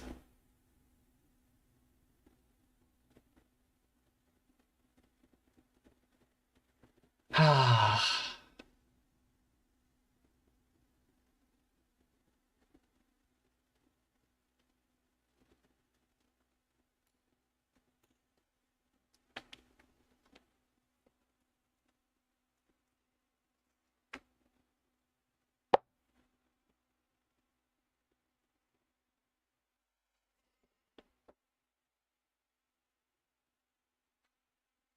I can't believe that that's what they expected you to do for that problem. I'm glad I looked at the answer now. Hey Krish, how's it going?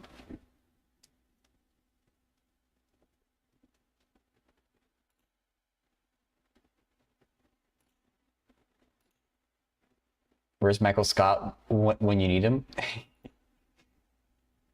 He is right there. I'm no good too. Thanks for asking.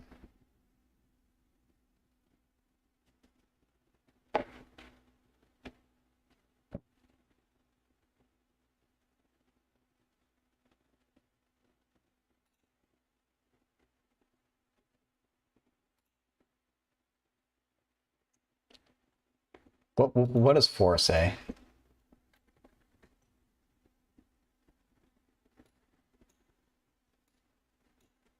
Oh, right. I was a little bit interested in this one because they said there's a sneaky way to get something in. I do enjoy a good sneaky way of doing things.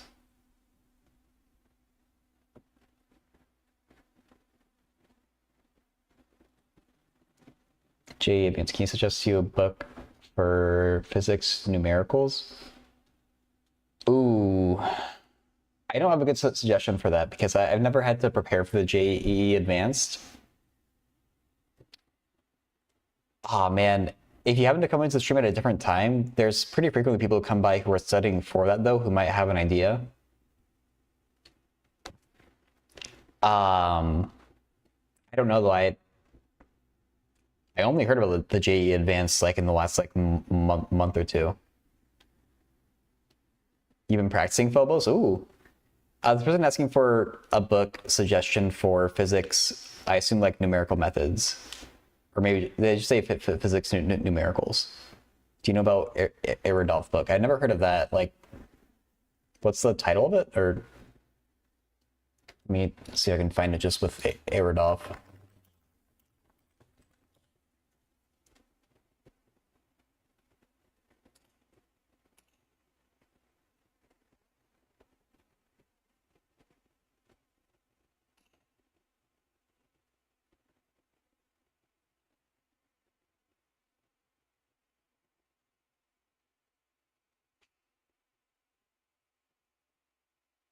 Oh, okay, yeah, it's just like a study guide book for it. I don't want to show the screen because I'm seeing it on Amazon, and Amazon like displays your zip code for everyone to see.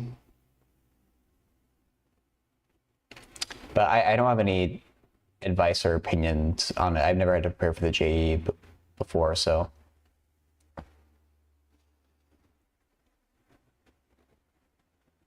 Yeah, I do see one by Iridov called Problems in General Physics. And I guess engineering as well. For general physics. Yes, so sorry, I don't much that I can tell you about it.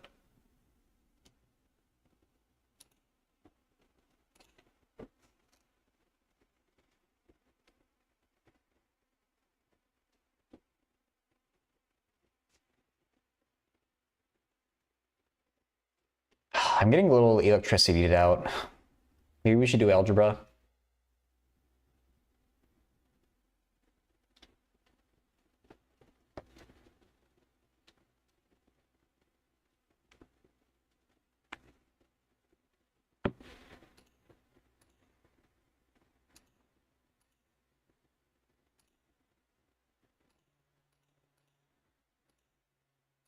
Where do they leave off in algebra?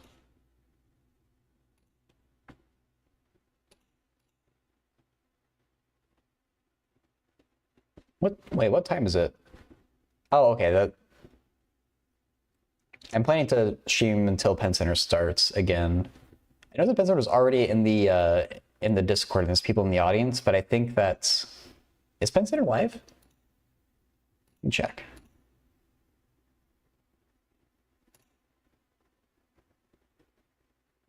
Okay, no, not yet.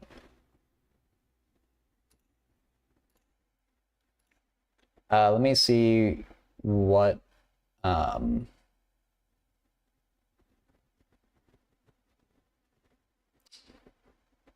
what's it called? What things were assigned for the reading group? Trying to find it right now.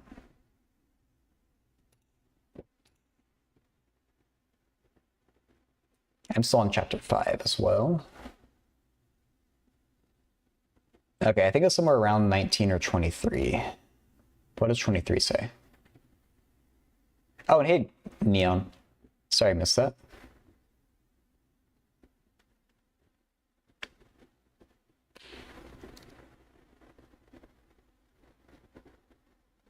I feel like I did 23. What's after that? 24?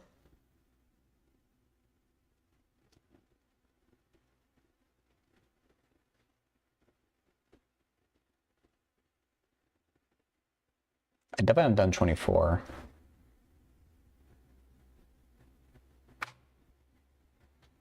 What was before this, 19? Oh yeah, I remember 19. I remember seeing Penn Center do 19. I don't remember if I did do 23. Maybe I don't remember the solution. 25.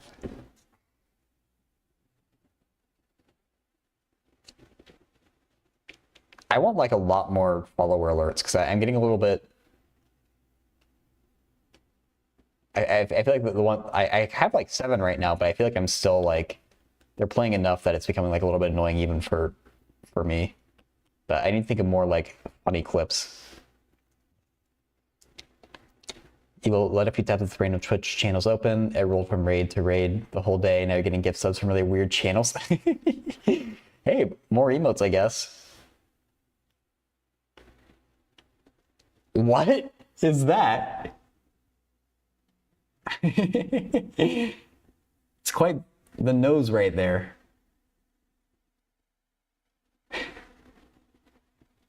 Okay.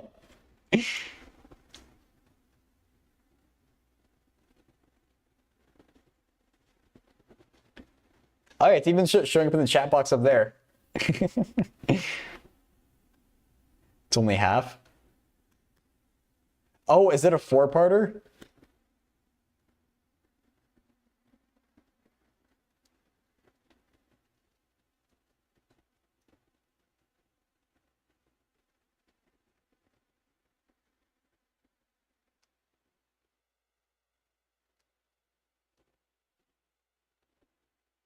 Let's. How do they not even in sync though?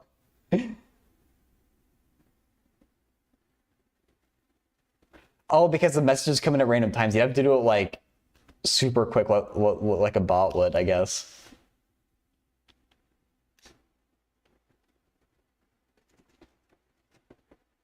Wow, that. How do you think of that emote? Or I guess more like, where do you get a nose like that? I don't know.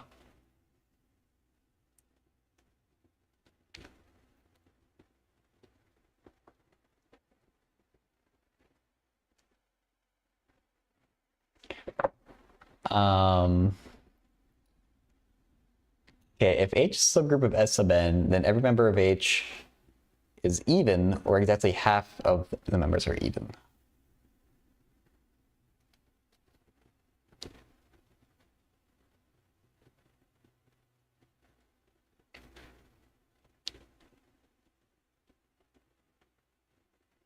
So a subgroup is a weird thing with these permutation groups. It's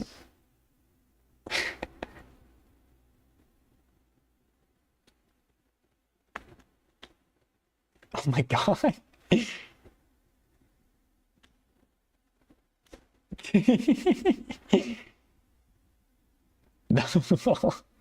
Those are approved by Twitch. I don't have a problem with that, I guess. I don't know. They're weird, but like, you know, I think they're good emotes. They definitely express an emotion. And that's more than can be said for some of my emotes, so I shouldn't be casting stones.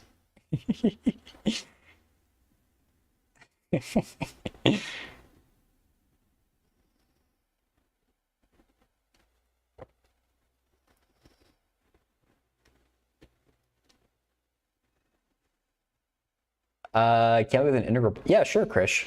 Feel free to type out there in chat, or I have a Discord where you can put pictures.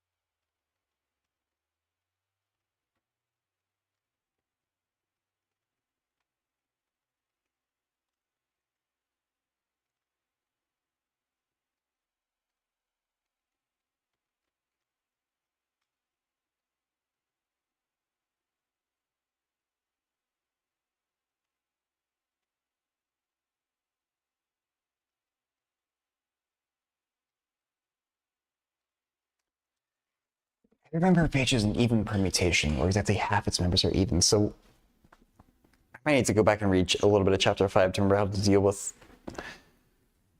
groups of permutations.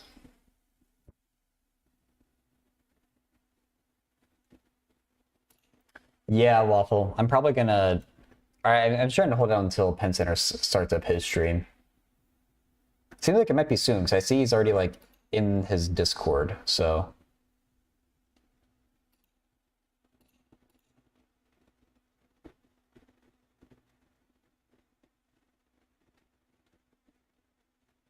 Oh, how did your final go? Oh, and I see you posted your integral there, Krish. X over 1 plus cosine squared x dx from 0 to pi. You're still doing it? Oh no. Okay. So to take a break, I assume. That's let me I want to quickly close into Wolfram Alpha because sometimes there's an innocent looking integral like that turns out to be insanely difficult. So let me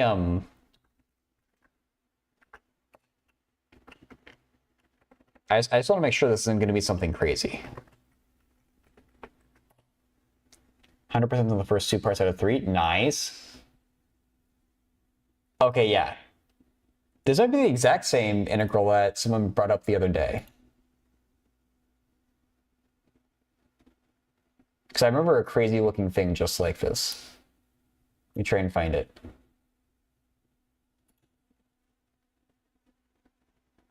No, that was a slightly different integral. So I assume this is a competition integral or something.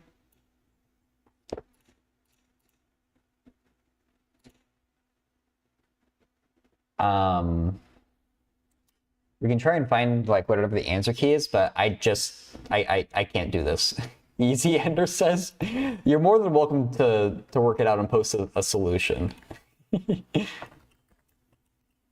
No, there should be a form that isn't this scary. It's just that Wolfram Alpha can't do integrals this hard. It's on your exam? Well, I'm sorry your exam is this crazy.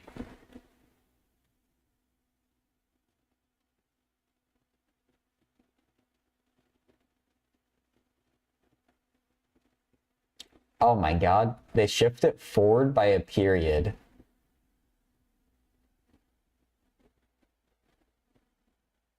This isn't periodic though, this is a different property.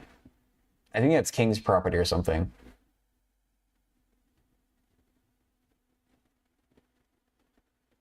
Or King's principle, or whatever it's called. Alright, so I can link you to this. I can't do this problem, and I can't, yeah. Thanks for calling that out, Anders. So I forget that things that are easy for me to read aren't easy to see on stream.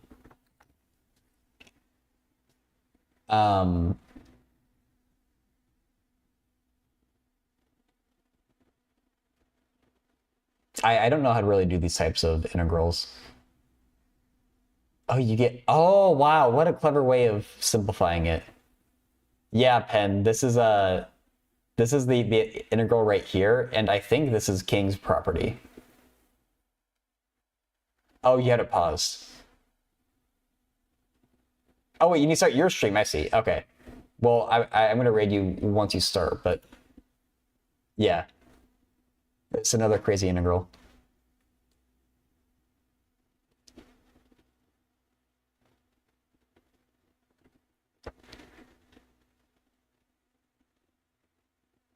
Third line looks like King's? Okay. So they're able to reduce it using King's property and some fancy... Not really that. I mean, that's a relatively common trick of noticing that you have the original integral back and adding it to the left side. But you can reduce it to pi over 2 times the integral of 1 over 1 plus cosine squared dx. How do you deal with that?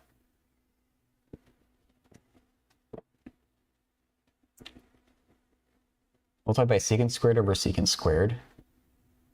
If there's symmetry on the interval but not at 0, you can alter x by b minus ax and get the same volume. Oh, interesting.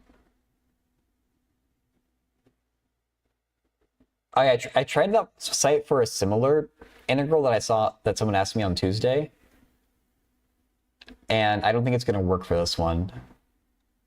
It didn't work for that other crazy one. It is a neat site, though. And then use Pythagorean identity to go from this line to this line. Secant it's not continuous at pi over 2. Oh no. You can use King's already uses the substitution rule too, which is neat. Ooh, that is neat.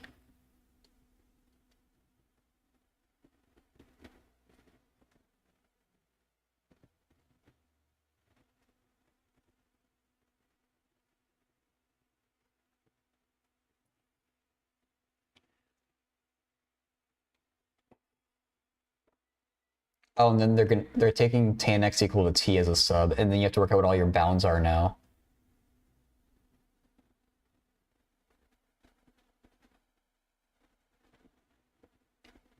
Oh, cool. Look at that in a second here, because we're nearly at the end of this answer.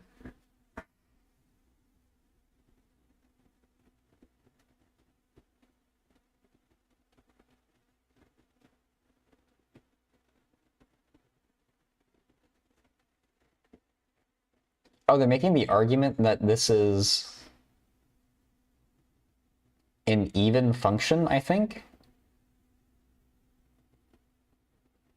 So the integral from 0 to infinity is the same as the integral from 0 to minus infinity. And going from this line to this line. And, oh gosh.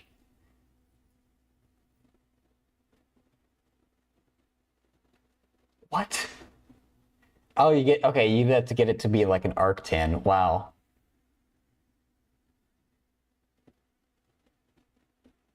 Pi squared over 2 root 2. There's no shot in hell that I can do integrals like this, but I provided the link there if you want to look through it for yourself. I think I can sort of understand the steps if you're curious about them, except for King's property. That one I don't know. But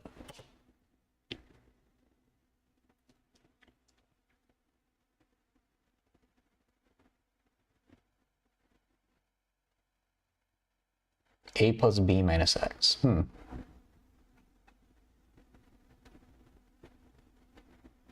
Oh, that's what the minus x part is. It flips it when they say going from left to right versus right to left.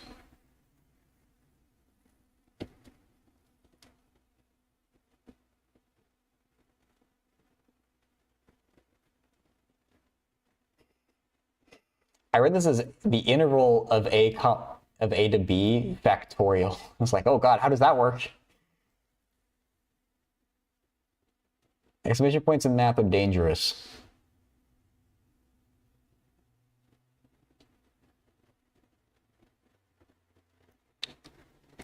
Sure, critical. It's probably gonna be the last one of the day. Or I'm probably gonna wrap the stream after it.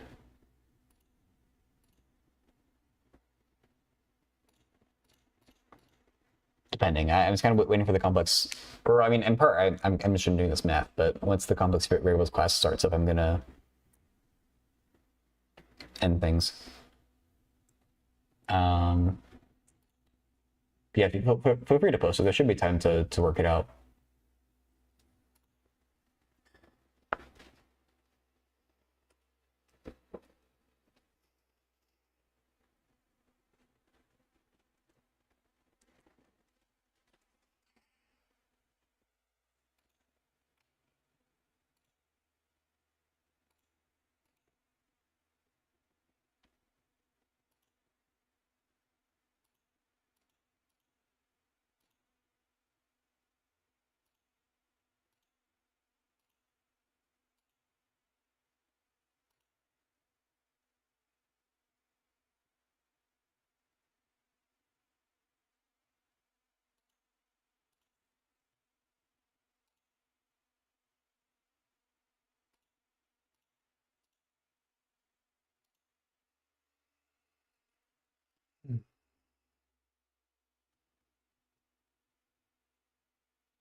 Why some functions do be ugly? Like the one we were looking at here, Joseph, or do you mean another one?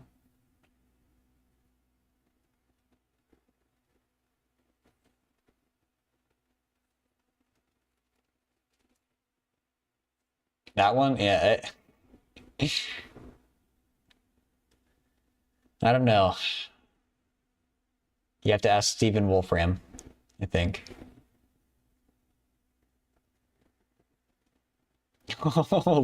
What is this? Okay, the function looks kind of sick. This feels like art.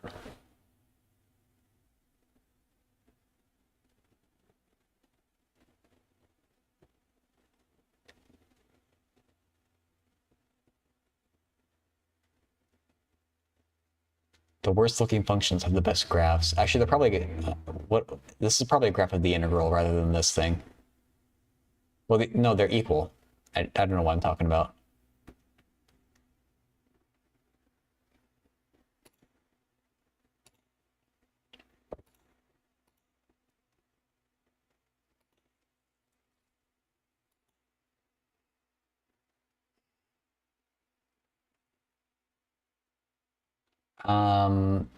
Where do they talk about subgroups of permutation groups?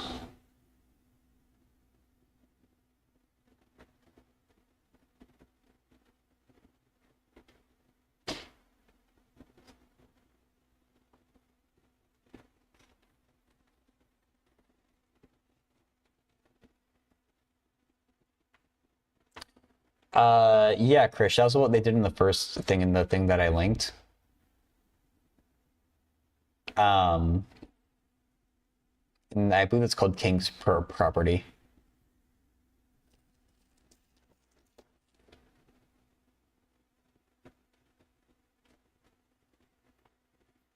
It's even uglier there.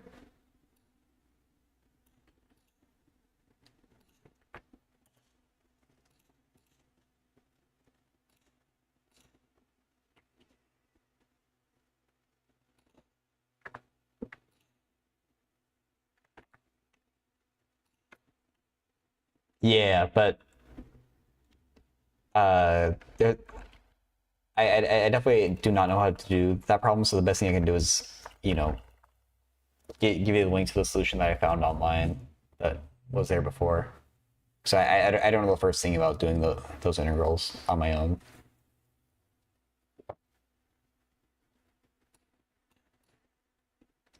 Actually, this is a lot cleaner than the Wolfram one. It's nice at least. I bet they're equivalent if you were willing to do the crazy math involved.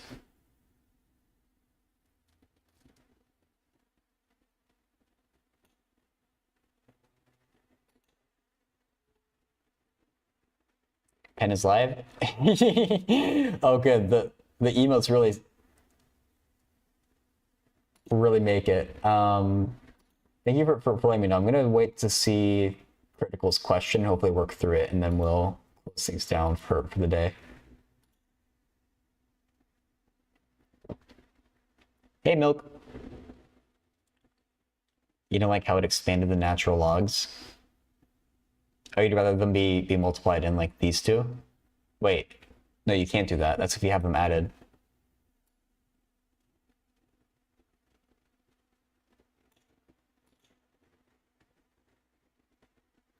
Doing your final and worshiping the Lord and Savior Don who helped me with matrices. Godspeed, Waffle.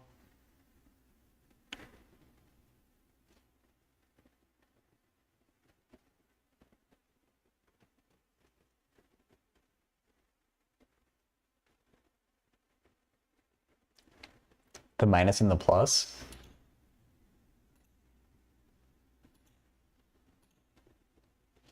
Critical, are you still working on posting your questions? I just want to make sure I didn't miss it.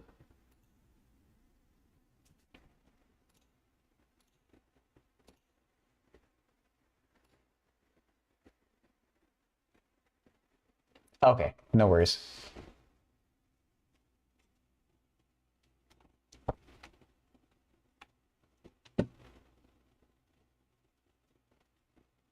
I feel like I'm being followed by this guy. Maybe I scroll faster. No? Okay, fine. Oh, I like to give you an interactive graph. That looks like just the original function without the integral, though. Posted it? Okay, sweet. I don't see it. Is it? No.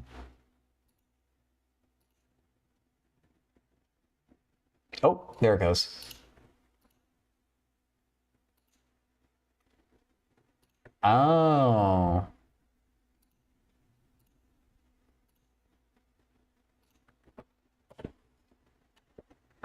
Okay, I think this is, you can do this with determinants. with a determinant of a 2 by 2. Let me look up how that works again.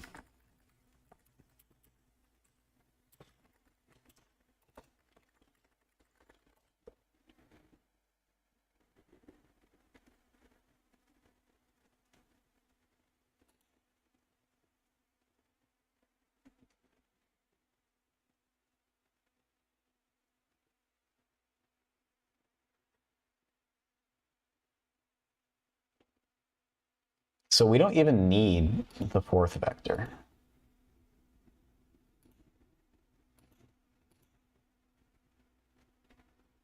Cross product of the sides of the parallelogram?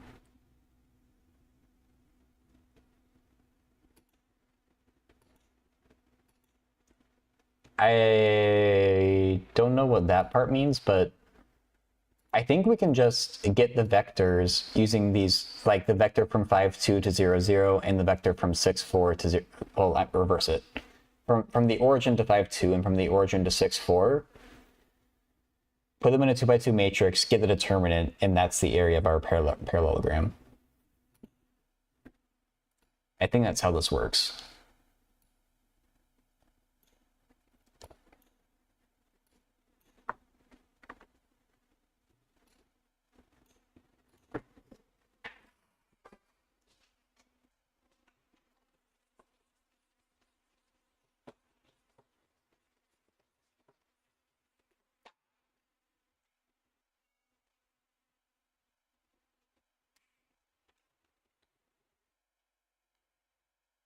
So I'll make a nice drawing. We really don't need to draw it out nicely or even at all, but just to show like what's happening.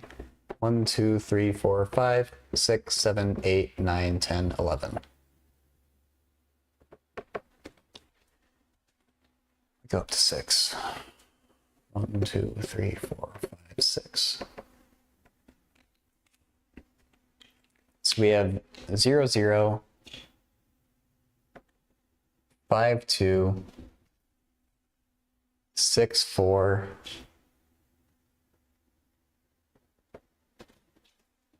and 11, 6.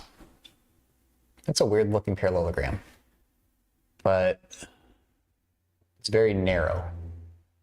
But it's what we get, and that's completely fine.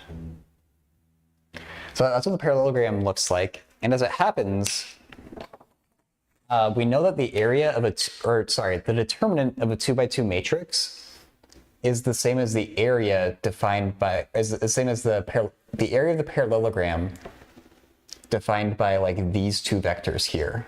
I assume we could use two other vectors too, but these are going to be the easiest ones to actually get. So if we can get these two vectors, put them into a 2 by 2 matrix and get the determinant, that'll be the area of this thing, is the main message. So we have to get two vectors. We have to get the vector from the origin to 5, 2.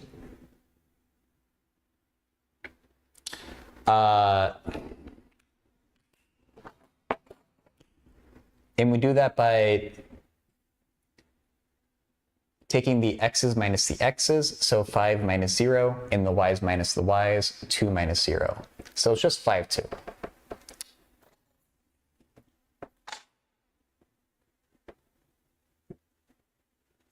Same here, we're going to take that's 6, 4.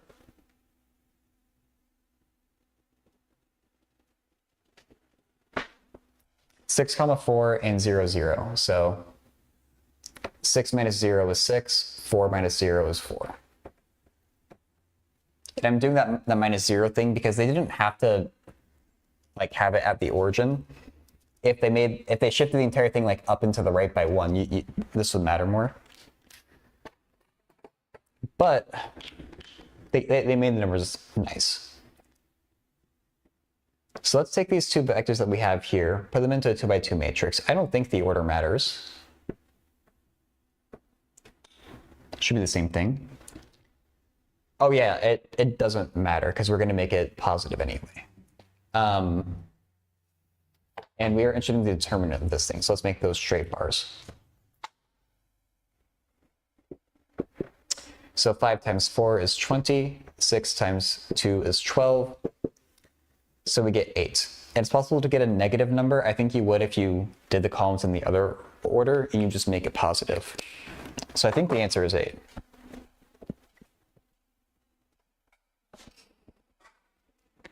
The textbook says the answer is negative 12?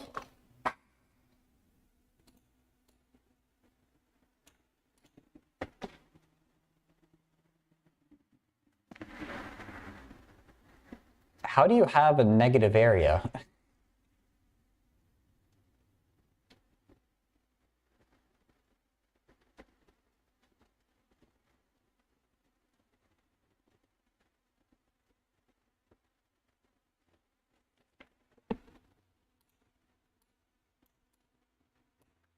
$10, like, does your...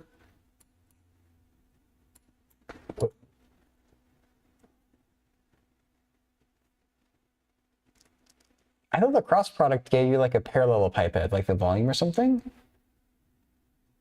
Maybe I'm misremembering that, but we had the wrong answer. Oh, is it actually 8? Okay, cool. Hey, that means you did it right though, I guess.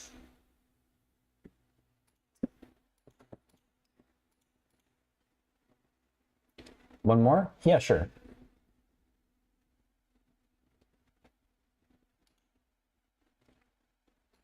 Same question. Like the same exact type of question? I mean, I guess go ahead and post it, but... Similar? Oh, okay, okay.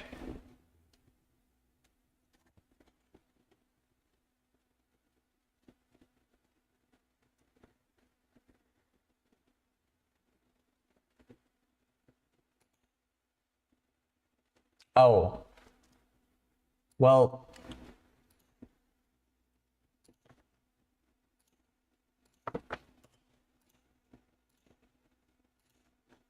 So the procedure here is just the exact same. Like, this time we don't have the benefit of having 0, 0 as a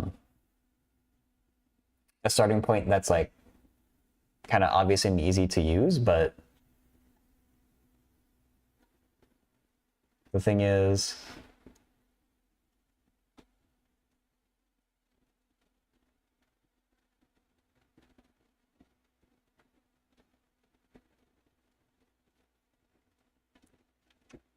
right.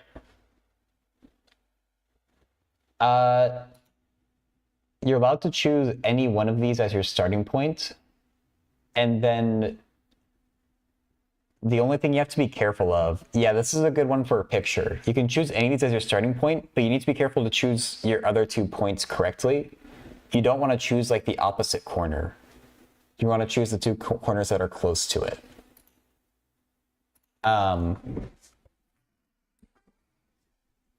So like here we chose 0, 0 as our starting point. We could have chosen like this point up here as our starting point and gotten the vectors to here and here.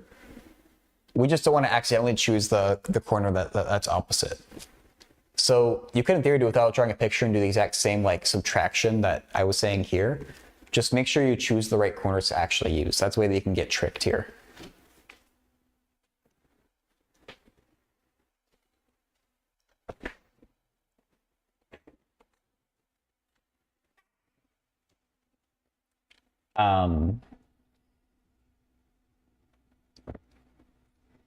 Yeah, other than that, it'll be the same thing. Just choose one corner to start with,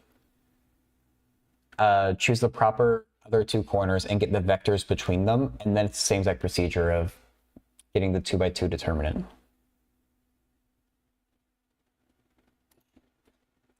So like we could even avoid the further one exactly. Like I don't want to draw it out by hand, but we can I think Desmos can do ordered pairs.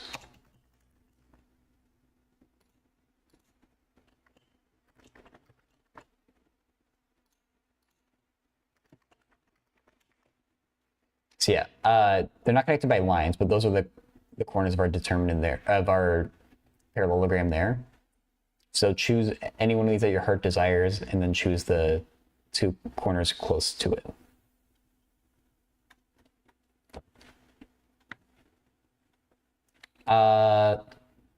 Right, yeah.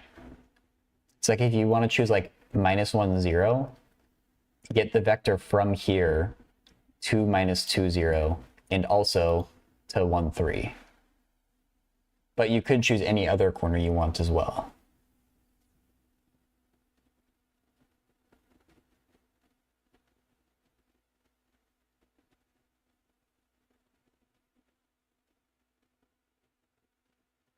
And Neon, can you teach me again that?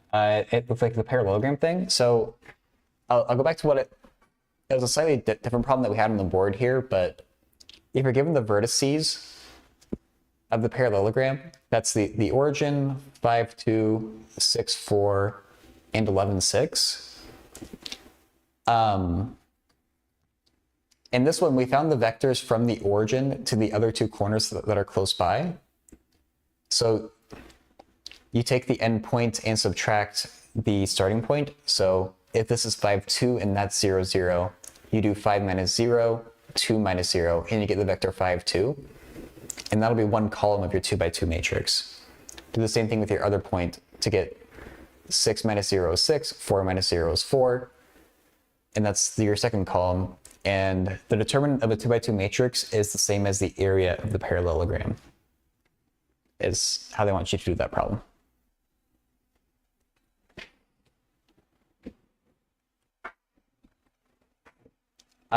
Yeah, I believe it works for any of the sides that you want, as long as you're consistent in how you make those vectors.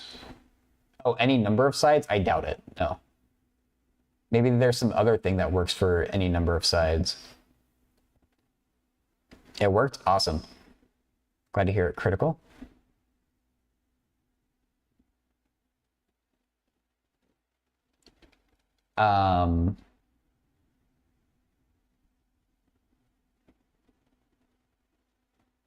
I mean, a parallelogram doesn't really, I can't imagine what a parallelogram would be for other numbers of sides, except for like, I guess like a hexagon or like an even-sided regular shape. So that, I doubt there's as clean formulas for other numbers of sides, but for a parallelogram, there you go.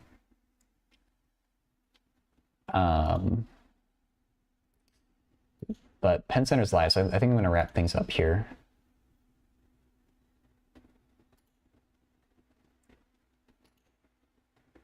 Yeah, so I'm going to cut the YouTube stream off here. So Neon and Amos is here on YouTube. I appreciate you all. Back on YouTube on Saturday with first the reading group and then math. So see you, YouTube.